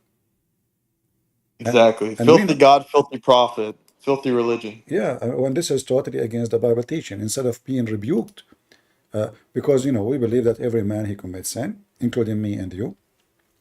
So if I wish a woman she is not mine, she is the wife of somebody else, God should rebuke me for doing that. In the Quran, as we see here in the story of Zayd, Allah is saying to him, why you say Why you say to the man, keep your wife for you, when Allah told you that this is yours, take her, you know? Why you hide what is in yourself, you know? What Allah made known for you, what is made known for him, take her. The Muslim, they put it between two brackets, as you see. So instead of saying to him, shame on you, you have already many wives, why you are going after this woman who is married? Shouldn't Muhammad say, you know what, keep the marriage, don't destroy your family, I will support you, I will help you? No, and this is his son. If this is what he do with his son, what he would do with a stranger. How are you doing, Adam? Salam alaikum, brother. I'm doing very well, thank you. Peace to you. How are you doing? Praise be to Lord. I'm doing very well. Thank you so very much and appreciate it. Um, uh, I, like quite frankly, I lost my words at this moment because there was a time when I used all the bad words in my dictionary about you, and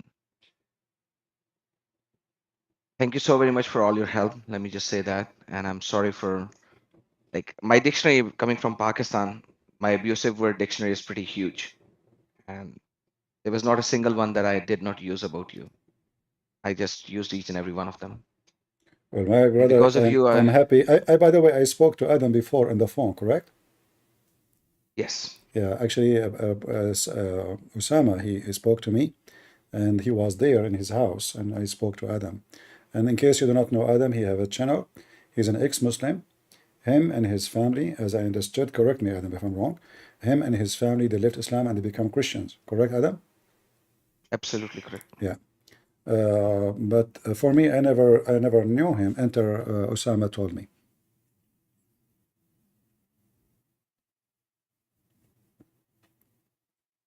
In case you do not know his channel, maybe Adam, you can post something in the chat so people they can subscribe to your channel too.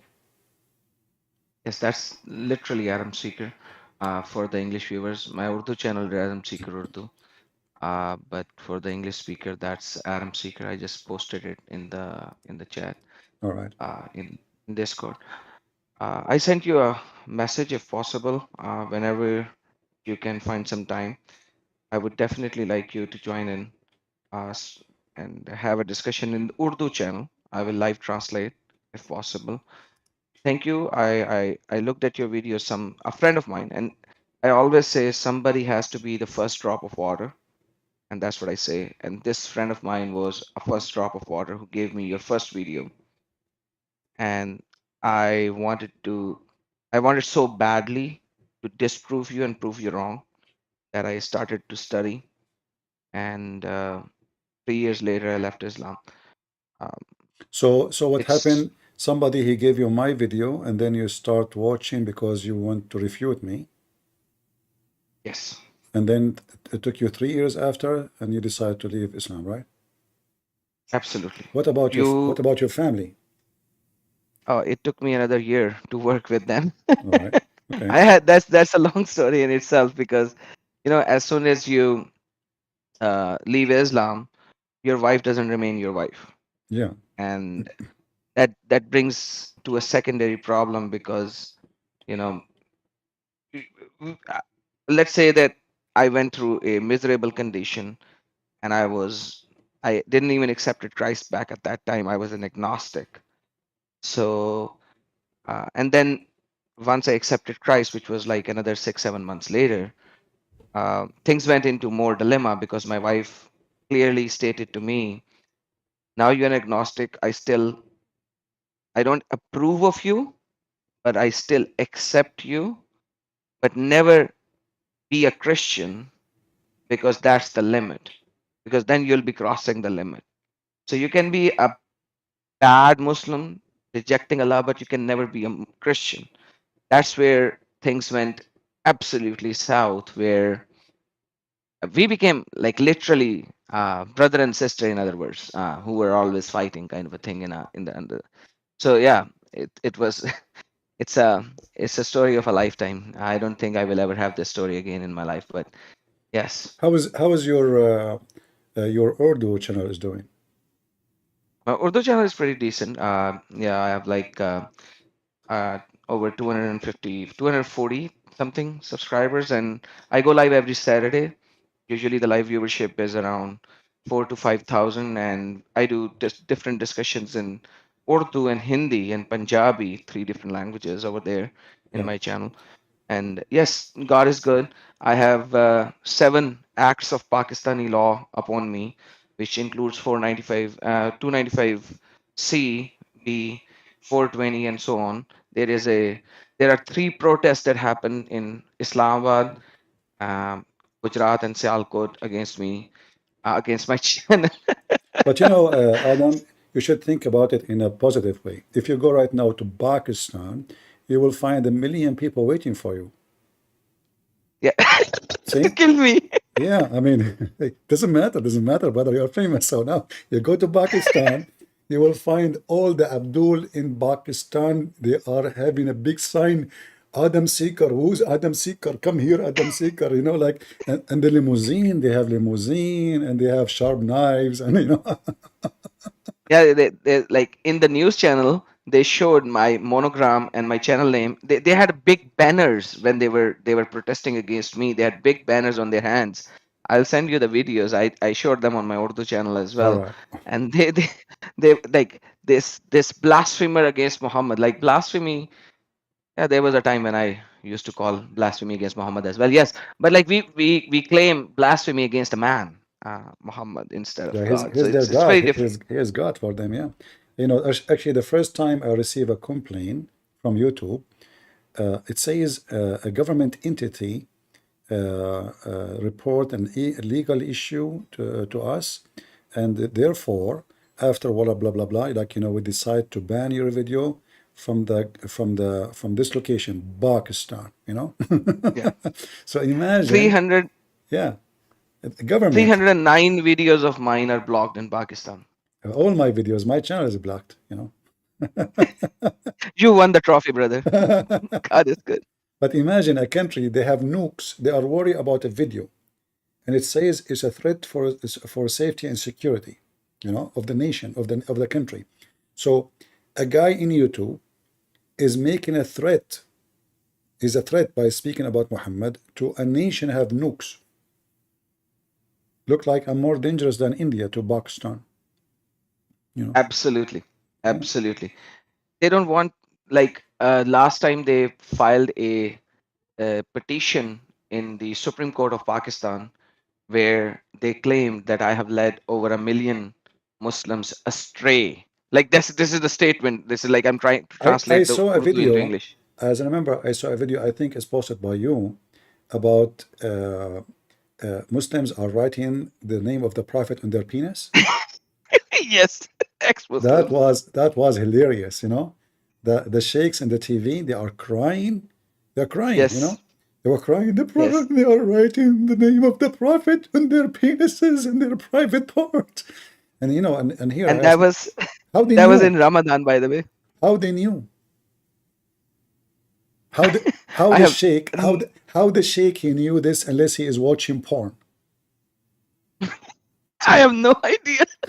Seriously, how I will know what somebody writing in his penis unless I am seeing his penis? And how a sheikh he see those things? Where you saw them? In Andrew Tate website? You know? How you see it? You know, like, I mean, how they notice that those guys having the name of Muhammad on their penis? Same time, doesn't make any different if it's in their penis or in their, you know. Brother, like imagine when I did my live stream on this in my English channel, YouTube blocked this video as hate speech. So I had a strike and I had to take a course on YouTube for hate speech. So they blocked this whole live stream where I showed all that and talked about it because it is supposedly hate speech. I don't know how it is hate speech when they are crying and I'm telling them why they're crying. It's unbelievable. But you know, But I have to agree, it's not nice that ex-Muslims, they are writing the name of Muhammad in their penis. I mean, come on, you know? brother, my penis is too holy and too pure damage, for Muhammad's name. why they want to damage their penis? I mean, okay, hold on. So imagine you are ex-Muslim. Let us say now you became an atheist, and now you wanna, you know, you wanna fornicate or you get married. So now you take off your clothes, and your wife, she is waiting for you, and what she see? Muhammad. That is not good. That's horrible. So I just think that they wanted to, To they insult. want to play with the emotions, and that's what they were doing at Yeah, that yeah, time. yeah. No, they to collect donation, like Ali Dawa when he after he debated David Wood, right away and in less than 20 minutes after. At that time it was like the end of the night, and he went, yeah, brothers and sisters, people are leaving Islam. Please donate for us 100,000. So they want to take the benefit of the debate, like the debate is finished, and the Muslims they thought, oh, we have victory over those Christians. As David Wood, he could not answer anything, but we know that every answer they gave, it was like Mimi Hijab. He said, not a single Jew believed that God have a son, and then the Quran says that the Jews they say Allah have a son. His name is Uzair. But anyway, they make mockery, but right away they start to make advertising for donation because the whole point is to make money. You're so right. You're Yeah. so right. And they also wants to play with the emotions, brother. Like that debate with David Wood and Mimi Hijab, and that's what I call him. It's all about emotions. David Wood do not play with emotions, and they always play with emotions. And like I always say, you don't have to win by the arguments with Muslims. You have to win by their emotions as well. It needs to look like that you have to win in both manner when you are talking with them.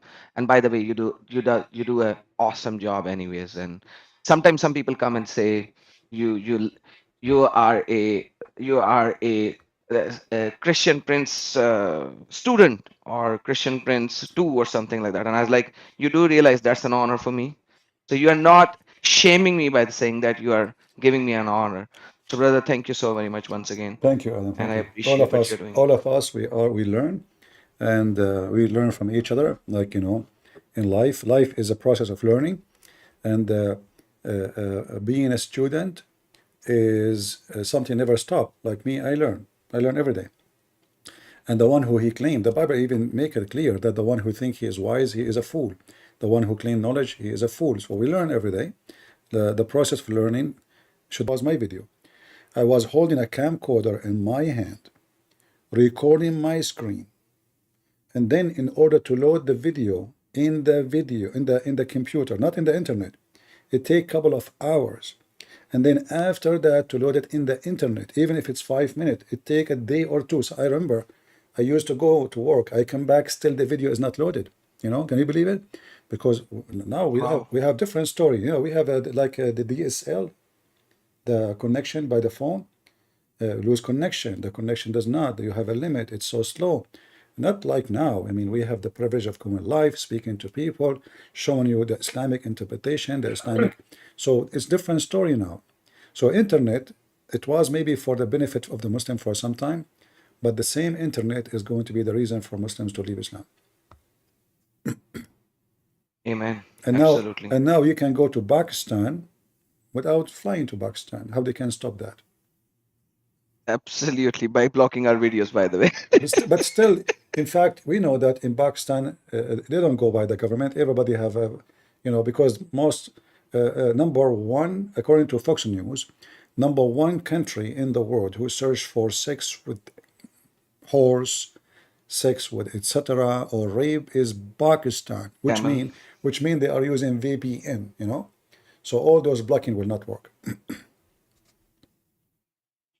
Yeah.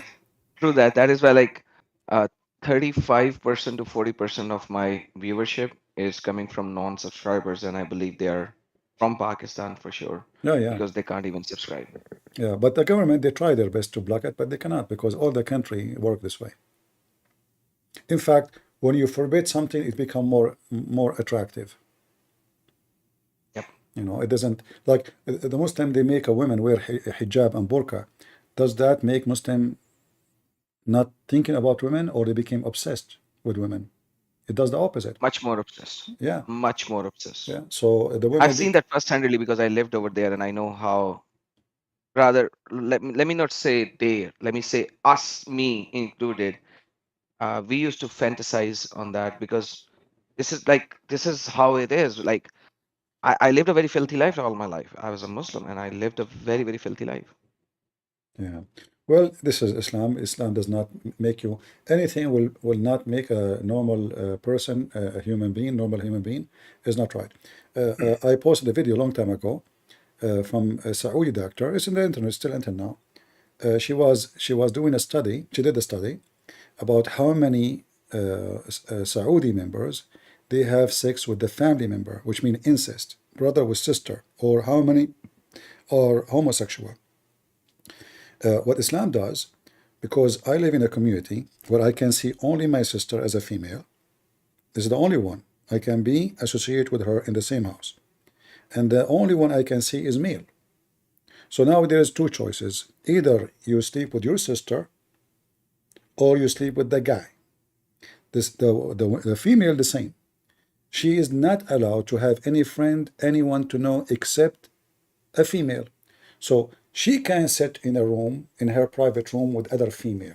They can sleep in the same room, but she cannot see a boy.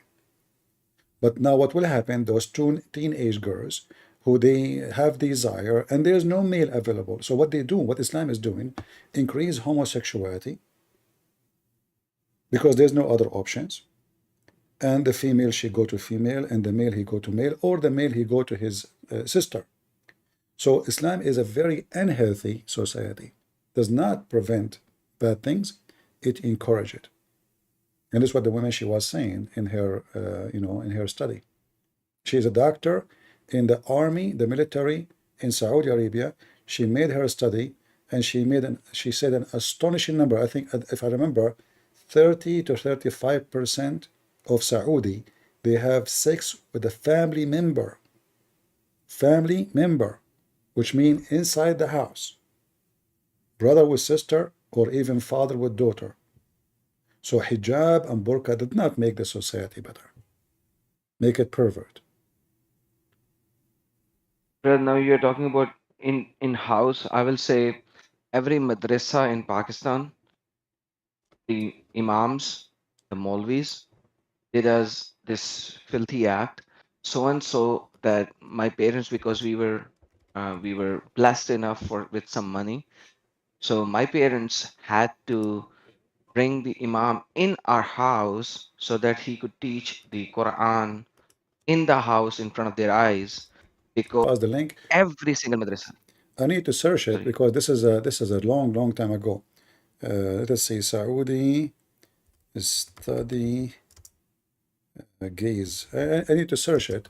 I post this video, if I say maybe 12, 13, 14 years ago, I forgot. But maybe here we go. I found it. Here we go. I'm lucky actually to find it. Unbelievable how you can find something. Oh boy. Yeah, you can tell from the bad quality of the video how old it is. So this guy, he posted this video when? I'm not sure. Let me show it to you.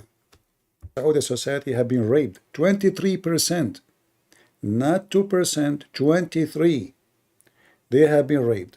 المجتمع السعودي تعرضوا للاغتصاب الجنسي. اوكي.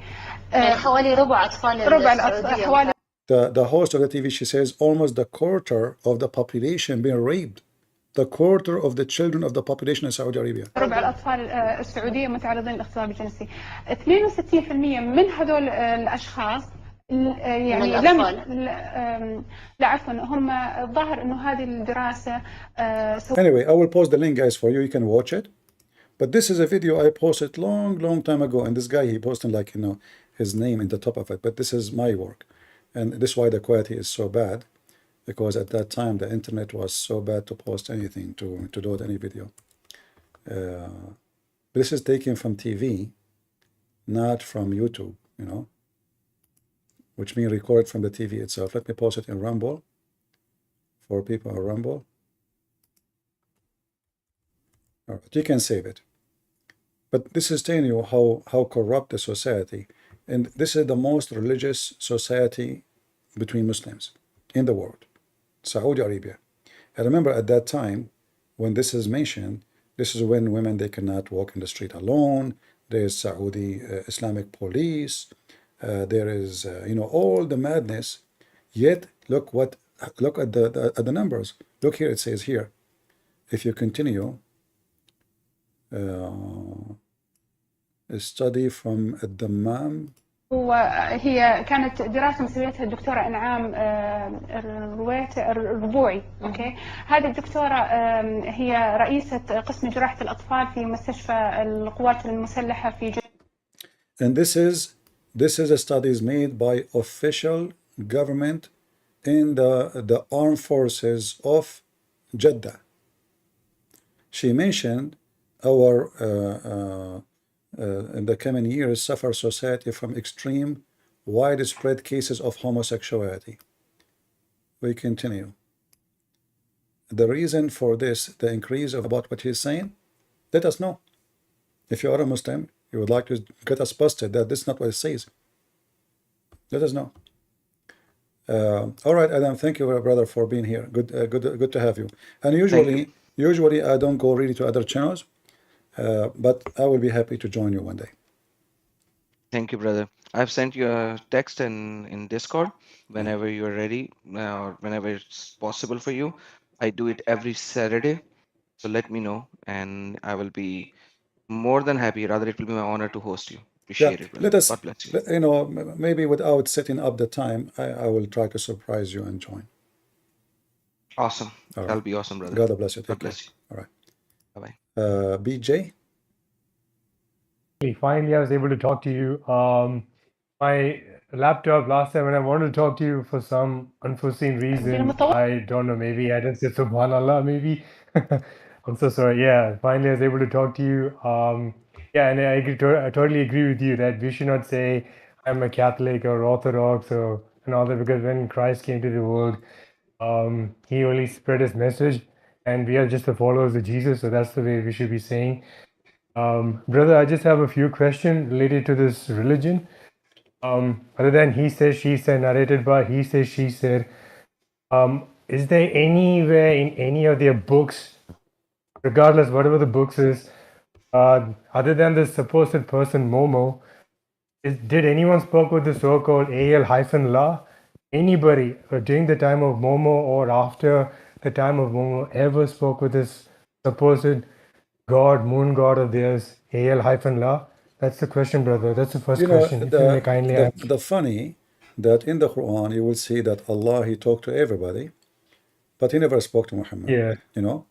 Brother, ironically, I speak Arabic. I don't say I'm a Shakespeare of Arabic, so it's not they can make a fool out of me, because I actually was born in the Middle East, a tiny country between Saudi and Iraq. So you know what I'm talking about. So I understand Arabic. I learned Arabic. I was fluent. Just when I moved down under, g'day to all my brothers and sisters there. So yeah, so I lost my fluency, but I still can read and write Arabic. So yeah, by the grace of God. Yeah, you know, the God of the Quran, he speak even to Shaitan. Even Shaitan, he speak to him. He speak to Isa. He speak to Moses. He speak to Abraham. He speak to everybody. Thank you, brother. Yeah. So Allah, he speak to Adam, Shaitan. Allah speak to Moses. Allah speak to Isa. He speak to everybody. But when it's come to Muhammad, he don't speak to him. Why? And I always sent through Jibreel. No, the reason for that, because Muhammad, if Allah is speaking to him, this is a big deal. And Muhammad, he is not convincing. He will not be convincing at all if he claims so. You know? So he chose to say that a man came to me. A man, you know, a man with normal, you know, it looked like a human being. And that will make it easier for him to cover his lie. Like, you know, a man, he came to me, spoke to me. He's an angel, yes, but he's a man. But if he say it's an angel, and then Muhammad, he says that he saw, Aisha, she said, that he saw Jibreel twice in the way he is, with 600 wings. So why Muhammad, he saw Jibreel with 600 wings twice, and the rest are just a man? Why not all the time with 600 wings? Because simply, people will keep asking, okay, this guy, he keep coming to him, but we never saw this guy, the 600 wings guy.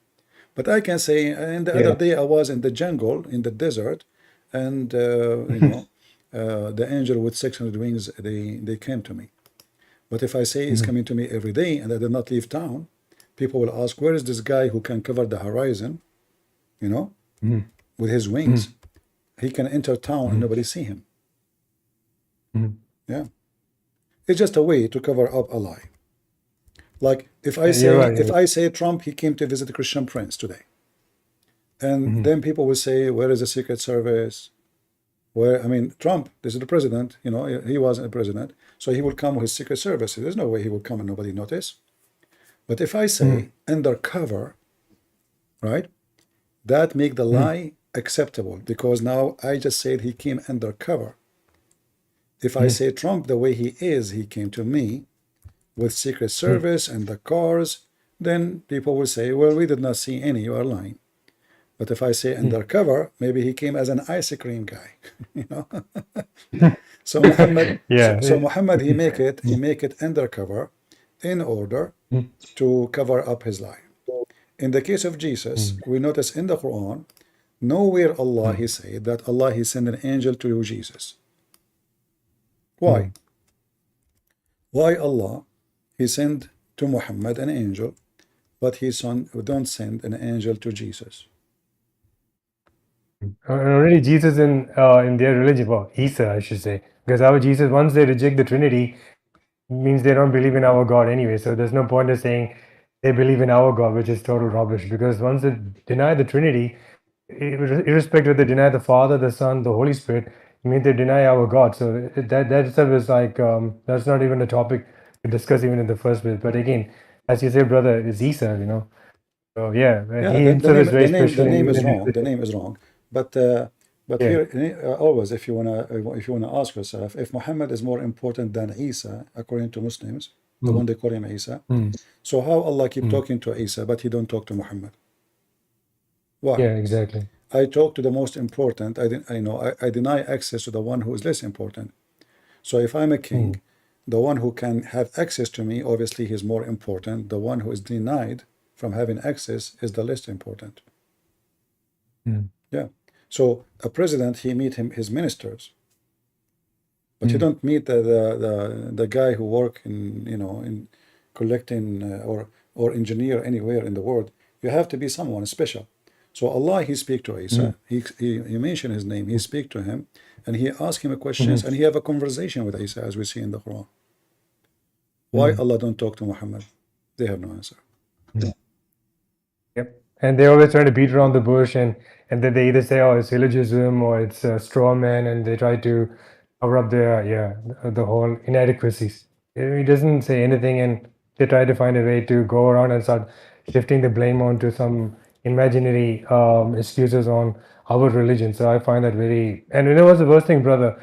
I mean, you and I, we are Arabic speakers. What I find very funny is people who don't speak Arabic are trying to correct, especially you. I don't even say I'm a native Arabic speaker. I don't say I'm a Shakespeare of Arabic language. But when they're trying to correct you, it's beyond hilarious, and it's very stupid. I mean, I don't understand what's wrong with these people. They can't even utter one word of Arabic.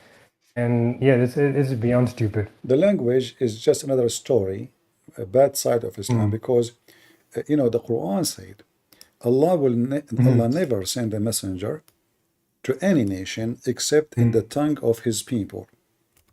And the Quran gave a good logic for that, which is weird. Yeah, the tongue of the people. Why? So they might understand. And then the same Quran, the same religion claimed that Muhammad is a messenger for all mankind. So how the Quran is saying that Allah will never, and he had never been sending any messenger except in the language of his people, which means he have to be from the nation, and he have to speak the language of the nation. Why? In order to make the message clear. So who said that? The Quran. So in order to have the message clear, we have to speak the language of the people. Exactly. So how Muhammad is a messenger for people of India? Exactly. It doesn't make any sense. This verse destroy all the logic of Muhammad being international messenger of Allah. Exactly. And they don't even realize why they have to speak in Arabic also, even when they don't understand what the Arabic sentence even. I don't know if you notice what I see on screen. And then Allah, he misled whom he wills. So why you are sending Quran if you are going to mislead anyway? What the heck is that, Exactly. He just said he will send a messenger to make it clear. Okay, so now we make it clear and then we mislead them? Does not make any sense. And our Bible is very clear. The one who misleads obviously is Lucifer, the Satan. So exactly. yeah. Brother, I have one more question. If you could kindly answer. In their book, the ones who wrote this supposed revelation, the first two who wrote the revelation, one of them became Christian, the other one left the religion.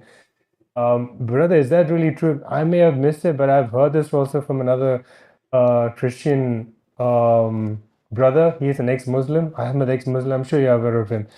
He was saying the other day, or a few days back, that there was the first two supposed ex-Muslims. They left the religion. They were actually the writers of the supposed revelation.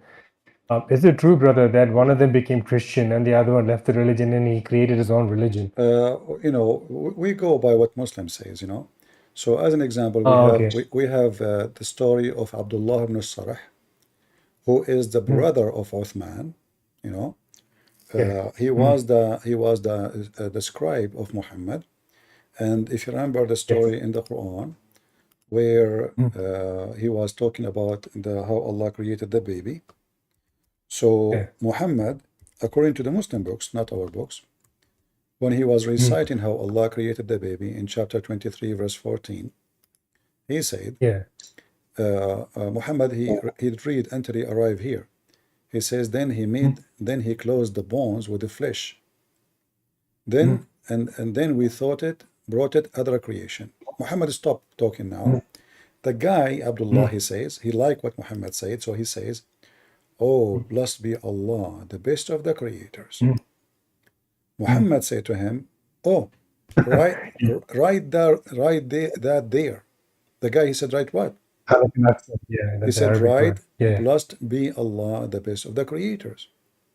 The guy, he said to him, but Prophet, I'm the one who said that. He said, well, this is how it came to me. So at this moment, the man, he noticed that Muhammad is a fraud. He just copied what he said, you know. He liked it. He found that it fit good in the Quran. He put it in the Quran. And that's why he left Islam. Yeah. And here, by adding this, by the way, Muhammad, he destroyed himself, because we every day we make fun of Islam, saying that Allah the best of the creators. How he is the only creator, but he is the best. Arabic right there. It says very clearly in Arabic. Yeah. I mean, those who can read it. And this is a present. The pagans believe that there's many gods. So now the guy here, he's supposed he's a Muslim, but now he is admiring this God who is the best of other gods. So he converted to Islam, but he still is a pagan because Islam is pagan. And Muhammad, he took it, for he did not find something wrong in it, because still he believed in many gods, obviously. Otherwise, you cannot say Allah is the best of the creators unless there is other creators. Exactly, you're and right. there is, I mean, it doesn't make any sense. There is the story, not only like writers of the Quran, they left Muhammad, even his wife. His wife, Qatila, you know, she left Islam, and the story, she became a Christian. Some story says she just married other guy. But even not only she married someone else, she, in some story they say she married Ikrama ibn Abi Jahl, which means the one Muhammad he speak against in the Quran, the father, you know, his uncle. Yeah. And then it says even that Abu Bakr, when he heard that she married this guy, he wanted to burn them alive. You know? Yeah. So Muhammad's wife herself, she left Islam, and she, you know, she knew Muhammad is a fraud. Yeah. Actually, I can share some reference. Hold on. Let me show some reference for that. This is the website here. As long as you know Arabic, you can open it. Yeah, sure. And maybe the admin can shorten the link and post it. And here we show it here. This is Qatila, the wife of Muhammad. And this is the book, Al-Mustadrak ala Sahihain. It's authentic. Yeah, I can see that right. Very clearly it says. And this is chapter 5, verse number 14, page number 49, and hadith number 2828. And here it says again, number 6899. So here it says, this is Qatila, that the Prophet, he married her. She is, she is the sister of Qais. She is the sister of Al-Ash'ath ibn Qais. He married her in the year number 10. And then he married her before, and then he died after, supposedly. But it says here, let us see.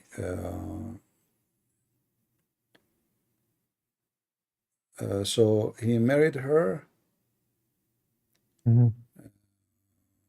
Here we go. At the end it says, and some they mention that she became an apostate. At the end. Yeah, it says clearly. Yeah. Oh yeah, I mean there's English anyway. Yeah. Yeah. So you can, this is his wife. She left him. Brother, just and again, I thank you so much for your time, for allowing me to talk to you. I tried many times in the past due to my unforeseen laptop issues, so I wasn't able to talk to you. So I thank you so much for your time, and I just have one last thing to just for my all brothers and sisters in humanity. We just want you to know that nobody hates you. We as Christians, we love you. We just want you to know the real truth about our living triune God, Jesus. And just to make it very simple, don't listen to other people. If you really want to know Arabic, you have to learn Arabic.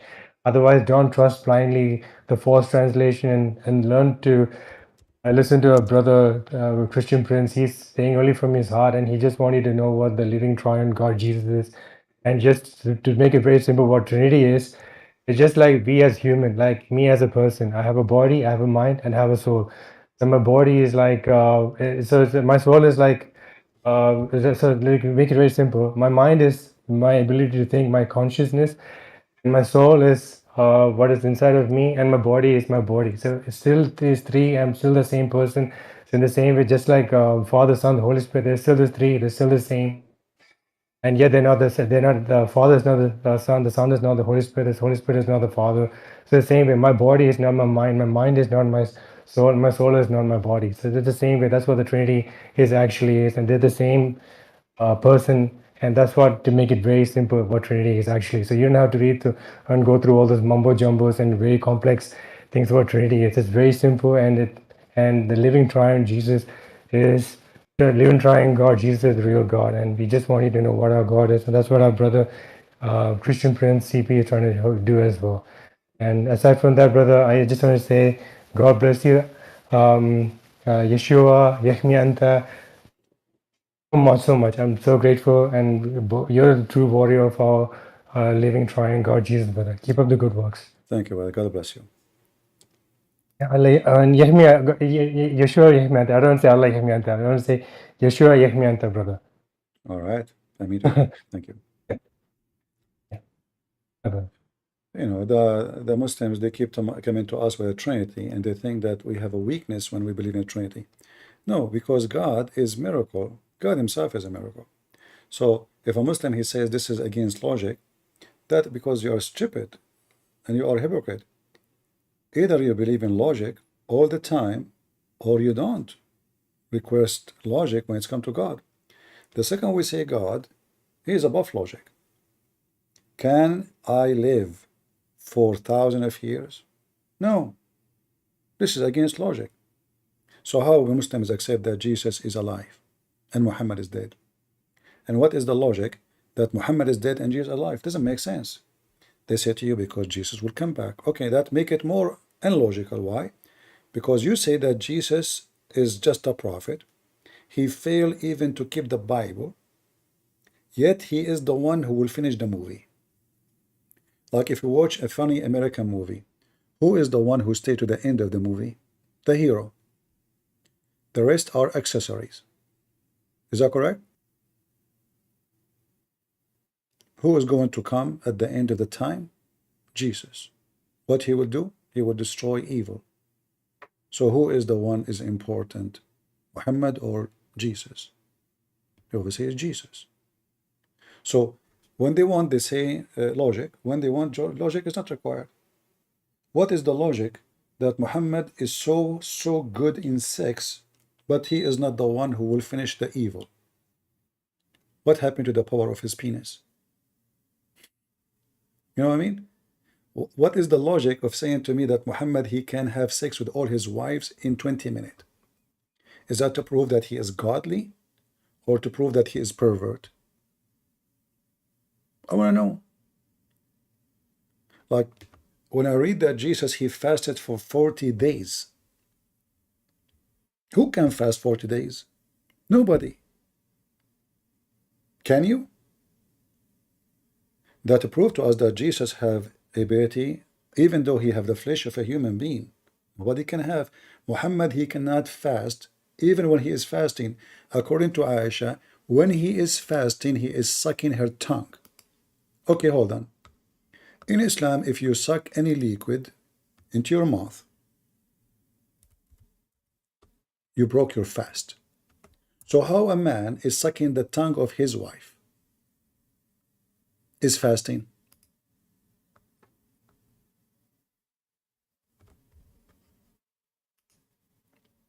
And not of Discord or in Facebook, and she said, listen, my husband, he was sucking my tongue. What? Is that for publishing you? Like, hello, CNN. My husband was sucking my tongue. Why you are publishing this?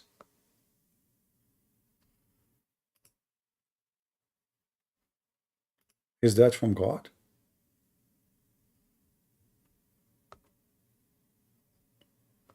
Am I heard, guys?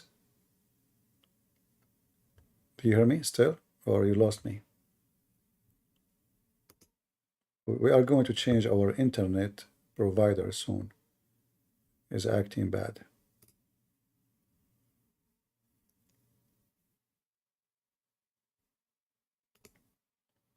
So the Muslims, they try to prove to us that the religion is true by giving us false reasoning. Are you there, Error? Hello, how are you? I'm fine. Okay.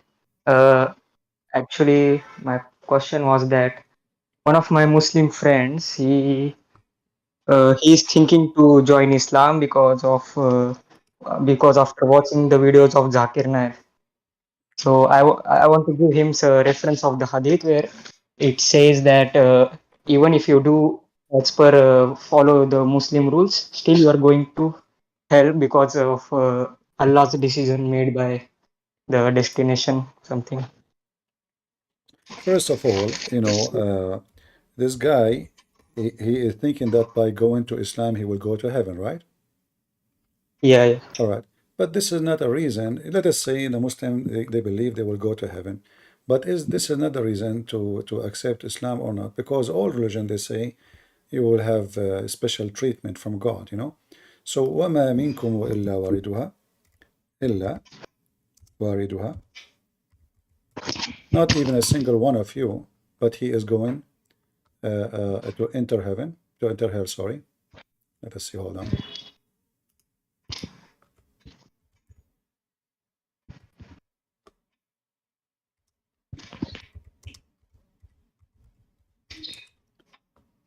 All right. Not a single one of you, but he is going to enter hell. This website.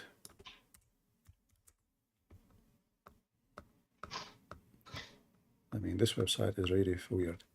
In chapter 19 verse number 71, it says, not but a single one of you, and the Muslim here, they translate, it says, will pass over hell. No.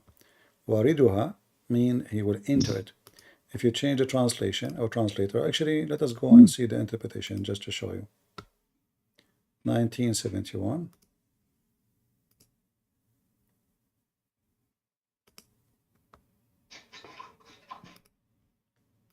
But again, this is not a reason to accept or to refuse, because all religion, they say, they promise you something good if you believe, This is stupid reason.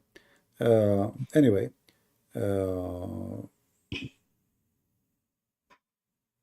Can you give the reference of that one hadith where it says that Allah has already made a destination of you. Even if you do good, you will go to hell. Yeah.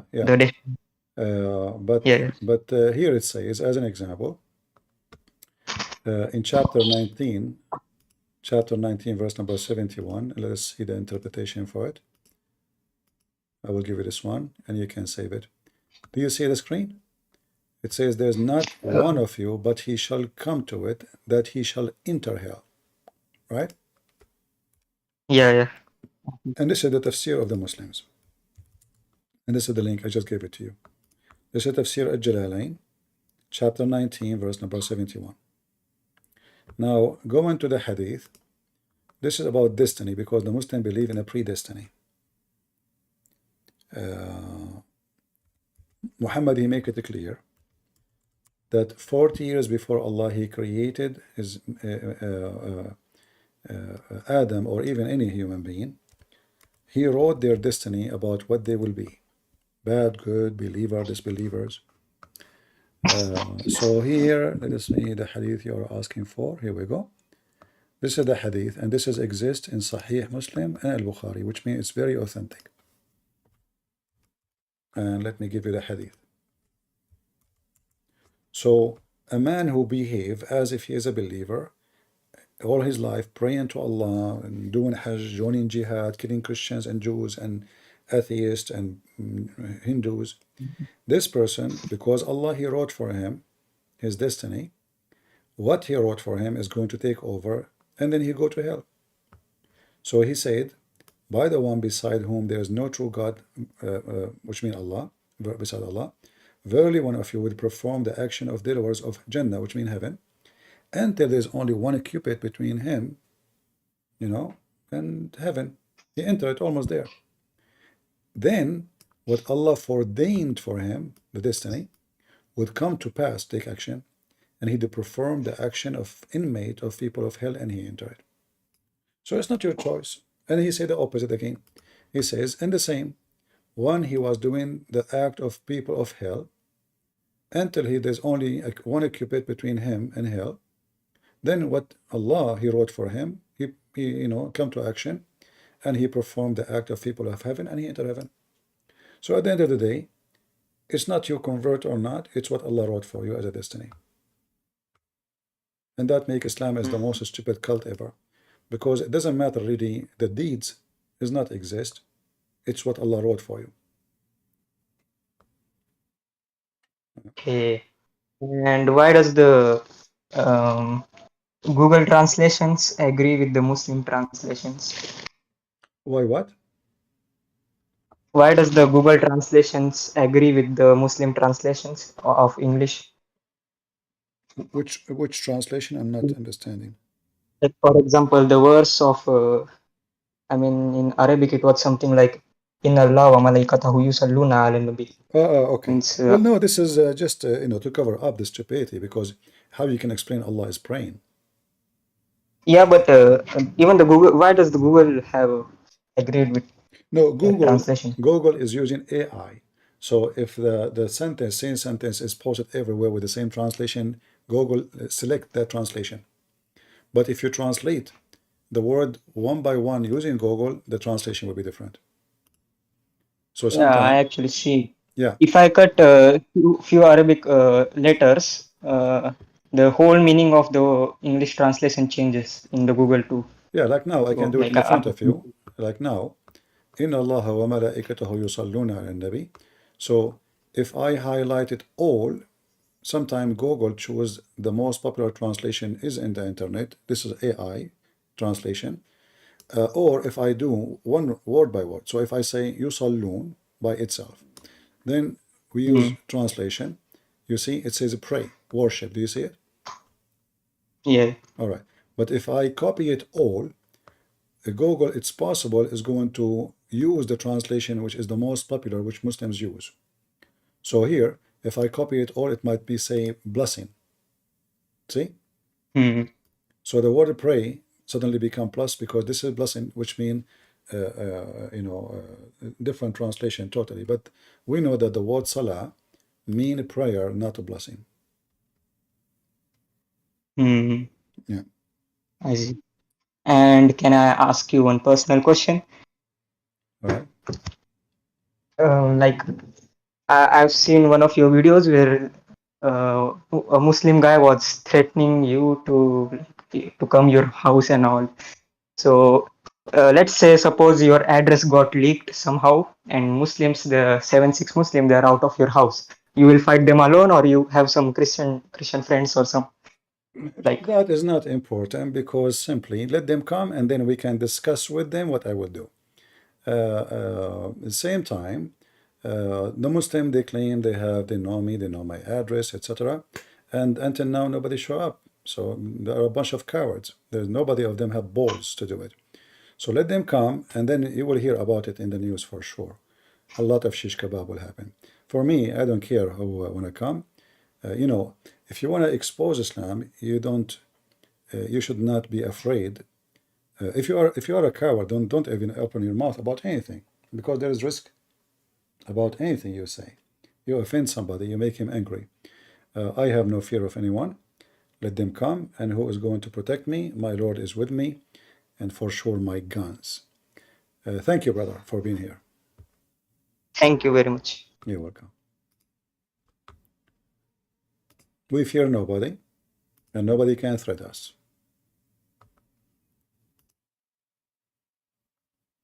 Now, it doesn't mean that we are going to be fooled. Always we are armed and we are ready, and the one who will come, he will have a lot of fun. Yes, VVN. I'm Christian, but I just had a question. I know you've been debating Muslims for a long time. When did they start denying their hadiths and stuff? Has this always been a thing? No, since we start showing them the embarrassment ones, they start denying them. They don't deny them actually in Arabic. Usually they deny them only when they speak in English. So when the Muslims they speak between each other, they don't deny them. But in English, because of it, like if you go in the Saudi airline, they have a brochure. One is saying in the brochure, I don't know how it is now, but I saw the brochure.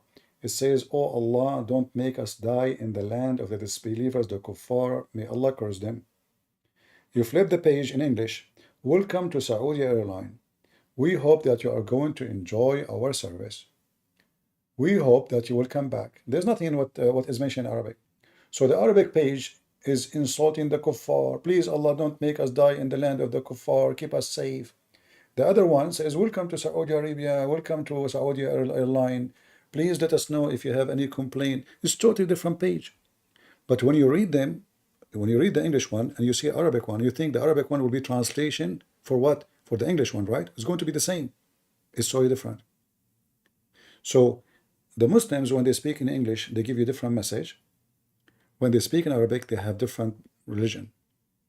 Like when a Muslim, he go to a black person, what he say to him? "Look what the white man did to him." But he will not say to him that the Prophet, he owned a lot of slaves.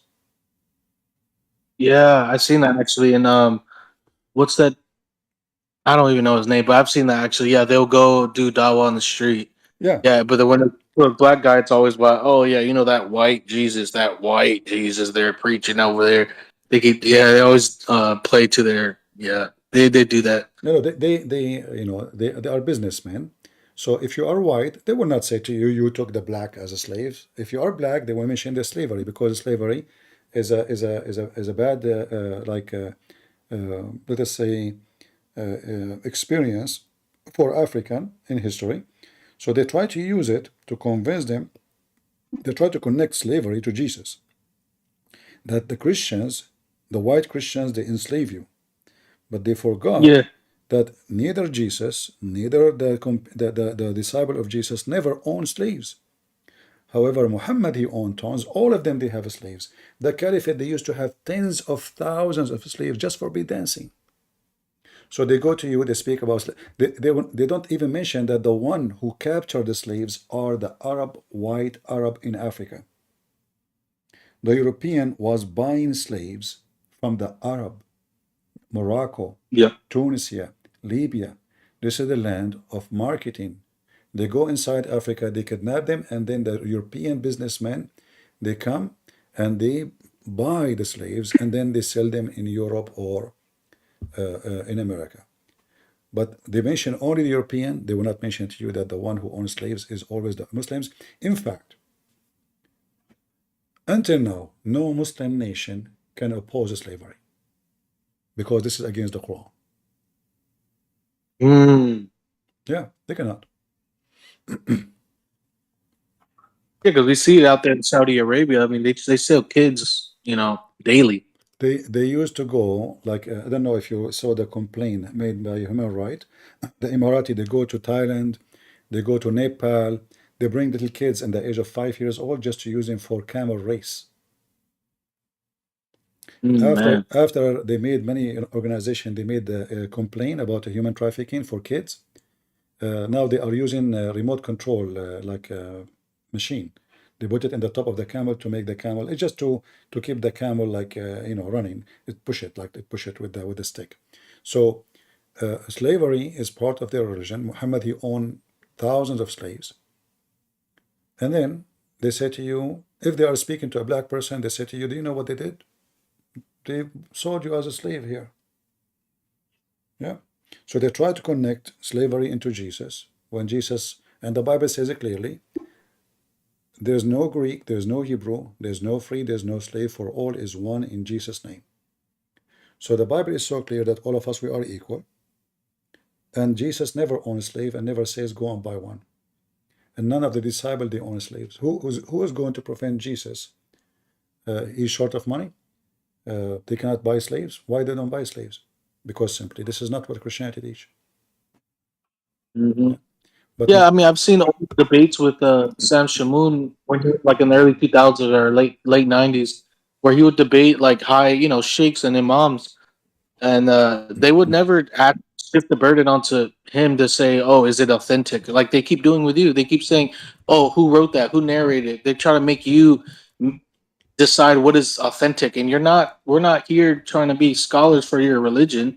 Their religion is saying it's sahih, it is authentic, and that's it. We're holding the religion accountable for what they say is authentic, and they don't see that. They keep trying to dance and deny their own books, and it's crazy. I cannot believe. I don't know how they feel. you see, when you debate a Muslim, you are not debating a Muslim. You are going to play with them, because simply a debate have to happen only between two honest people, not between liars. So if he is lying, you cannot debate a liar. There's nobody can debate a liar. If we go in the Quran, we will find tons of verses speaking about your right hand possess. Who are they? The slaves captured from war. You can rape them, and then they go and they school people about slavery. Muhammad owned slaves. Muhammad beat slaves. Muhammad raped slaves. Muhammad received gifts like shipping in Amazon, slaves from Egypt. So even married women in the Quran, chapter 4, verse 24 says, it is forbidden for you to marry women, according to Muslim translation, marry, except captive slaves. So if they are, slaves, and not to marry them, by the way, you can rape them here. There's no marry. The word marry is false. وَالْمُحْصَنَاتُ مِنَ النِّسَاءِ إِلَّا مَا مَلَكَتْ أَيْمَانُكُمْ. It's forbidden for you women who they are married, muhsanat, except forbidden for you what? To do sex with them, except slave girls who you are capturing. Yeah, so the law only applies to everything else except slaves. So slaves are just open season then. Yeah, Yes, that's crazy. in fact, there is a story of Umar al-Khattab when a slave girl, she wear a burqa. Umar, he did beat the women. She wear hijab and burqa. He beat her and he said to her, are you trying to make yourself look like a free woman? So slaves are not even allowed to cover herself. So the reason many people do not know the reason for the burqa. The burqa was a symbolic of who is a free and who is a slave. All right. So when a Muslim man, he see a woman in the street not wearing burqa, it means he can jump on her. She's nobody. She is just a slave. But if she is wearing burqa, that means she is a free woman, regardless if she is married or not. And this is sahih. Like, let me show you the reference. I don't know if I can find it in English, but this is the reference. And here, those all are sahih hadith. All are sahih hadith. But if we read here, It says here that he entered upon Umar, a slave she entered upon Umar. She is serving him. She's a slave. And all of them, they knew her. And she was wearing like a veil. And then Umar, he said to her, did you become free? She said no. Like, did your owner free you? She said no. He said, so what this is about cover? Why you are wearing cover? Don't you know that the cover is only for the free women? And he hit her with the kitchen stuff, like, you know, whatever you have in his hand, depending on what translation they will say. He hit her with it just because she is wearing hijab. Because this is only for free. Don't you know that the jilbab is only for freed women? So women, they have even to show their breast when they are serving Muslims. They are topless, they are naked. The women she decide to dress, that is not allowed. All right? And this is the hadith. Yeah. This is sahih. No Muslim can say. Let me post it for everybody in the chat. Yeah, I mean, I always wondered why would they even have these women covered in the first place? Shouldn't God's a commandment of women should help you not look No, upon but this them? is not an issue now. The issue is, if cover for everybody, okay. But as you see, they are using cover as a symbolic of slavery or freedom. So a woman, she is covered, that means she have protection. The woman, she is not, she is to be raped. You know? So all doesn't apply to yeah, so why you are slaves, yeah. why you are wearing burqa? Are you free now? She said no. Said okay, so he did hit her. You know? He said, don't you know that this is only the clothes of a free woman? Don't you know? So the burqa was additional way to oppress women who they are slaves. So when you go in the street, this is why you see in the hadith that Aisha, she used to decorate a slave girl. She sent her in the street so she can hunt young youth from Quraysh. Why she want to do that? How she do that? Well, a slave, she is not. Obviously, she is not wearing burqa. She is showing her makeup. Let me see the hadith. And men, they will follow her because she is a slave for sex. You know, we can jump on her, we can touch her, we can molest her. You know, we can take her. And this is what Aisha was doing. When Aisha, she want to have sex with young youth after Muhammad's death, she sent a slave girl who is pretty, and for sure she is not wearing burqa. And she said, let us decorate a slave girl. I'm trying to find the hadith, but it's not showing. But let me see. I will find it. So we can hunt young women from Quraysh. All right, I found it. And this is the link again for those who they are looking for it. We will post it in Rumble and YouTube. So burqa, in the old days, it was only for honorable women. Even though women is oppressed with the burqa, but it's a kind of protection too, because if you don't wear it, they will rape you. All right, and this is Aisha. She said, "Let us expose a slave girl, and we let her go around. Maybe we can hunt some of the youth of Quraysh." Aisha, may God be pleased with her, saw a maid of hers, so she went around with her and said, perhaps we will hunt some of the young men of Quraysh with her. You see? Oh, yeah. Man, because it got covered. Wow. Yeah. That's great. All right. Well, thank you, my friend. All right, man. Thank you. Yeah, I appreciate it. You're welcome. All right, guys, it's getting late for me, and I hope we have a good time. Don't forget you can download my videos, and if you are a Muslim who call me and you are proud about your call to me, I encourage you to download the video of your call and post it in your channel. Let everybody see how good you were and how bad we were, right? And we encourage all Muslims, shake and shaky shake, to expose us, to show the world that we are lying, especially when we show your own books. And it is you who deny it. It is you Muslims who deny your own books, because simply you are ashamed of it. You know, when somebody is religious and he deny his own books, it's mean he is ashamed of it. Do we agree? There's no way a Christian will deny the Bible unless he is an ex-Christian.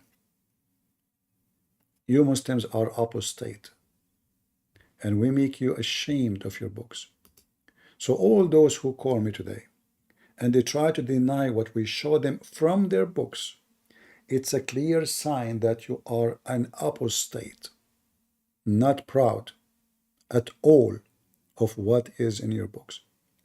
A person who is proud of his books, he will say, yes, this is my book, it says so what? But as you see,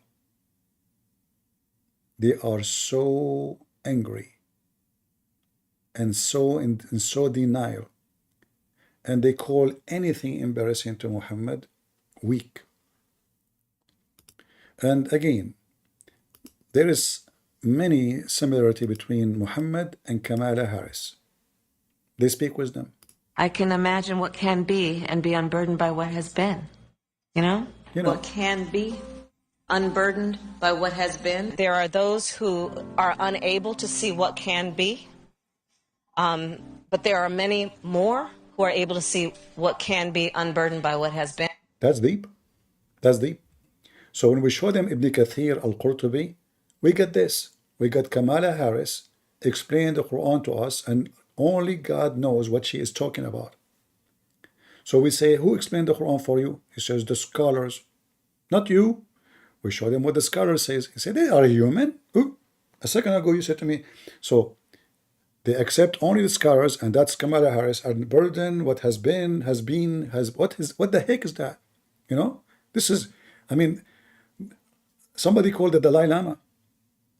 The Dalai Lama, when he was young, he was going in a trip, and you know, those people in Tibet, they worship him as God because he present God on earth. So this guy, he could not do poo-poo, you know, his poop is not coming. So he sit in the middle, and all those monks are sitting, like hundreds of them sitting around him, and they are praying to make his poop easy. And this is how I see Muhammad and his followers. They eat his poop. He's in the middle. They fight over his poop. They fight over his boogers. They fight over his piss. And then they say to us, what has been, burdened by what has been, whatever. I mean, why you are eating his poop? Because you don't worship him, right? Why you eat his poop, the guy? I mean, if he is just a prophet, why you are fighting over his poop? In fact, Muhammad, he claimed that even the earth swallow his poop. Even the earth cannot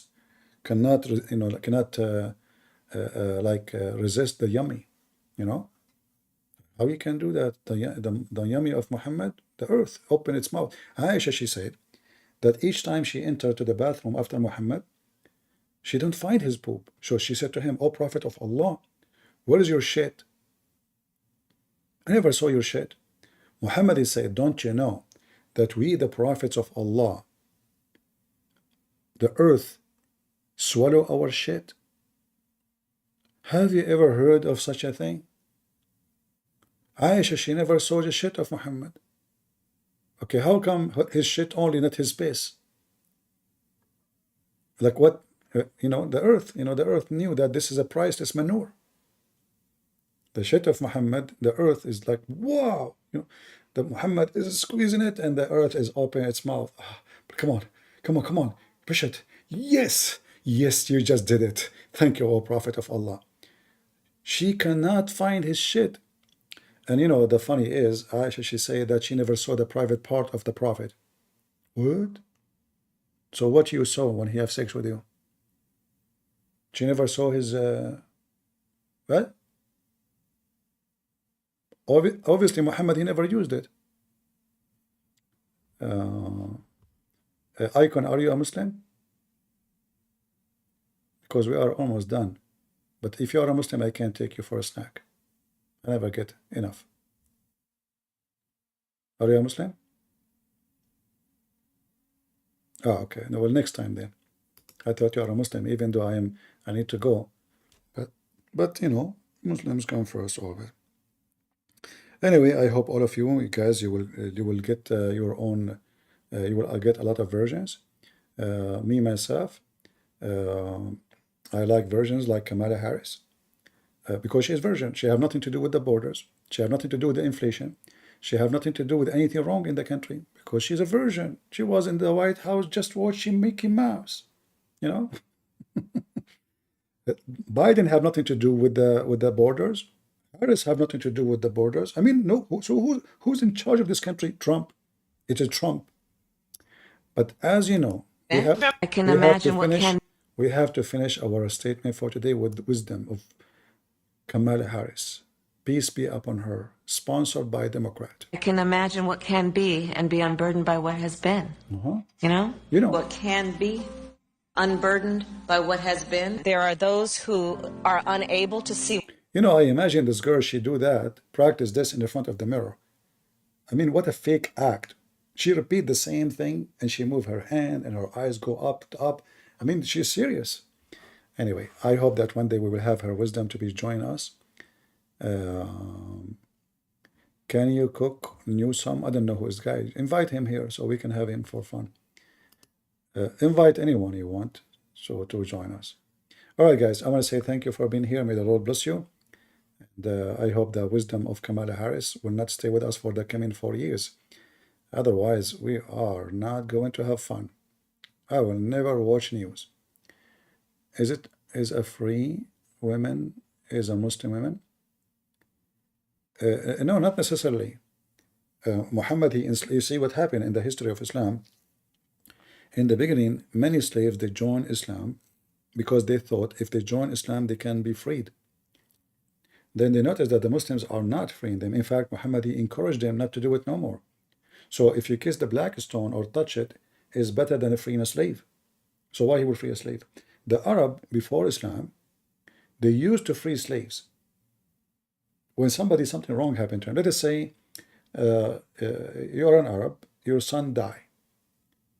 Then in your mind, oh God, he punished me because I did something wrong. So what he do? He repent. How?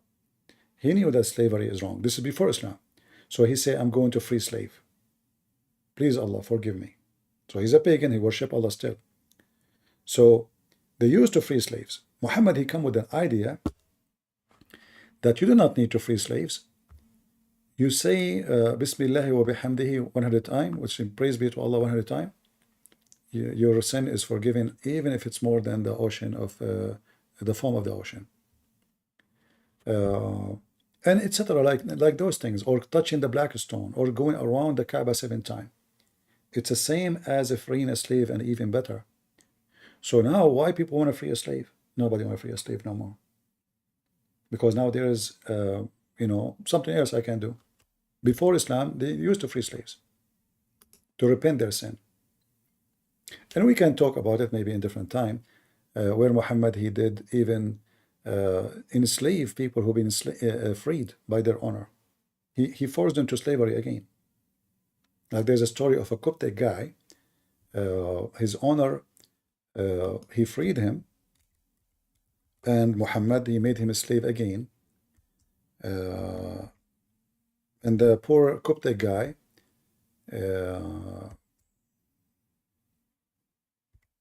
he died after a year from sadness. Imagine your owner is, free you. The owner is dying. So he decided to repent and free his slave.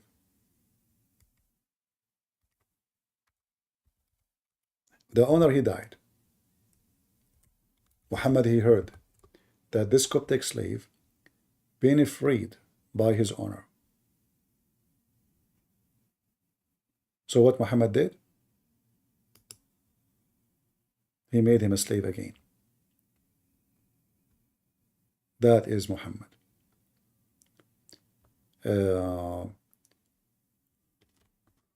Let me see if I can find the reference before I go.